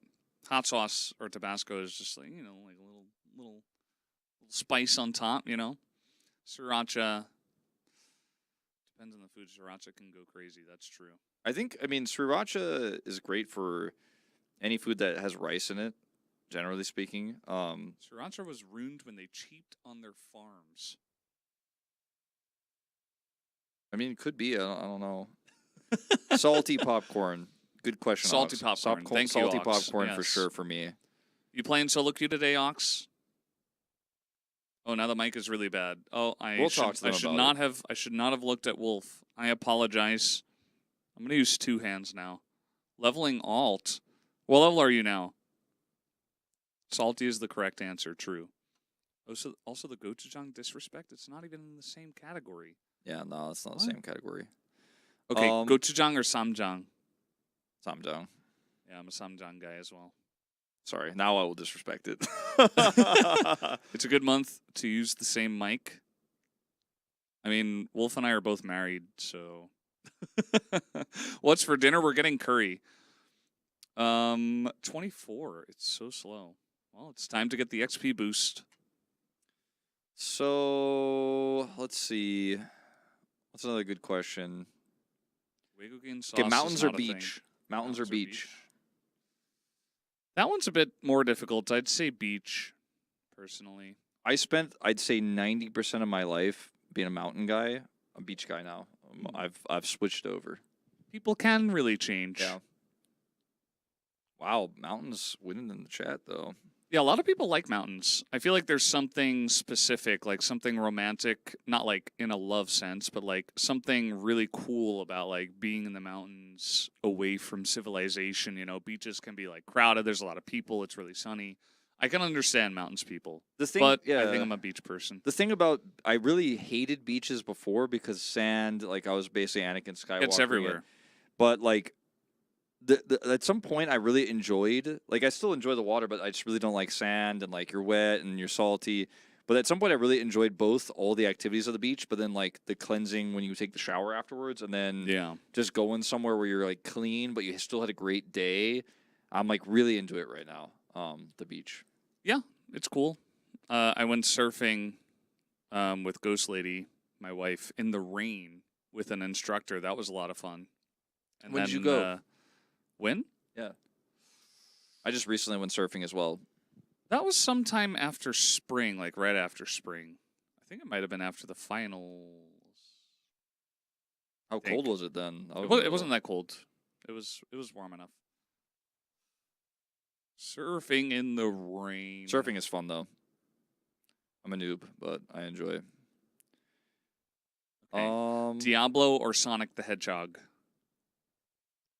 I mean, I'm gonna have to go with Sonic, unfortunately. Like, I don't know, just too much of my childhood. Yeah, me too. It's a tough call, but like, and it feels really it feels like a really sad time. Yeah, because like Diablo's like at a high point right now. Sonic is trying to be. They just had a like, movie. Yeah, I mean they're making a bunch of new games and like they're doing okay, but I'm still gonna have to go Sonic because the old Sonic games are it's too much of my childhood. Goated. I feel like a lot of people have like Diablo 2. Some people have Diablo 1 if they're like, you know, StarCraft or Age of Empires. What a it has to be Age of Empires for me because that was what I played when I was a kid. You cast StarCraft with me. We're sitting here together now because of StarCraft. We're talking about like from our kid time, you know. I didn't play StarCraft when I was a kid, unfortunately. I only got into StarCraft from StarCraft 2. This guy over here, man, he's like literally he couldn't even lie to say the correct answer that will make everyone in chat and make me feel better. He just had to tell his truth. Hey, we got a lot of AoE people here in chat, see? Okay, what about hold on, let me think about this for a second. I'm thinking about a game question. Okay, like this one's like not quite a 1-to-1, but Mario or Banjo-Kazooie? Like Mario 64 or Banjo-Kazooie? Like for that type of like adventure game. When I was a kid, I kind of liked Banjo-Kazooie better, even though Mario was so iconic. I'm gonna have to say Mario as well because it was my I didn't first. say Mario. Oh, sorry. Wait, you're saying I heard you say Banjo-Kazooie, but then you said more iconic. Yeah, Mario was more iconic, but I preferred Banjo when I was a kid. Okay, sorry.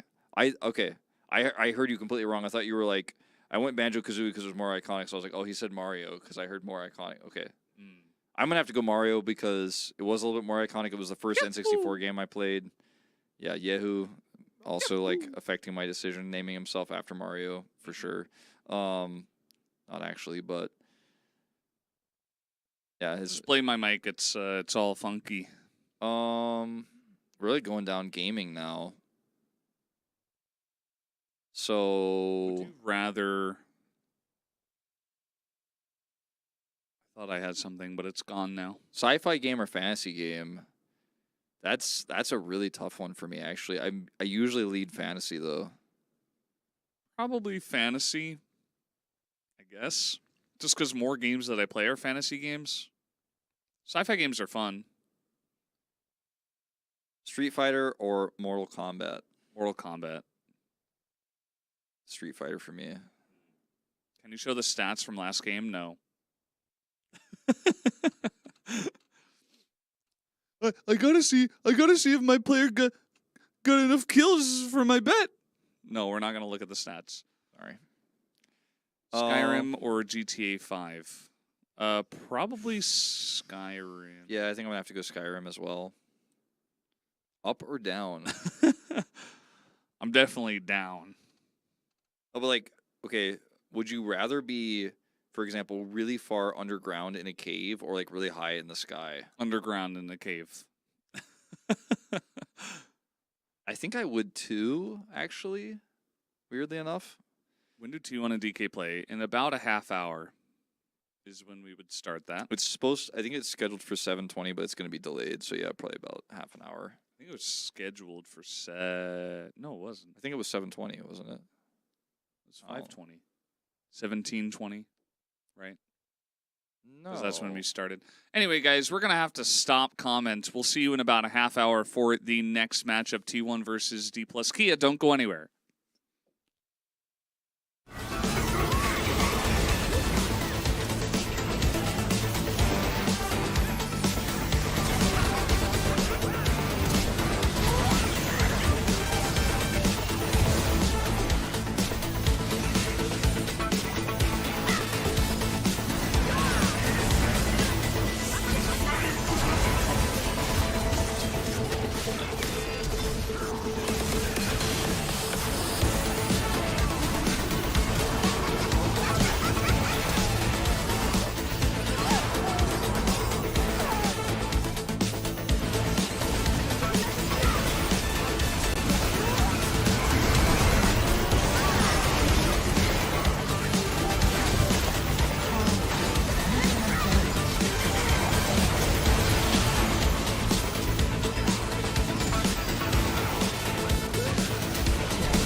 아니 여기서 루시드가 불편했거든요 전령한타가. 그래서 한 명. 다음 나와. 다음 너야? 이번 타자 너야. 일로 와. 네. 일로 와. 두 명. 다음 누구야? 진짜 더블킬이죠? 아니. 그래서 설마? 그쵸?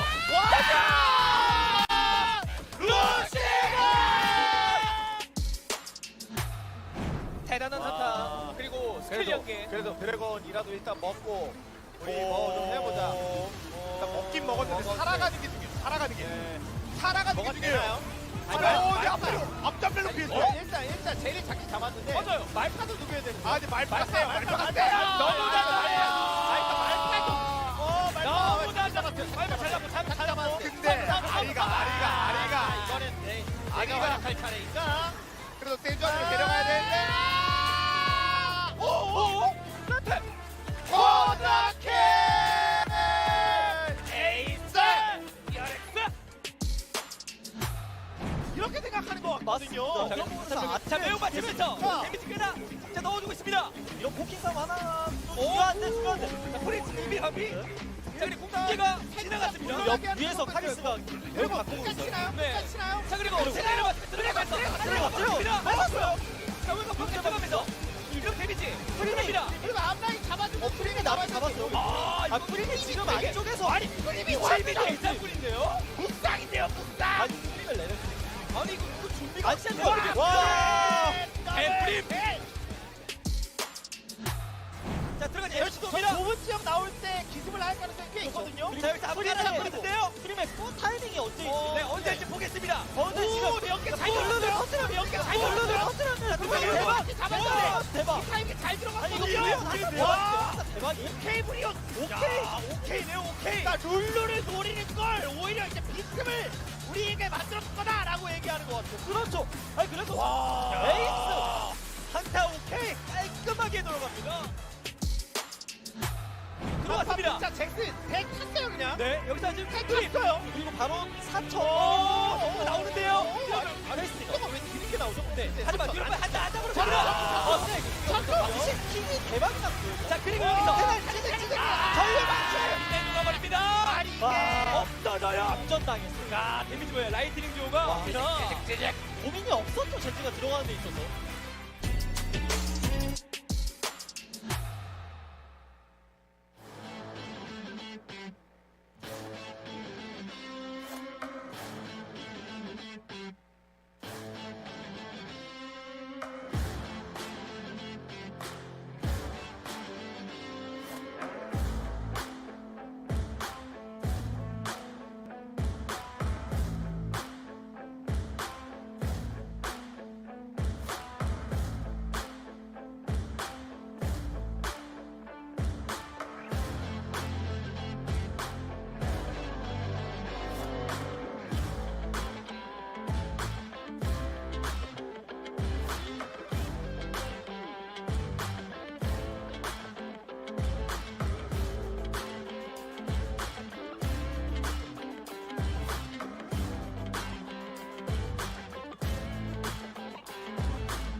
Hello and welcome back to LCK Challenger League. I am Valduni. With me is Wolp, and we are getting into the final match of the night. It is T1 up against D plus Kia. This one, on paper, very much D plus Kia favored. We'll have to see if D1 can up the tempo. And when you hear this music, you know we're we're taking a look at today's matchups, and you can see the record of these two teams below them. T1 sitting at 1-3, D+ perfect record. The only team remaining in Challengers here in the summer season that has a perfect record, as DRX did drop a game, so they're 3-1. D+, I mean, D+, I don't know why I said it like that. They are very strong. I think it was... I'm actually really happy that Rahel played in LCK, so we got to see a taste of what it's like to port a Challengers player from this roster straight into the LCK. Because it does let us know that even though D+ is a very strong team, there's still a significant gap between the Challengers roster and the main roster.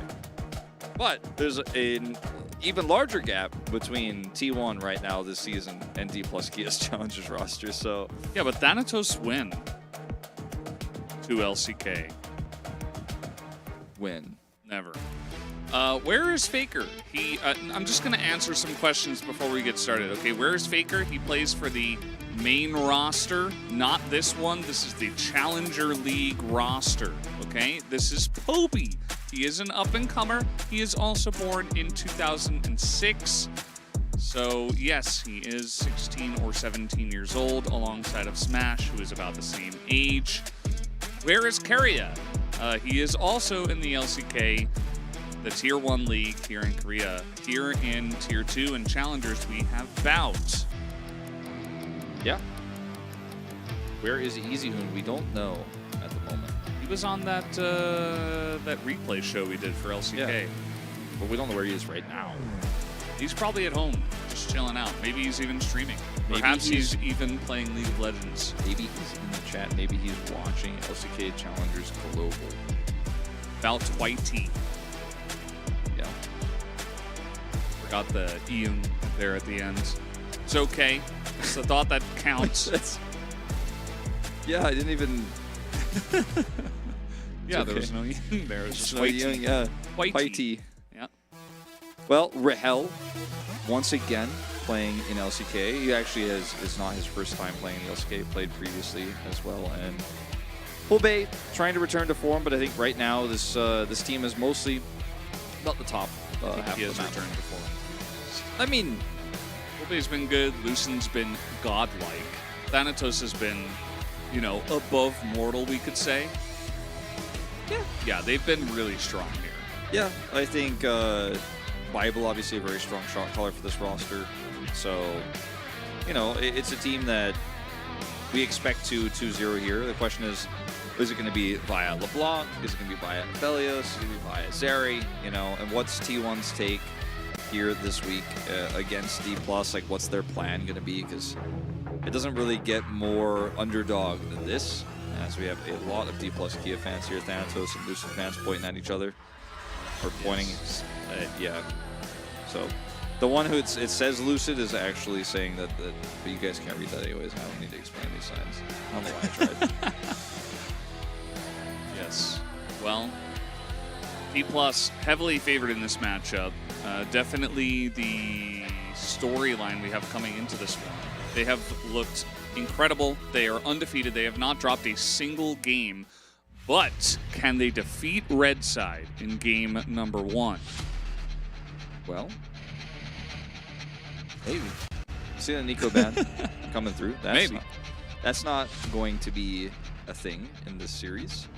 Vi, will it be, okay, I was going to say Maokai, but it's going to be Yuumi coming through, so we will not be seeing that. LeBlanc, panned by D+. I was actually kind of hoping D+ would leave it open and we could get to see how Poby does with it and actually see D+'s answer. Because when you see a stronger team playing against the strongest or one of the strongest champions and S-tier champions, sometimes you can actually learn a lot. But it will not be the case this time. D+ is not going to give them the chance. T1 gets relegated down to Challenger. That's not how it works. T1 has an LCK team with Faker and Keria and Owner. I'm pretty sure this guy is actually trolling. Okay. And then they also have a Challenger team, which is their Tier 2 team. And they can move players up and down from it as long as they're of age. Yes. That's the way it works. That's the system. Xayah ban. towards Smash. That's interesting. Smash has played Xayah one time, and he is 0-1 so far this season, of course. I know he's a So- great Xayah player. Felios is going to get picked up here, so I'm not really sure about that Xayah ban. Like, what's the answer going to be? Is it going to be a Draven pick? You know, a Lucian pick here? Would like to see something like that. I'm not saying that D+ need that to win, but it's definitely an angle where if you're banning Xayah, I need an explanation. Otherwise, I'm not going to say it's smart. I just don't think it makes sense. Yeah, well, maybe they want to play really hard engage. Cassante is left open with this. They kind of expected T1 to first pick the Aphelios because Smash loves it, so does Rahel, but they're going to leave that open. They're going to pick Cassante, so I feel like for now, they're still sitting pretty. Let's see how the rest of the draft goes. Yeah. We'll see a pick here for Lucid, I imagine. They don't need to show their AD carry just yet. Now, if they want to get a duo locked in, they will, of course, have to commit to one or the other. Will be the Milio, actually, coming through. Not going to prioritize an early jungle here for Lucid, like I said, Juani. That means that there's a pretty good chance that will go over to T1. They can later on pick their counter. As Renekton is just skyrocketing right now here in Challengers, it will be the Renekton Azir. He is the way. Yes. Not way the player, but he is the way of this things. Is not. That's not Azir. Okay, That's this definitely is fine. not Azir. That's fine. I'll take this That is before I fine, take though. Ari. Yeah. Azir's the Agreed. best of the three, but you're not going to get Lulu now, but that's okay. I don't think you really ever expected you were going to get that in this draft. And is it just going to be Jinx for Rahel? I mean, I think that's one of the best options you've got right now.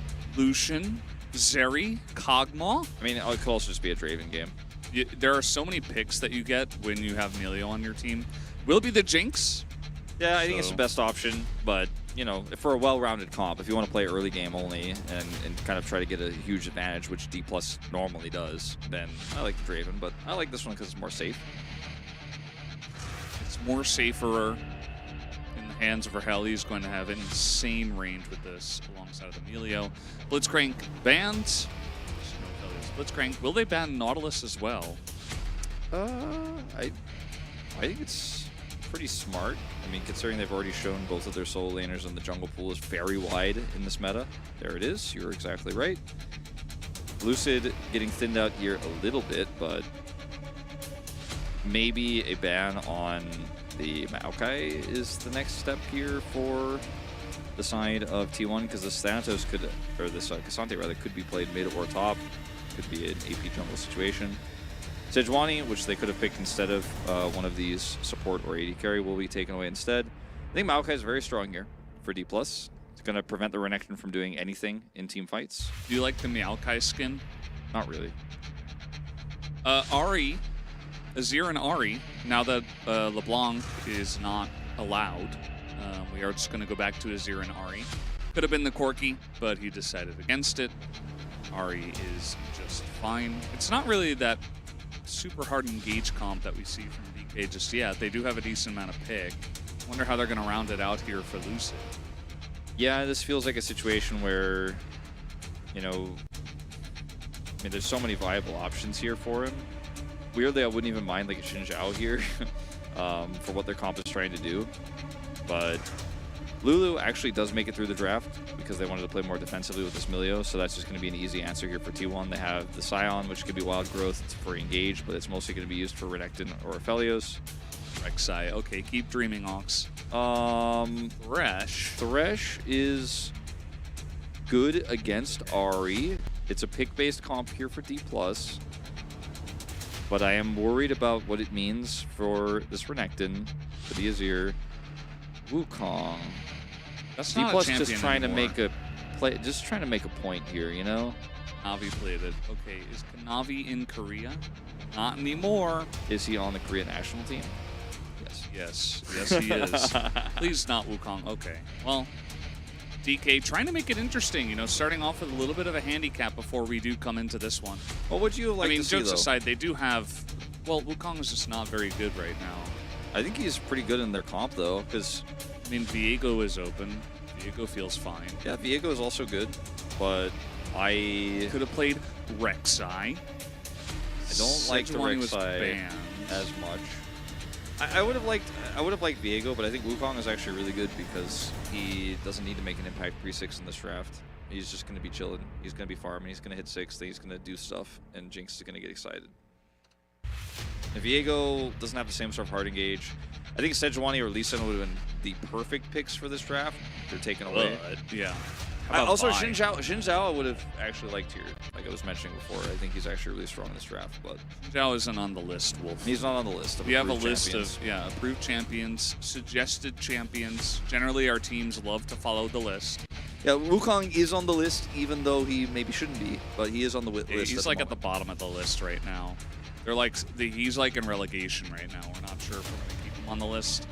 So Lucid, the best jungler and maybe the best player in all of Challengers, is going to make us believers again. Or he will attempt to. And I'm very curious to see how he's going to do. Now he is up against Sion, so maybe he just farms to 6 and he's like, I don't care about the enemy jungler. I'm just going to do my own thing. I think that might be what he does. Now into Sion, you can do some stuff with red buff, but it obviously is going to depend on the lane prio, which I feel pretty confident in Thanatos having some early control. I don't know if I can really say the same about Ahri into Azir, but time will tell us. But I think post 6, every single objective starts to go D plus Kia's way if they fight it correctly with this Wukong. I mean, what T want to put together is a solid draft, but this is not about the champions, it's about the players, I'd say. It's about them players. Let's jump onto the rift for game number 1.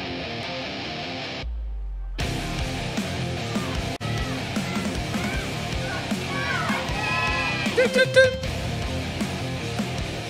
almost missed it. Listen to the fan chant. Now I can hear the Korean casters. Because they're in their audio is being pumped to the audience, and then it went through the it's fan gone. mic. Yeah. Oh my god.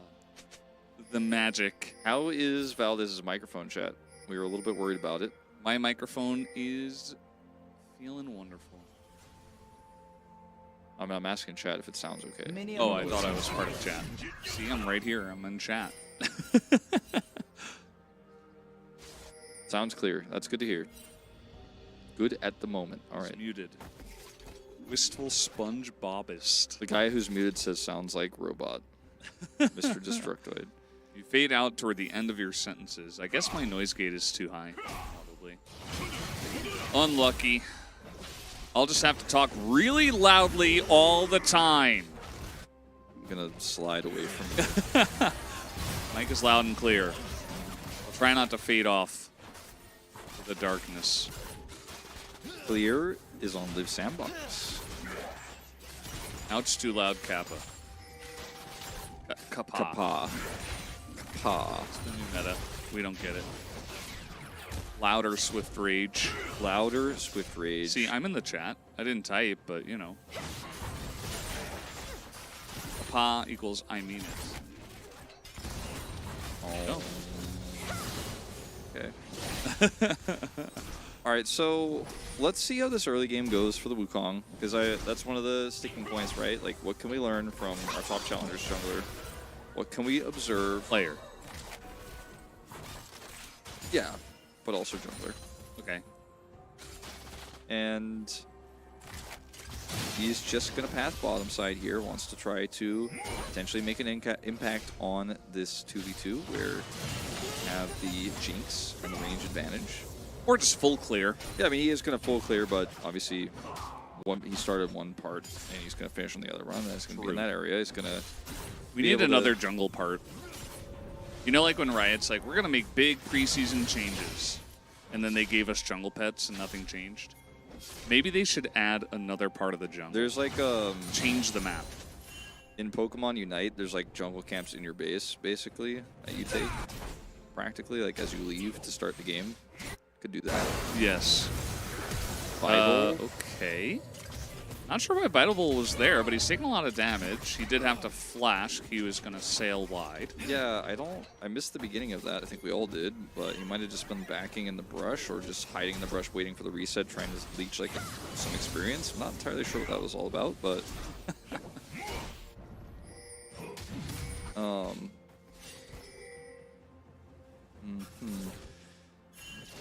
So, bit of a quiet one. Bit of a quiet early game here. Scuttle going to be taken by Lucid. Top Scuttle still available, actually. Yeah. And he's going to back by 2 longswords and can go to the top side of the map. He does not know And Scion did not take that camp, but Hook comes in. Remember, some summoners blown here on the bottom side, but those are both on Bible. So Rahel will be just fine, but I say that he is taking a lot of damage down here. T1 trying to keep the 8-game day alive. yeah, could happen. I mean, it also could be T1 trying to keep it 7 games. If they win both, what if it's T1 2-0? Didn't think about that, did you, Valdez? You didn't predict that. You didn't see no, that I had one no coming. idea. Smash is just spamming in the brush. They are still here. Yeah, I mean, Rahel having to back now twice early means that Bible with no sums is just kind of sitting duck. Get that. There you go. Nice, by the Picked way, up not playing for T1. Nope. Not. He is one of their mid laners on the Challenger roster. His name is Nice. I believe he was their academy mid laner for quite some time. It's kind of now graduated as Lucid. Gonna make a pass here towards the mid lane. Hey, there it is. 5. Wow, that was clean. Whoa. Polbey just ended that one as okay. The 2 flash for 1. Kobe does not have teleport though, so it's still worth. it's like, wow, that was a sick play, and we're gonna let him go. Yeah, just one more auto would have done it. But at least he was able to hit the orb with deception. Right? Up here, Thanatos not having the best time against the Renekton. Man, honestly, despite our expectations, this is all coming up T1 shaped at the moment. And What is the shape of T1? it looks like the SK Butterfly. That's their SK Telecom. Oh, they're T1. But they're SK Telecom owned and sponsored. True. That's why the SK Telecom Butterfly is still part of the logo. I see. Just saying. All right. Learning stuff Flash, every day. Wow, that play. was sick. And he goes straight for the guy who has no sums. sums. So free kill. T1 making it happen. The charm is going to hit, but Forrest getting pretty low. Doesn't matter as you're going to pick it up. As Poby's getting low, he's going to sweep up the Ahri, but Forrest is like extremely, extremely low. I mean, he's not extremely have flash. flashless, so he is also going to be dead. That's going to be a kill going over to Rahel. Rahel picks up the kill. Forrest is going to get some heals. Yeah.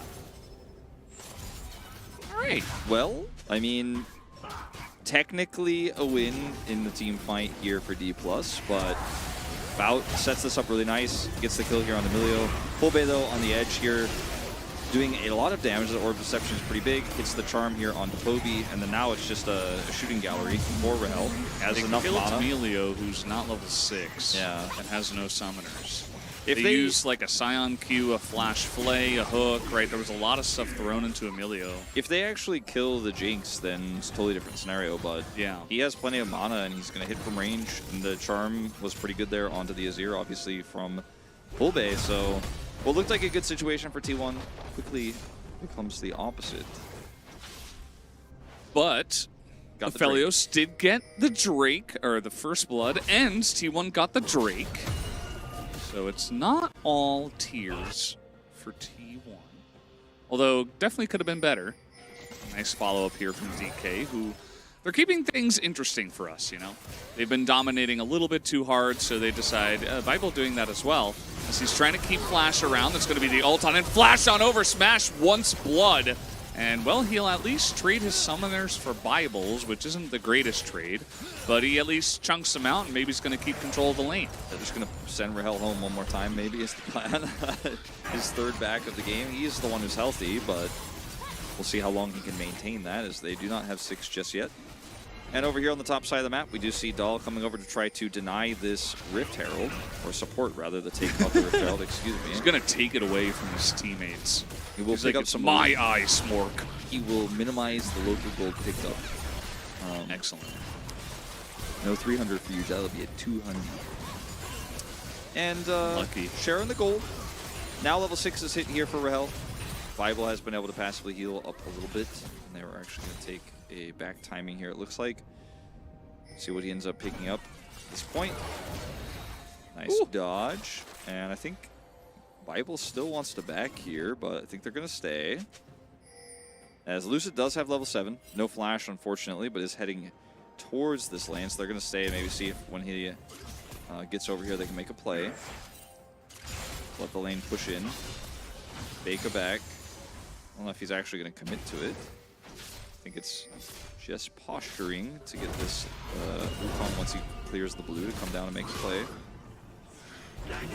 Nope, he's just going to complete it, actually. I'm thinking 2 deep on this one. And they will also... 3 deep, 5 knee. Yeah, there's the thinker and the overthinker. There's a meme in our chat over there. True. That was the overthinker here. It's okay.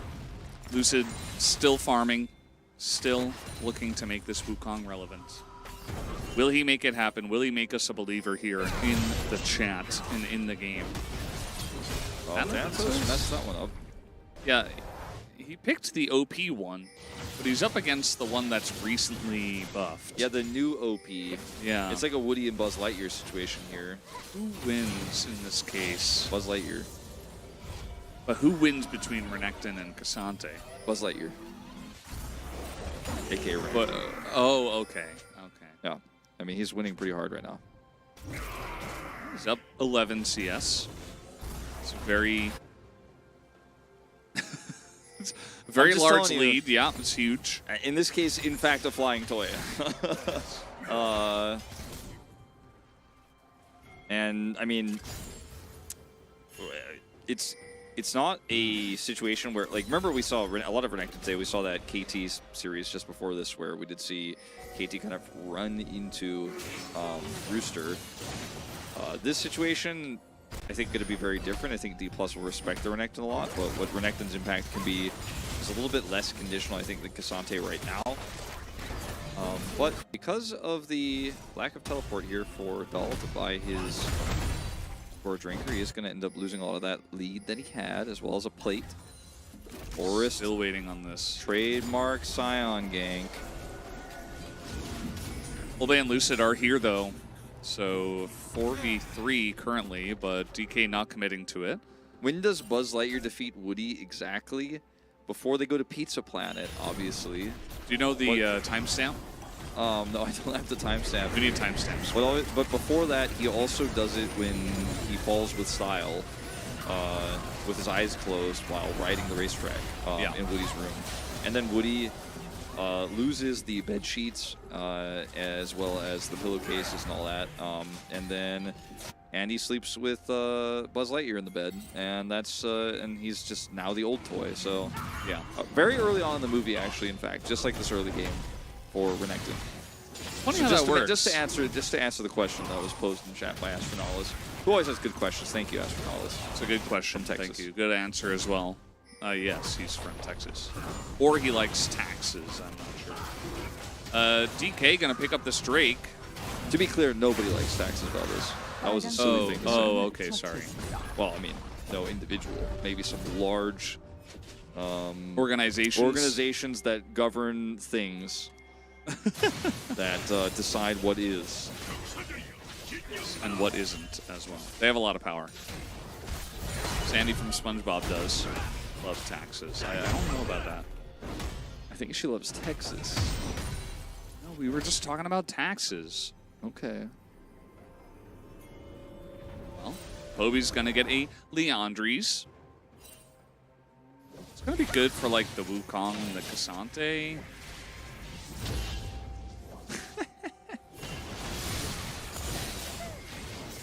No crown in this game, no Ludens, no nothing like nothing. that. No static shiv.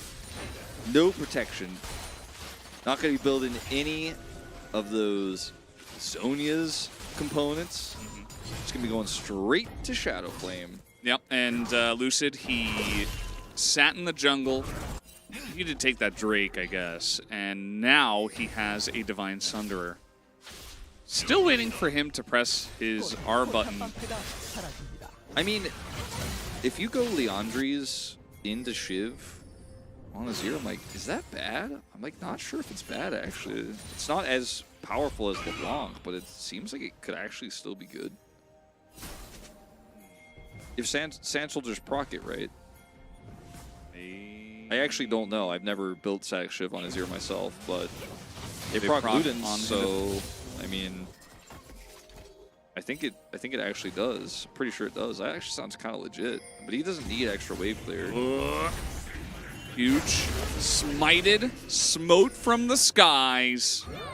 The damage is large as Dahl is down here.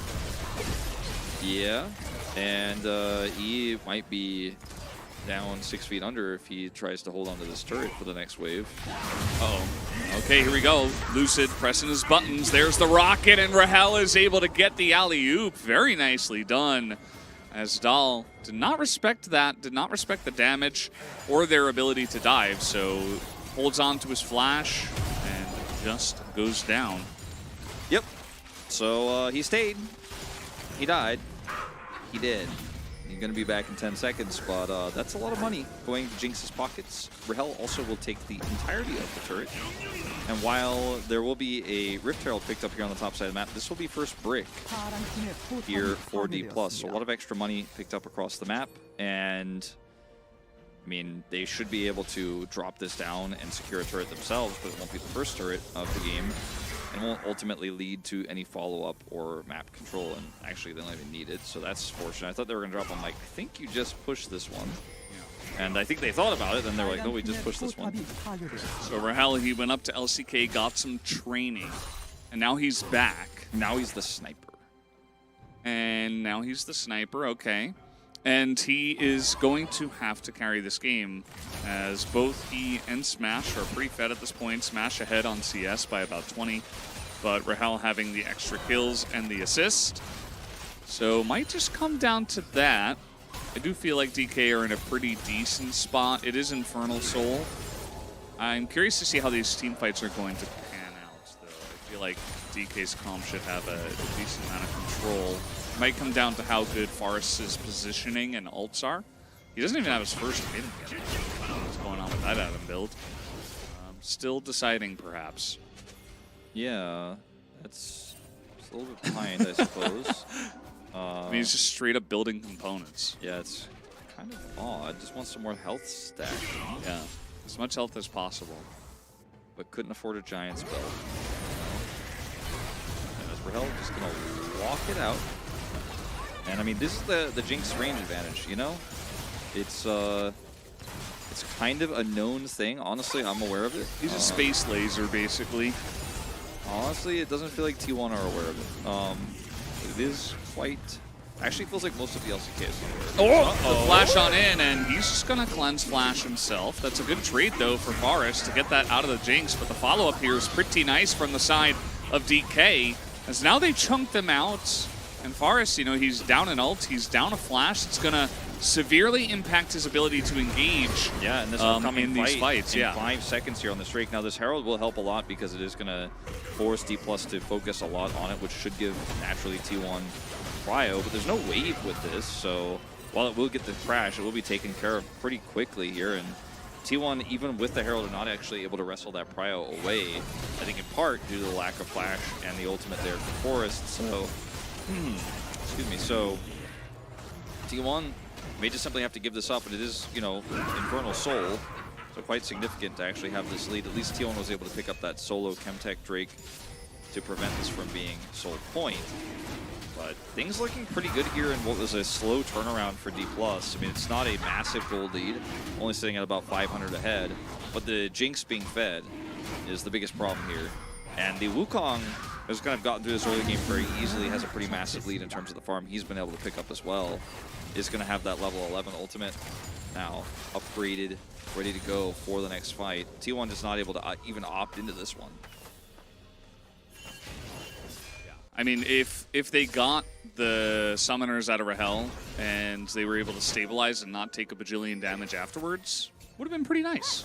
But instead, they were in a situation where they didn't have much engage at all, other than Dahl, hitting like a massive ultimate or something. Dahl was not in the very vicinity, poked out. right? Like, he wasn't that close by, so if he was there, maybe you follow up after that flash cleanse from Rahel, but using the Scion engage like that and not having anything else means that Rahel is just like, I know you can't do anything now, and I've lost both sums, but I will turn it into big damage.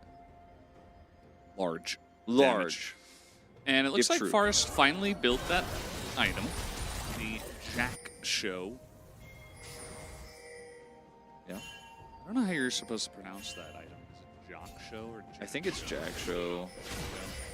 I mean, look, we all say Sivir, so anything goes. Yeah, like Jack Show's name.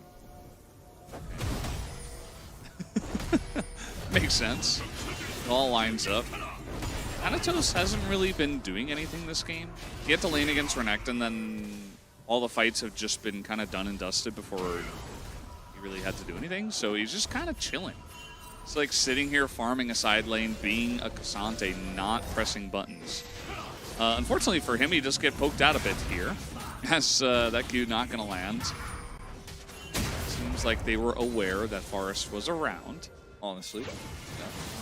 Honestly, those he's aware. Yeah.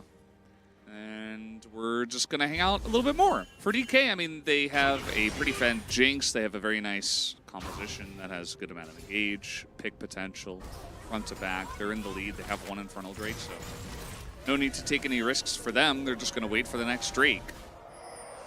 About getting those souls.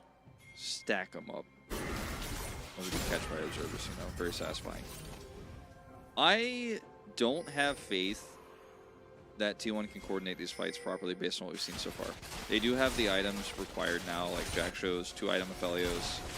Okay, no secondary item for Poppy just yet, but it has been a lack of map control, has been a low impact Scion here, and Forest has mostly just been a battery for Rahel's damage stat, which at this point in time, if he continues at this pace, will be insanely high at the end of this game.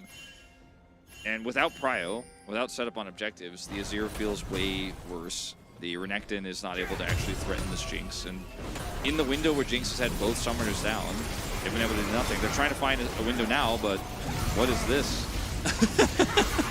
Good question, Wolf. I'm not sure either. Far's going to take a massive chunk of damage. He's incredibly tanky. That last rocket nearly going to get him. Nice block here from Dahl, as the hook also barely going to scrape Thanatos' cheek. As we still have a minute 30 until the Dragon, actually. So I was kind of surprised that they were going for that. If they win a big team fight, then yeah, maybe they can take Baron. But they also, they just kind of opted into losing Sion's Flash and Ultimate before this objective, which will be, both of those things will be relevant. Obviously, the Ultimate is going to be a backup in time, but the Flash will not. And should have gone Ghost. I guess you're right, though. It's like Danny Phantom. Yeah. Going Ghost! I actually don't think I've ever watched that TV show even once, but I know the promos where he says, I'm going Ghost, so I am familiar with it. Honestly, I'm aware of it. Honestly, I'm aware of it. Yeah. It's kind of a weird situation for T1 where they're really trying to force a lot of plays. Like, I think it's part of the reason why they went for the Scion jungle, right? And Forest feels like, okay, I have this onus on me. I have to get something started, but like you can kite back so easily with Melio Jinx, and you have incredible range that you see it coming from a mile away, especially from the position they're in this game.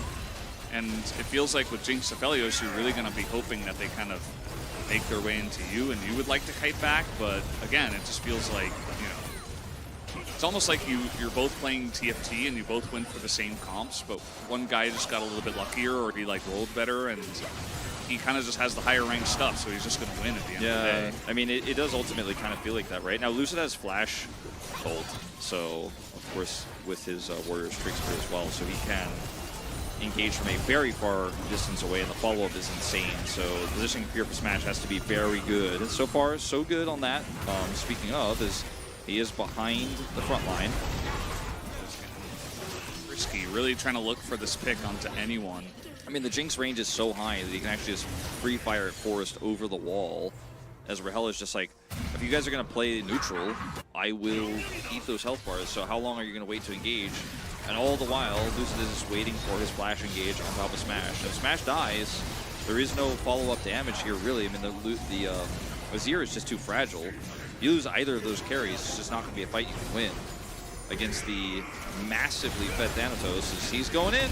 It's going Ghost. He's going over the wall, and Forest is going to be just fine, but he takes a massive chunk, and here's Lucid looking for that pick as, okay, big heal onto Forest. He will be okay for now, but again, just keeping him at arm's length. wow, I can't talk today. Arm's length. Thanatos does pull him over the wall, but then they just kite it out. They poke him down once again. There's the charm. That is a dead Povey as he gets Gale Forced on. And Polbey is looking for the POG in this game. He might just find it as he continues to get aggressive and land these charms. That is another Infernal Drake here for DK. Yeah, Soul Point now. And with the next wave of minions here, with this reset for T1, I think they should be able to take out this turret as well here in the mid lane. They're actually going to hang around. Remember, Bout used his flash previously. This is not where you want to be as T1. Don't hang out here. This is like, oh, flash charm so clean again. Polbey, he is on something today as a double knockup right as Stall TP's in. And I don't know about the decision in the first place, but it really feels like T1 are grasping at straws here. DK, they want to take this game and they want to take it fast. Certainly are going to, man. If this continues, and we're already 25 minutes in, it feels like this game is just constantly like a snowball rolling down the hill here for the side of D+. Is this pick here onto the Azir is exactly what I was talking about, as Flash here is followed and Bout also having to flash after using the Lantern, unfortunately unable to save the Azir used by Smash. And then they decide they want to try to stay to save this turret with no health bars because they have the TP from the Renekton, but it's just a bridge way too far, right? And the teleport is so late that they actually get engaged on before he comes through, which just makes you feel like this wasn't ever even really the plan. It was just a reaction, and you can't be playing like that. You have to be willing to lose your turret. Now they're going to try to take Baron. This is crazy. Well, they went one bridge too far, so it's better to, like, if you've already gone that far, you might as well go over the next bridge as well, because they went a bridge too far, and then they went, like, a bridge over that as well. They're like, okay, we just lost a huge team fight. We're so far behind and lost the Infernal Drake and our AD carry. Let's go for the Baron. Yeah, I mean, maybe the idea is if you keep going far enough, you'll loop around the globe. You know, eventually. I think what's more likely is they will loop their way around to game 2 at this point, as... At least we will. I don't know if T1, they might have to show up a little bit better there in the second game. Although, to be honest, they're kind of being choked out here. Like, I mean, the early game was pretty good for T1. Like, they played it well. They handled the first objective well. It was that first fight where they committed into the Jinx, right, where they lost the fight and gave over the Drake, where things started to fall away from them a little bit. But, I mean, starting this up without even having your Renekton here when you don't have Cryo, I mean, I'm not entirely sure what they expected here, but maybe they're... I mean, look, they're the challengers team of T1, who does oftentimes try to sneak Barons, and usually the LCK T1 team has a lot more control, or at least a lot more vision control while doing so. This was not the case here for the Challenger squad, and now they find themselves 8,000 gold behind. Just a giant Hail Mary. Like, they did get kind of crushed on the last one, so they just say, well... let's try it, I guess. Hopefully they don't see us. DK, though, they have vision. They see it happening, and they take him down. So DK, they are going to enjoy the Baron buff and a big power play from here. How will they use it? They're going to put Polbey down on the bottom side without TP. And half-heartedly push for now. Half-heartedly pushing. But, hey, we got a lot of gold to stack up here. Death cap's already done for Polbey, so he actually hits really hard on the turrets, and actual damage RE build. Yeah, you're this far ahead, might as well. That's my hand. Oh, I thought like some sort of weird like beatboxing video was playing behind the Observer's League of Legends client. Yes, Valdez was just tapping as my hand, bump into the beat of this game. Well, there is no good news here if you are a T1 Challengers fan. If you are a D+ fan, take solace in the fact that all they really need to do for checkmate here is to walk away in 1 minute to the Drake and take it. As far as you are not allowed to be in your jungle. Yeah, generally, as a Scion, you're feeling okay, but gotta be careful about that Jinx, who is also incredibly fed. And now has four items. Yeah, four items. The Drake fight. That's not a Jin, and even she has 4 items. No, it's not a Jin. Because Jin loves the number 4. Yeah, but so does Rahel. But it's also not Jin, so that's a problem because that means more relevant champion that can actually do really big damage in the team fight. Yes. We're gonna Shirelia's around. Sure. Yeah, you know, might as well. And that's a hook. Good luck killing the Cassante. Luck was not on their side. Yeah, they got about 5% of his health down. The Leandri's here on the Azir actually healed him. Thanatos just got shielded on his way out. Zap actually somehow going to connect with Smash. It's kind of wild. His positioning is good here, but Red-white. Lucid in the flank position, ready to flash ult. Watch out, Amount of Smash. zaps that are coming Watch out. out, Like, Smash. what is happening? He doesn't know, Valdez. He doesn't He know. doesn't know. Oh, Oh, the God. lantern check, but it misses. Oh, no. Oh, They found him. That was what it would be like if we It's were actually Korean fine. casters. Yeah. Well, Now you guys know. Far as. Oh, pull bay! But Lucid! Pull bay! Lucid on Smash! Oh! Quadra kill! No, it wasn't a quadra. Okay. Double! And they got it. They did it. They won the fight. DK was always going to win the fight. I've always wanted to do that, Oh, actually. man. We always joke about how we could cast like Korean casters, but we never actually go through with the bit. What is this shouting? Straight up on God has no idea what's going on. Sorry, buddy. It's okay. We're there. We're here. 10,000 golds. They got him. They killed him.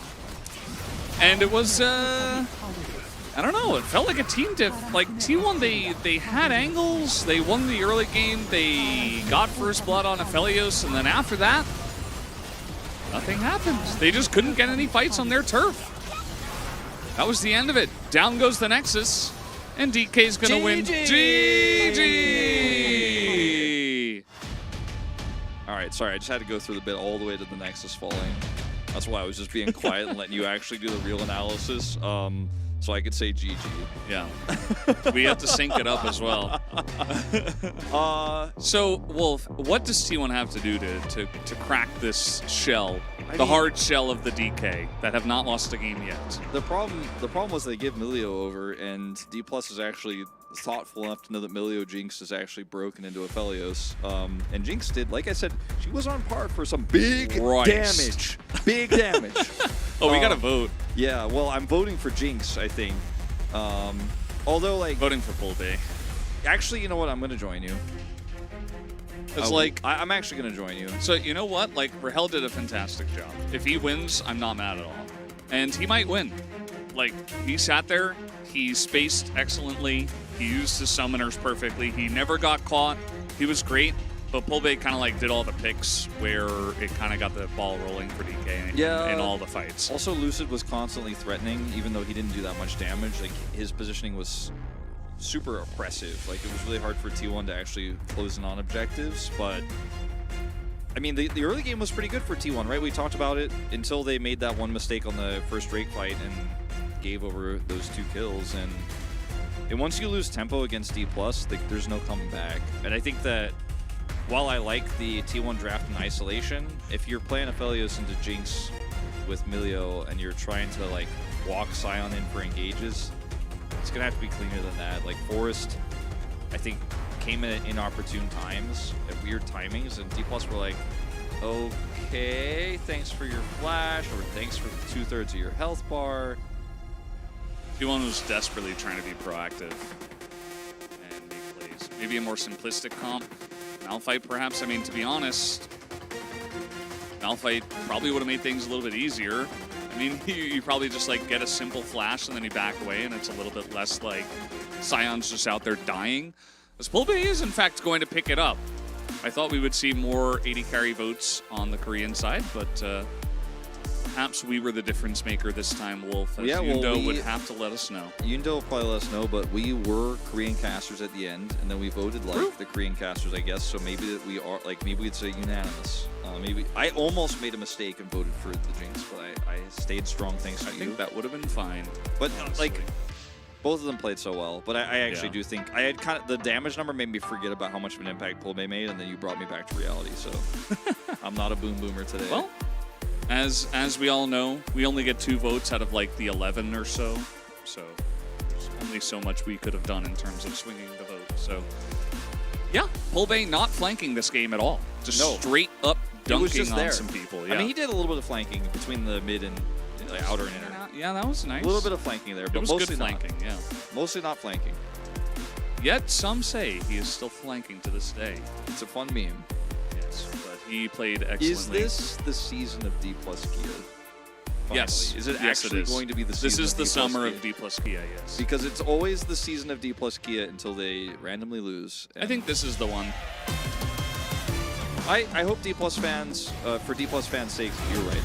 All right, we'll be back, guys, after the break.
Hello and welcome back to the LCK. We are here in the midst of T1 versus D plus Kia.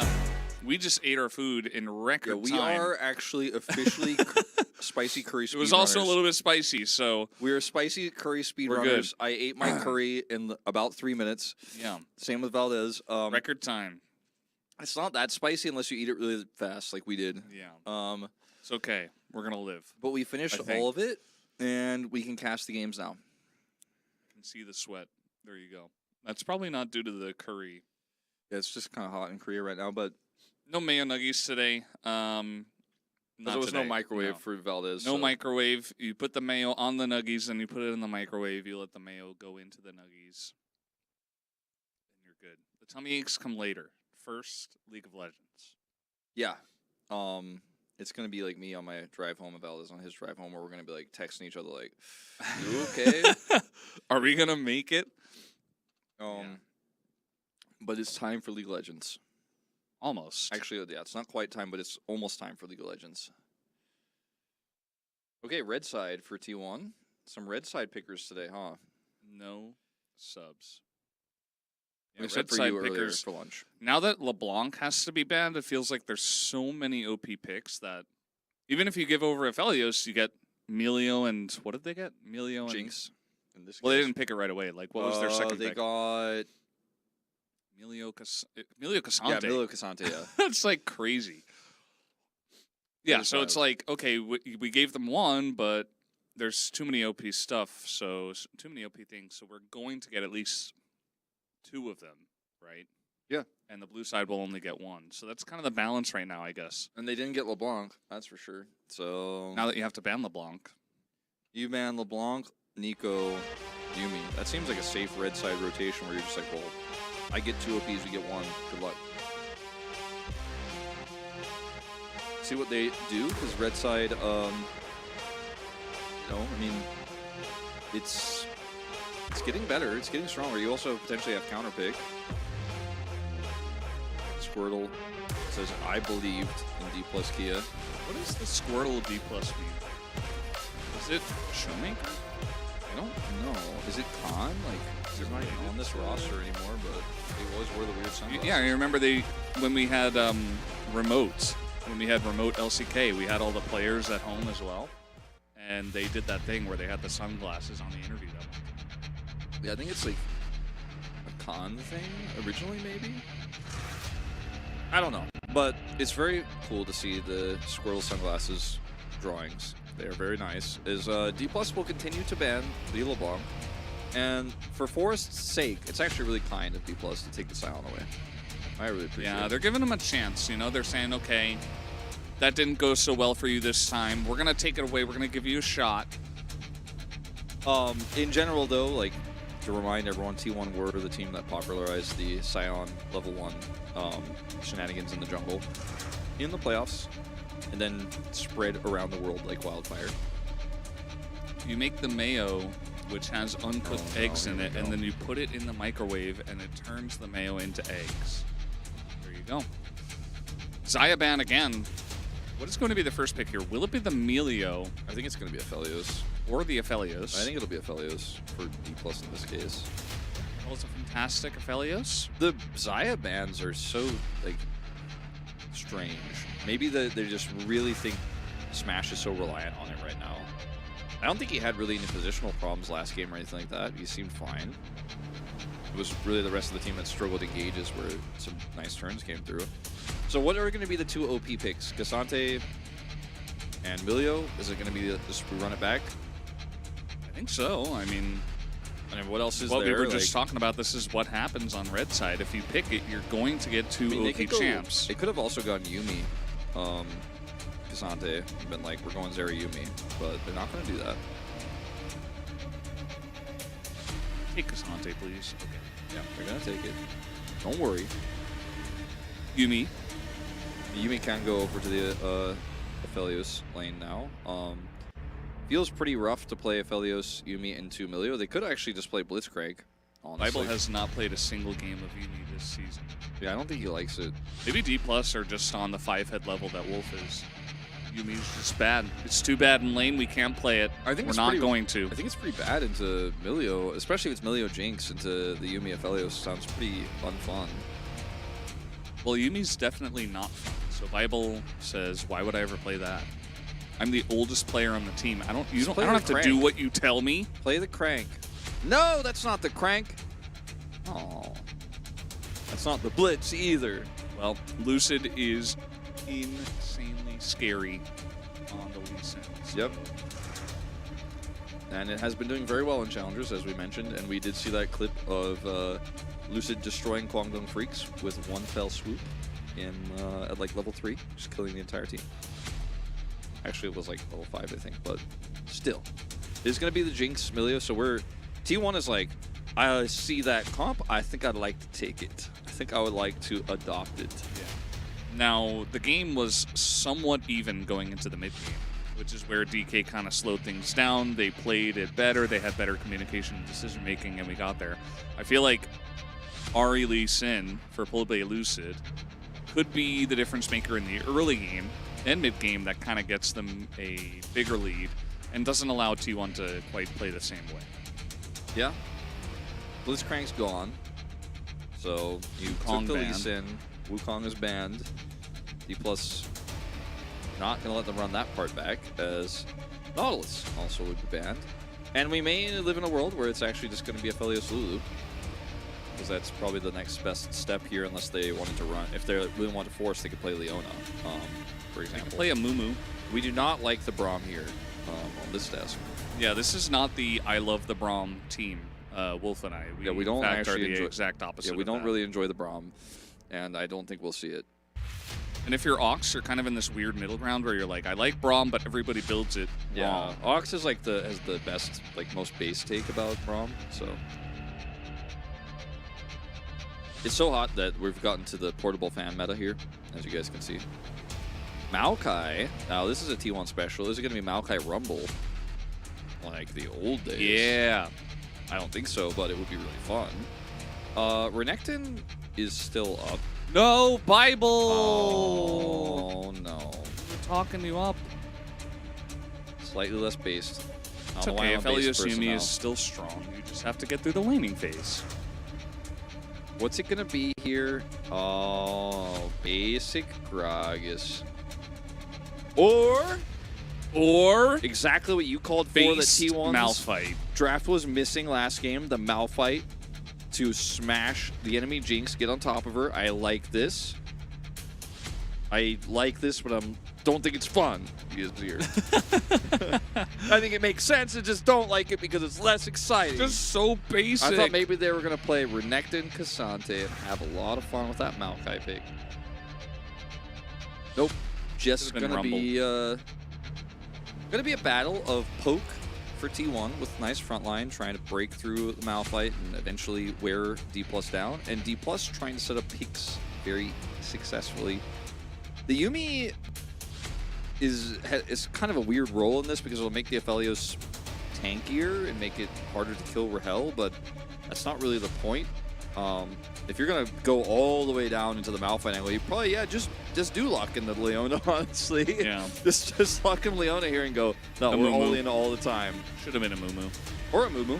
That's Bible's trademark pick. I think that's very good in Tamilio, but a Mumu's great. More fun than Yuumi. Definitely. And Bible has yet to play a Mumu or Yuumi. This is going to be his first game of Yuumi here in 2023 summer. Not sure how to feel about it. I think Yuumi is in a weird spot right now. Hasn't been winning a lot either, but if there is any team in Challengers that can make it work, it's DK. You know, Monty and I were talking about this on the show this morning. Monty Wolf. Yeah. Just a little plug. Just a little plug. Full plug. You can watch me play a Mumu on my stream, by the way. Yeah, Same. check it out. But we were saying how Keen is like the only Malphite player in the world, and it became like a huge meme on the show. Let's see if Thanatos can actually pick up a W. See if he can actually pull it off. All right, I trust. I think he can do it. Thanatos. Yeah, I think he can actually make it happen.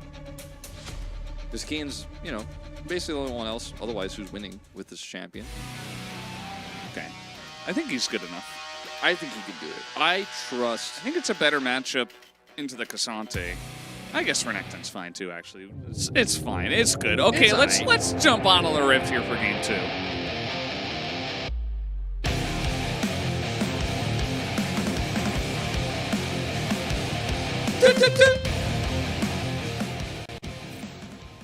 Clean. No fancier this time. Yeah, the T1 fans went home after the first one, huh? Well, DK did a fan cheer as well last time. Maybe we just didn't get the crowd mics in. We just didn't hear it. It's fine. Well, got some well. cut downs, you know, a little demolish up here in the top lane. Malphite, demolish, always a funny one to see, but The Yuumi Gathering Storm, the Lehens meta. yeah, getting stronger as we go. First pick for Bible, first pick for Thanatos. Than a rock. All undefeated across the board for the Rockatos. other ones. Yeah. They have not lost a single game. Yet. How long will it last? Until playoffs where they inevitably will fall and it'll be another DRX championship. How about Nongshim this time? I'd be down. Bring it back. It's like the summer of Nongshim now. Yeah. Another roster to look forward to in 2024 for that org, huh? I think Bible cares. I think Bible gives I don't think he does. Single care. Single what?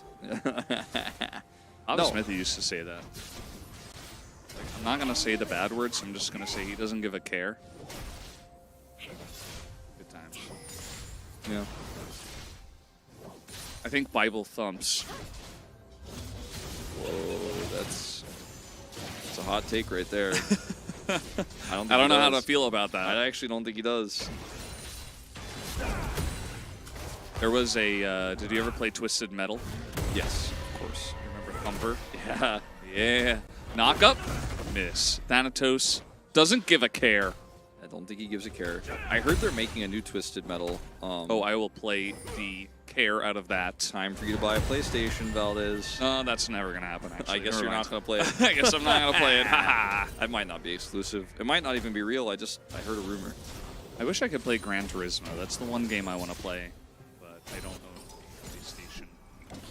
That's okay. Patch. I will direct your eyes down to the bottom left of the screen where The you can see that it FAQ is panel. patch version, or ver dot, 13.11. Yeah. He's got the thinking emoji. He's like,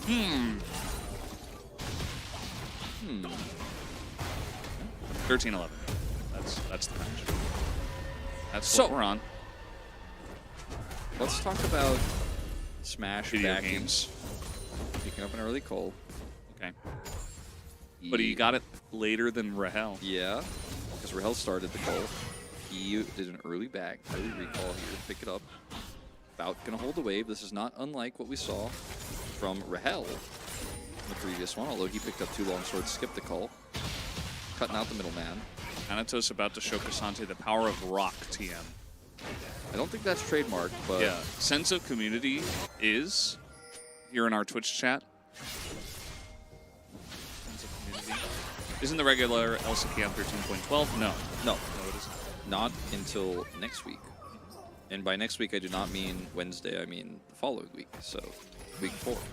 Also, challengers will be on 13.12 as well. So if you're a guy who's like, oh, there's this really cool thing on this patch, I really want to see Ivern, he's going to be enabled probably, go ahead and watch us next Monday. Yeah. Because that'll be the beginning of the week, and challengers gets 2 days, not just 1, but 2 days where you get to preview the patch, and then you can go into the chat on Wednesday on LCK, and you could be like, guys, I saw this in challengers. This is the new meta. This is the way the Koreans are playing it. You could be that guy. Yeah, I mean, I think they all kind of already are because they're already here, but I appreciate the shill. I'll take it. I don't think we have to sell to this guys. Now, tell your That's just not friends, happening. though. No, not yet. Tell your friends, though, that they should be here because they're not here right now. That's a problem for them. It's Go not on a problem for me. MySpace. Post on your MySpace. Orchid. What? Yeah, Orchid, the social network. ICQ. The movie? No, not the movie. Get on Dig. Let people know. Yeah, get on Dig. Get on that new Lemmy Get on site. Pinterest. You know that Lemmy site where everybody's like really hyped for it, but still pretty small. A lemming site? Lemmy. Okay, it's a new thing. It's where you're a I'm a lemming? hipster. I know about it. It's not that big yet, but it could be a thing. Make I sure to don't know. spam on Kakao chat. You know, make it your Yeah. Kakao status. I won't spam Kakao chat, but I will do Kakao talk myself when I get the word out. Lots of pings, very angry pings. Everybody chill out, T1. You just have to ping once, you don't have to ping 7 times, man. Use your words. Sometimes it's good to ping. Post about it on FM Korea and get insta-banned. Yes, good, good. You could try Reddit too, but it's probably not league related, so don't do that. What? The LCK challengers? Yeah. I think it's league related. No, I don't think so. Not according to the league subreddit. Not a spicy take here. They've made it pretty clear. I do wonder why on the League of Legends subreddit it is not possible to have. Okay, Fulby, Fulby's just gonna kill him. What are we doing here? Okay, he has Spirit Rush. He's That got was another a- one. Oh, he's actually totally fine. That was a Interesting. passage of play that happened. And Forrest no longer has Flash. I want to see that again, actually. Because I feel like there is no world in which Polbe should have been able to just get out like that. Once Poby hits the ult, I think like, he used his shuffle, right, to get in. And then Yeah. used his Emperor's Divide, so he had no way to chase afterwards. just not enough damage. Yeah, he's too far away. Instant charm means that Forest can't do any damage on the follow-up. He didn't get to smash him. That's like... That was almost picture perfect, but the angle he took to maximize the range, even though it's a targeted ability on Maokai, means that the follow-up is just not there from Poby. By the way, you know, you guys just saw it, but like, no flash survives, gets a flash. I mean, doesn't get much better than that. I guess we can say he's back. He was casting Q, but it got canceled. Ah, so the charm interrupted his Q, yeah. Yep. They must have wanted to play on harm mode with this draft. I think the draft is fine. Here we go. We get a play up on the top side. Dahl looking to get on top of Thanatos, who just ults away. And that's coming from a Lucid fan. They wanted to play on hard mode with this draft. Oh. And he's still a fan of Lucid. I mean, Remains. T1 definitely got a lot of power picks, right? Yeah. So that is fair. I watched LCK yesterday when I got home. Like, I went, and I didn't obviously watch the entire, like, every minute of the entire day of LCK. It was very short. I got the clip notes, but did anyone pick Red Side yesterday? I don't think so. I Unless do I not missed it. believe so. Maybe Unless chat I knows. also missed it. I was also off. Yeah, so I went don't to a think cat anyone picked Red festival. Side, but I do wonder, like, seeing how T1 has drafted this and how D Plus obviously drafted Game 1, I wonder if it will become a more popular option just because of all the power picks like that you were talking about with LeBlanc being so relevant. So I am curious about that because that's like the one takeaway for me from Challengers today so far, where I'm like, oh, actually, Red Side could be good. Not much else to take away, I guess, today, Wolf. I mean, D+ were dominant. Yeah, they're good. KT is really not. Why is this bot lane getting bodied so hard? Like, there has been no effect on this lane, really, right? Yeah, also no it's ganks that I Jinx missed versus Aphelios. Yeah, exactly. Like, why did they lose 3 turret plays? I mean, also in the previous set, you know, Rahel was having problems too as Jinx. Jinx just not looking great in the lane, maybe, but it just feels like naturally you should have a little bit of power here with the poke that you have. It was Aphelios Thresh in the last game. Yeah. But, yeah, they're kind of getting dunked on. This is very natural. Like, there's not a lot of outside influences. It must just have been, I mean, I'm guessing a lot of crawling projectiles connected, and Rahel used his Calibrum aggressively early, and now he has Inferno, which obviously is one of the Aphelios' strong points when you're pushing lanes because you can clear the wave really fast, but looking at it, it's a 600 gold lead. And They should have made Graviton stun. Nah, I'm gonna say They should have given him some no. HP scaling on top of the AD scaling as well. I think they should have made him a bruiser. I'm gonna say no. I'm gonna have to push back on this one myself. I'm gonna say I don't think so. But Okay. you're entitled to that, you know. I'm gonna ask Freak. I think he would agree. He has made some interesting decisions as of late. Most of which I like, by the way. Yeah. But not all of them, but most. As Thanatos, like I said, Malphite Demolish doesn't happen all the time, but when it does, cha-ching. Ching! Nobody says that anymore. Yeah, nobody says You're cha-ching. kind of showing off your age by saying that, actually. Nobody says cha-ching anymore. What do people say? Something, something stacks, bread. Get that bread. Something about yeast, I guess. I don't know. That was. Did they say anything about yeast? Well, I mean, like, how they make bread without it? Doesn't make sense. I mean, it could be flatbread. The yeast is just there to make it rise. I know. But, like, Yeah, so you can make bread without I just don't think yeast. the kids are referring to flatbread when they say get that bread. Because most people don't really eat flatbread. I mean, it was a popular thing at some restaurants for a little bit there. Not gonna name any names. Yeah. But I think it has fallen off substantially at said restaurants that you will not name, that I will also not name. Who won the second match? Welcome back, Live Jiv. It was... Spoilers. I definitely remember our second was match. Homolife. Yes, it was Homolife Esports 2-0. Now you can check your bets. I know why you're here. You specifically. It's fine. Do what you want. This bottom lane lead is like compounding, actually. Is pizza just flatbread though? With some toppings? I'll say no. I don't think so. Yes, so about the bottom lane, the lead is compounding. Yeah, it's getting bigger. Is it exponential? No, it's kind of linear, but he picked up the Cole first. He got his Gale Force, the skipping Kraken Slayer in this case, in this game. Wants to have more mobility and some additional follow-up because it's going to be played like a big comp. So the Kraken Slayer damage, like you're not looking for the longer fight where you're proccing Kraken Slayer repeatedly. You actually just want to kill that guy ASAP, whoever that guy is, whoever's getting caught, preferably the Jinx or the Azir. So Rahel is itemizing correctly here, I think. I really like this. Yeah. I just want to point out, Wolf, it's a very rare occasion, but YouTube chat is having a legitimate discussion about gameplay. It's happening. They're actually talking about the game. It's insane. And it's I know. like actually a thought-provoking discussion. Yeah, about Jinx and I really like Aphelios. it. It's crazy. But it's actually happening. Well, it's Not that Twitch way. chat. They're not flatbread, which is okay. It's challengers. Yeah, as long as it's positive. Yeah. Don't be mean. Don't be like Mobster TV. Don't be like the people that I timed out for 600,000 seconds. So anyway, T1 gonna get this Drake, tie us up 1-1. I'm feeling it's gonna be Mountain Soul. There's because we haven't had that yet today. Could be the last game of the night. Feeling Ocean, actually. Ooh, that's a know good why. call. That's a good call. Yeah, We'll see. We also haven't had that.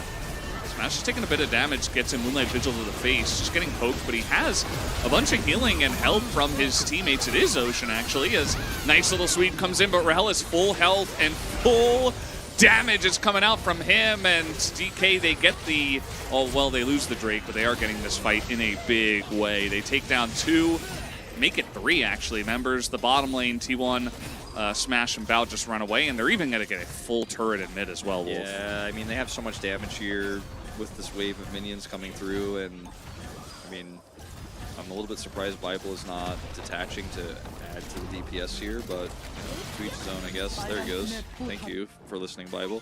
For this fight here, like, look at Rahel. Where is the commitment to killing this Aphelios? How is he able to actually just be over here Just amongst hanging 5 people? Like, he's legit just chilling. Like, he's... Just hard chilling. And, like, by the time he gets pushed into this Emperor's Divide, like, Smash is like, don't push him into me, man. I'm actually, this fight is over, dude. He was hitting Smash the entire fight, and then Poby's like, here, have a little more. Like, here, I can get you closer. You're hitting red-white soon, right? I actually think there was a legit angle for T1 to collapse on top of Rahel. Like, he was... It was a very disjointed fight. He invited himself over. Like, Yeah. he wasn't He even didn't even allowed bring to a be there. gift. Yeah, he had no clearance. And yet he entered that zone. He just walked in the front door. Yeah. Meanwhile, like, it was very disjointed from T1. Forest was in the pit, and everybody else was very far away getting zoned. And Forest wasn't even getting... Oh, okay, they saw him backing here. The lingering vision gonna catch Poby off guard, and he will get away. The charm not to land this time. Okay, I have 2 questions for you, Valdez. Do you think Poby is a Pobelter fan? First I'm going to question. go out on a limb and say he has no idea who Pobelter is. Okay. Anato and- says no ult, actually. Yeah, it's coming back up if you can buy enough time. But, yeah. Actually, they could turn this, too, if Force sticks around. Second question is Poby a cute nickname for Pobelter? Oh. Yes. All right. Yes, it No is. further questions. And you know, last week we were casting them, and I was like, you know what?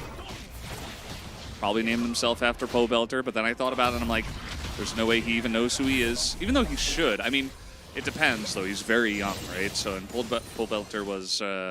Pobelter was like the very old age of like 25. Yeah.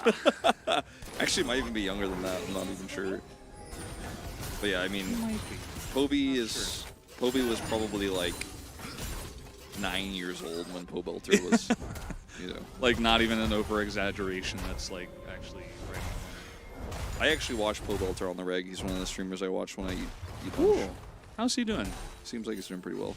Nice. Doesn't get tilted too often.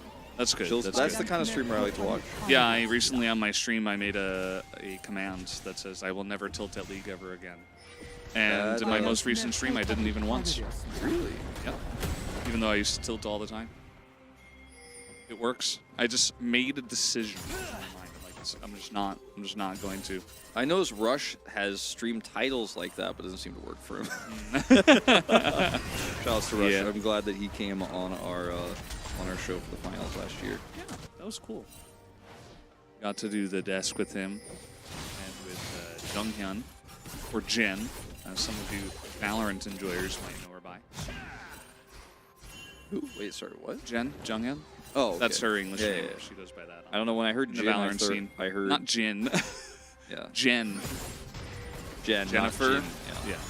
Yeah, no, I follow. I know who she is. Yeah, Right? yeah. I'm cool. I don't know about getting You're the bread. in the know. I don't know about getting the bread, but I do know about Junghyun, yeah. Get that bread on God. I just said something. Please say Yeehaw! yeehaw. Okay. Yeehaw. We both did it. We have now finished the obligation. We have completed your first quest. What is your second quest? Please, no additional quests. The next quest is a side quest, so we can decide if we want to do it or not. Yeah, it's optional. That one was the main quest, though. Get some grass on that bread. We Nobody need that says to that. actually That's advance not a the thing. story. We have to say yeehaw to advance the story, but No one said that. This guy obviously doesn't read YouTube chat. well, I mean, It's probably a healthy way to be, but YouTube chat's kind of on point today. Yeah, they've really come around today. Strangely enough. Pobelter Bay safe. trying to gank I don't think Pobelter. he's safe. Okay, he's safe now. He was not safe. He was not safe, Valdez. He wasn't safe. Oh my god! Okay, he's safe. Oh! Okay, Mobster TV, that's a little iffy right there. You better be careful. You might get the 600,000 seconds. That's his second edgy comment of the day. Yeah, he's a little edgy. I don't know. He's on thinner than flatbread ice right now, I would say. Frozen flatbread right now. Okay, top push here for Polbey. He has teleport, and if they can draw this out, I mean, he will eventually get that turret while they're also pushing this mid turret. Like, T1, you need to actually turn off this Drake, leave Forest, and actually punish, or you are going to lose way more. They're like cool Ocean Drake, bro. And they're not bro, but they're T1. So an inner plus another inner plus a charge on inhibitor. Somebody tell Wait, Winner. wait, no! Ah! Oh, man. That stings. So 2 inners plus charge on inhibitor turret for Ocean Drake. Not even Ocean Soul. Oh, and now they're trying to force a fight. This is yeah, Forest is dead. Trying to go for the flank. And now we got the slows here onto Dolly. Doesn't quite have the activation yet, but he's keeping him around. Does the flash over the wall. Nice little dodge there on the charm. Good zoom in from Mundo as well. Polbey trying to get out, but Cassante, oh, he actually does live as Lucid. He's going to make a flash and doesn't even commit to it. Easy peasy, throws up the thumbs up, and DK are strolling their way to a victory here in game 2. Yeah, I think strolling is a good way to put it. Is it just back-to-back Polbey angle here? I kind of feel like it is. I kind of feel like he's doing it. Yeah. I think he's kind of doing it. I think he's kind of got it. I think I've already chosen him. He was the chosen one. Yeah, by me at least. I mean, I don't know about everybody else, but... Well, he was the chosen one in game 1. So this idea here is not that bad, because if you can actually set up the roots and then get and the... execution. Yeah, if you can get the follow-up, it can be good, but like, I don't think this UI is necessarily telling this... I actually... Did Azir have ult? I'm not actually 100% sure. I've learned to not trust the UI. I don't remember when he ulted. Yeah. If he ulted in that mid exchange, then maybe this is actually a bad idea. But if he has ult and they can actually make it happen faster there, and he has the follow-up, maybe that's actually an angle, but it wasn't, unfortunately, in this case. You're right, Zayan. They just look a little bit desynced, right? Like, the idea is fine, but the execution is just like all over the place. I don't know what happened at T1. They looked great in spring, but maybe playoffs just kind of, I don't know.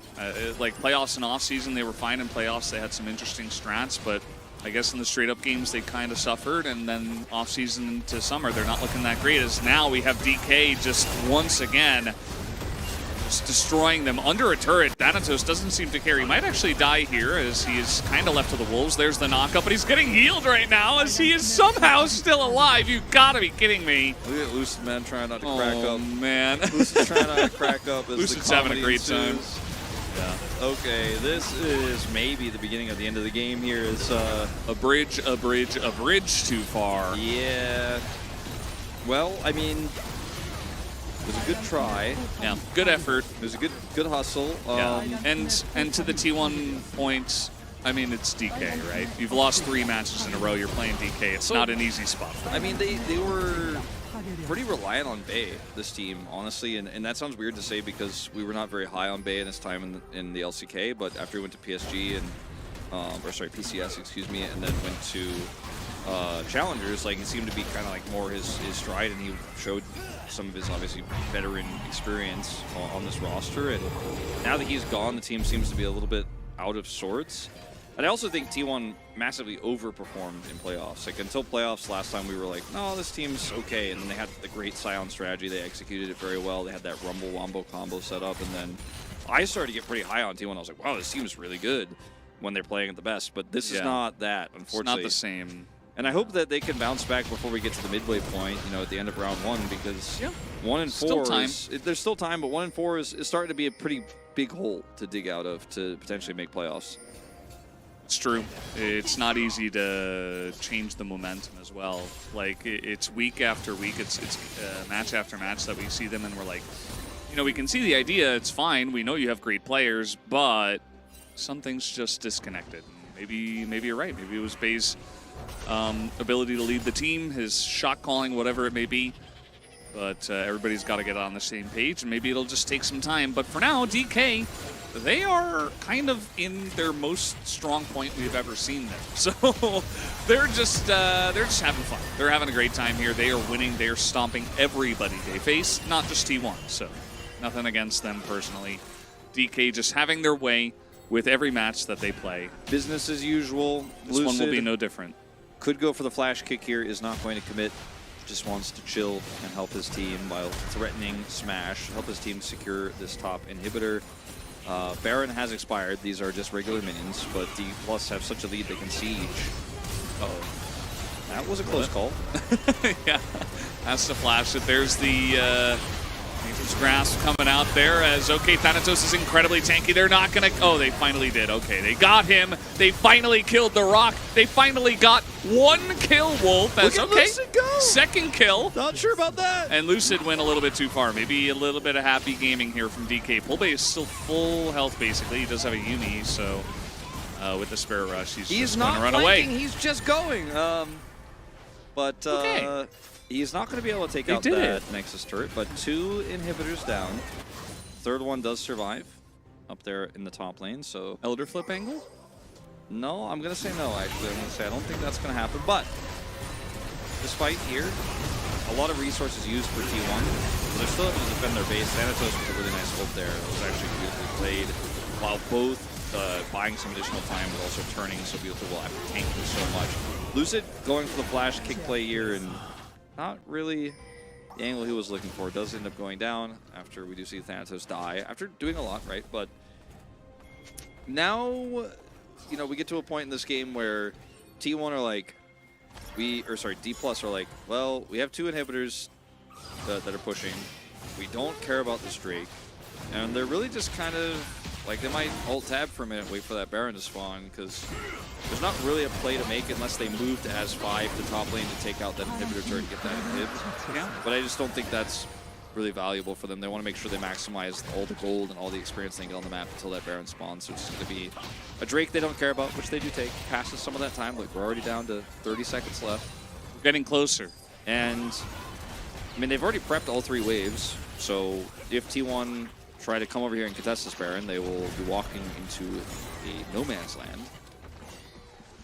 And then eventually, D+ will just start Baron, and that's going to be their win condition. They just push top to end, or push to either of these lanes. TP is up for Dahl, TP is up for Poby, trying desperately to relieve some of this pressure. But here comes that Baron on spawn. Where is D+? Exactly The where you thought. Baruni. They can 2 or 3 man this, I guess. It counts. Thanatos on the edge.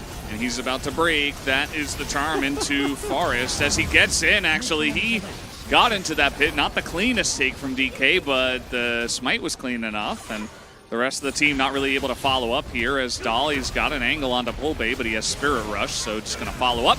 In goes Lucid, and not even Melio can help the Cassante this time around. Doesn't matter how many power picks you get if you don't play the game to the highest potential. DK, they're going to get these respawning inhibitors and look to end the game. I'm voting Pulbay. I'm doing it again. 3-0-4, perfect KDA, great impactful plays. I vote for Bible. Okay, Bobby. Just giving it one last go. A little bit of a lot of a Hail Mary. As Moonlight Vigil's going to miss, but the Rock does not miss, not even once. As down will go the Nexus, and down will go the game. It's another 2-0 for DK as they take out T1 in this one in pretty quick fashion. Game 1, a little bit closer, a little bit slower, but DK here in game number 2 put them out of their misery pretty fast. Thanatos looking like he was having a lot of fun that game. He had a big grin on his face when it ended. And yeah, that is the end of tonight's games. Backing it up, business as usual. Wrapping those cords around the keyboards. And here for T1, you know, it's It's another rough one. I think Forrest a little bit disconnected, but more than anything else in that second game, the laning phase. Did you hear that? Yeah. Come on! Looks like Crazy. a Captain Falcon remix or something. Songs go hard here at Challenger. They do. They do. Not as hard as D+, though. No one goes as hard as D+. Not even the music. Not even, come on, guy. You can't do it. That guy was going pretty hard. He was, yeah, but was he going as hard as The Rock? Like, even No. Dwayne Johnson doesn't go as hard as Thanatos did this game. True. Maokai did the most damage on T1. And That's not ideal. I think that's a lot of like sapling damage, right? It didn't really have to do with like Forrest having a particularly strong game. No, he certainly did not, unfortunately. Yeah. They were never really in a position for their Azir and Jinx to do damage anyway, so don't read into it too much, guys. I know you love the numbers. And Milio's damage does not. Never relevant. It doesn't show up on, like, when he empowers people, and his passive doesn't actually show up in his damage, so it always looks very low. But that will also tell you a lot about Jinx's damage this game. Is like, you're like, oh, okay, Milio's damage is all in Jinx's damage too, and it's still sub 7,000. So, yeah, it wasn't. There was never really a point in this game where T1 were relevant. Unlike game one, where there was actually a significant portion of the time where they were keeping it close until one big mistake. Back to the drawing board, I think. Not a bad draft here from T1 at all. It was kind of their take on what we saw from D+ in game one, but the execution was not what it needed to be. I don't want to beat a dead horse on this one or continue to talk about it, so I won't. I'll just say I think Pulbe should be POG. Yeah. I didn't see who you voted for. Like we said, I voted for mid. At the end of the day, DK are just god tier right now. So anybody who stands in their way, they will mow down. And that's exactly what happened here against T1. Didn't matter who they were going to face. Next week, we are going to have DK against DRX, right? Yeah, I believe so. So that's going to be a very interesting matchup. I think that's next Monday, actually. Still favoring DK. Yeah, I am too at this moment in time, but we have seen upsets. I think it could go 3. I think it's going to be a big banger next week. As Not just a banger, a big banger. a big banger. Just like Saturday's matches of the LCK. 2 big bangers. That makes 3, really, if you add them all together. Huge bangers. Large. Sizable. And factual. Factual. It's Awesome. not subjective. It's objectively large. Big. Yeah, Thanatos was great. He played the Malphite, and he smashed some people. So, yeah, still performing well, just like the rest of his team, including Pulpe, who picked up the POG this time around again. Unsurprisingly, on Ahri, doing 27% of his team's damage. But it is now time for the solo Pulpe interview that we will not be involved in. No, Wolf, it's time for the caster and chat community corner. Which today has been C4. this or that segment for us. This or that, Orianna or Kiana? Which Ana is your favorite? Orianna easily. Orianna easily? Okay. Kiana's not fun for me. I don't play assassins very much, except Kled, but he's not really an assassin. What is Kled? Who is Kled? How is Kled? I wonder how he's doing. I don't know. How's Skarl? He's always running away. Seems not good based on what Kled is saying on those voice lines. What patch were they playing on today? 13.11. Next week, on Monday, it will be 13.12. So, I like when Valdez answers the questions. yeah. I mean, it's right there. I got to answer it, right? So, YouTube chat is losing its mind again, so... Japanese curry or Indian curry? Ooh, I'm going to go for Indian curry. Whoa. I know. Controversial take. I'm going to go Japanese, but I think it's like... more diverse. Like, there's way too many different kinds, you know? Because so the Indian curry has more types of curry. Japanese curry has more types of toppings and things Yeah. that put into it. Yeah. So... LCK or LPL world champ this year. Don't make me do it, man. Not biased at all, but LPL. Yeah, same. No offense to our region, but right now it's not looking like it's going to be us. But that's okay. It didn't look Right like it was now. going to be us last and time then for me, DRX and won. then DRX You never won. know. So CS feels okay, man. LCS will be there. They'll be Probably, in the probably. tournament. I think. I mean, Hope the so. tournament did eventually start, so that's a good sign. Because for a little bit there, they were like, we might not be at Worlds Yeah. actually. Valdez, if you were about to die IRL, but a blast cone could save you, what would you do? I would take the blast cone and live. Okay, yeah, good. I mean, blast cones are bad because they deny action and they're somewhat RNG, and players don't use them proactively enough for them to be a positive influence on the Rift. I actually prefer a stomp of League than a stomp of Overwatch because in Overwatch, the like a really hard stomp usually just leads to like spawn capping and the game just stops happening. Like eventually in Overwatch the game doesn't occur anymore, whereas in League, the stomp means that you get to see fun stuff all the time, and there are usually like really complex reasons as a team why the stomp can happen. Who's a better assassin, Kled or Ornn? I'm gonna say Ornn. I guess I'll say Ornn also. Kled kind of. He's more of like a one-on-one He's an or all-inner, like frontline dive. He's a duelist. Type. Yeah, he's like a duelist. Yeah. Ornn is more of like, okay, I'm gonna breathe fire onto you and like hit your backline and stuff like that. So is Paper Ivern? He's a tree.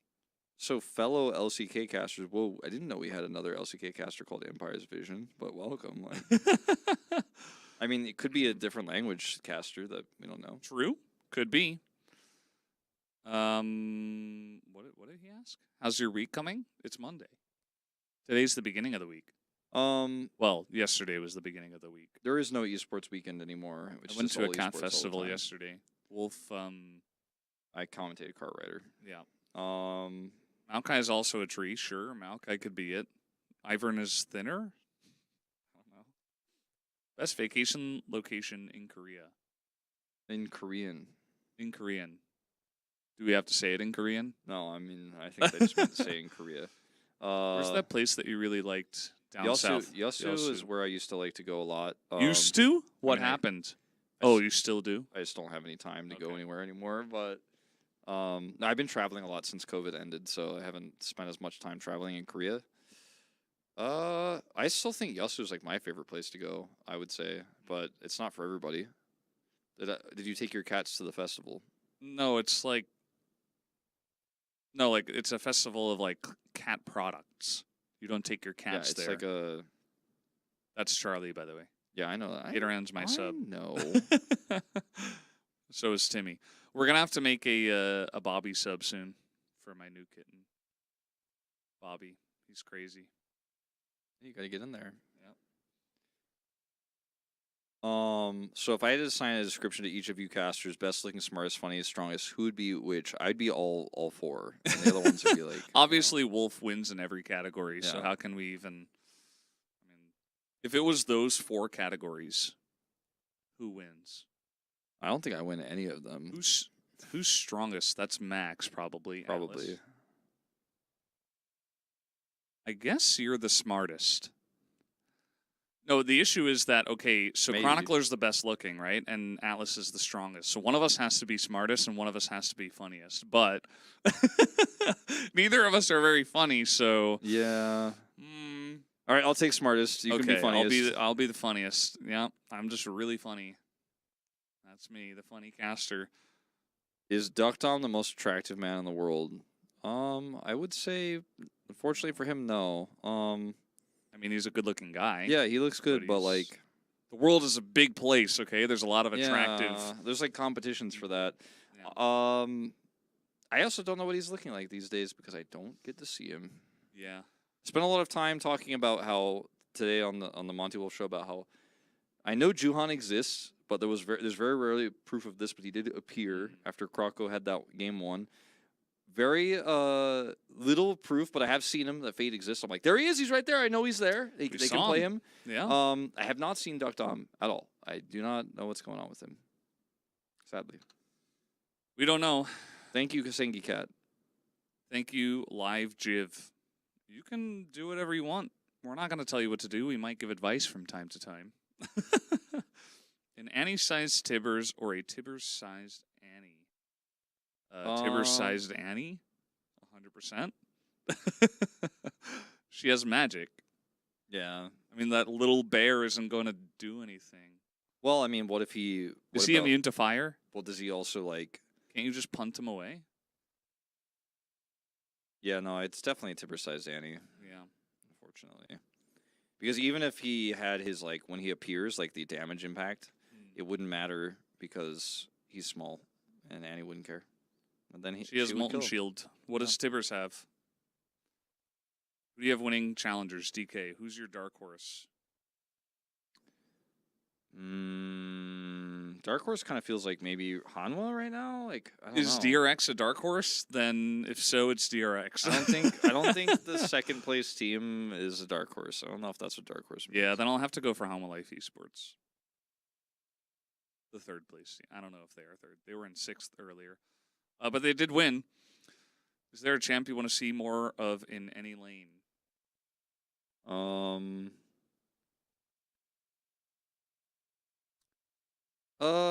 Maybe. I'm like, I actually want to answer this like carefully because I want to have like a. Singed. That's not my answer, but That's my answer. Singed. I think we could see more Orianna. I'd like to see more Orianna overall, especially in this meta where engage is so important. I think she offers a lot. She does a lot of damage. She's getting buffed. Give me that Orianna. Who are you betting your home on? We don't endorse betting. No. To take 4th LCK World spot, assuming T1 Gen.G KT. DK?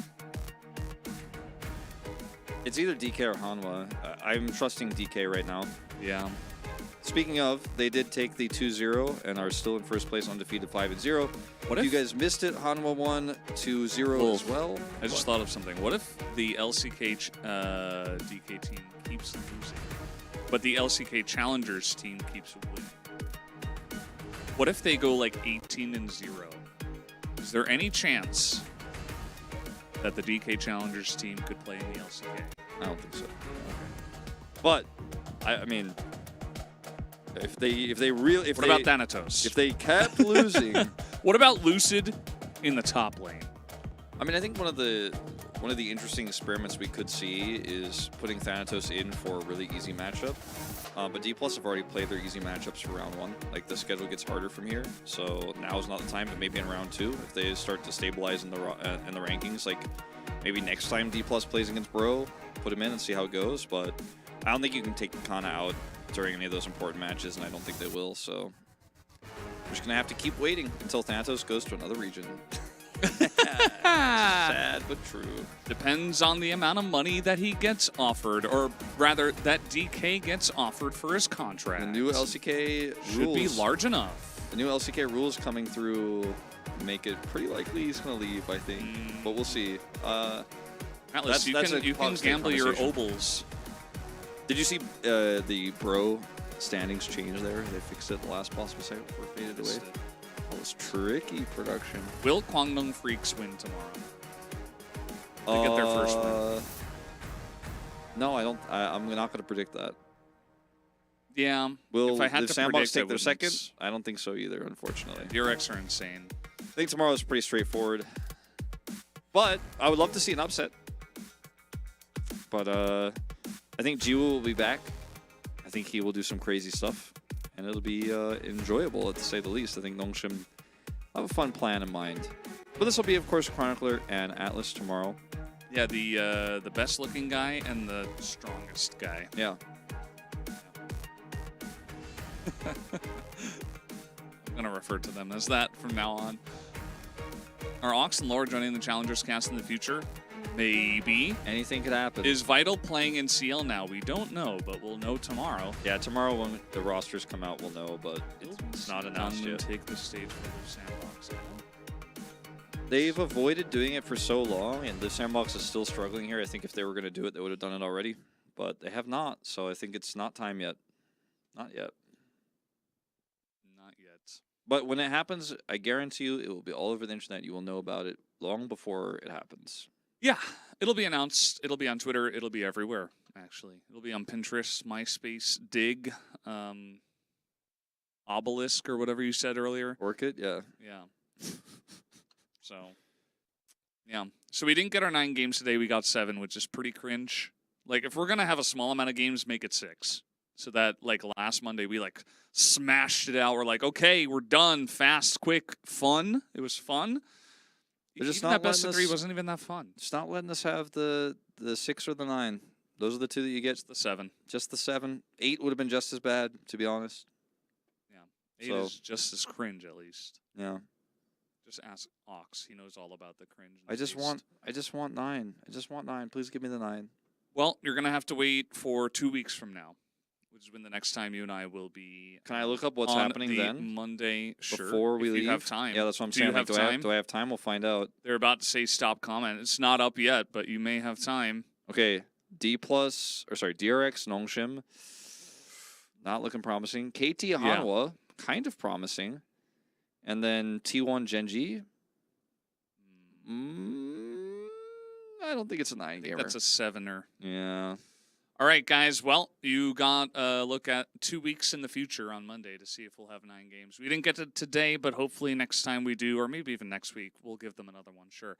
But now we have to please closing comments. So we'll see you tomorrow. We'll see you on Wednesday for LCK, and tomorrow for Challenger League. We won't be here, but others will. Have a great night, and see you next time.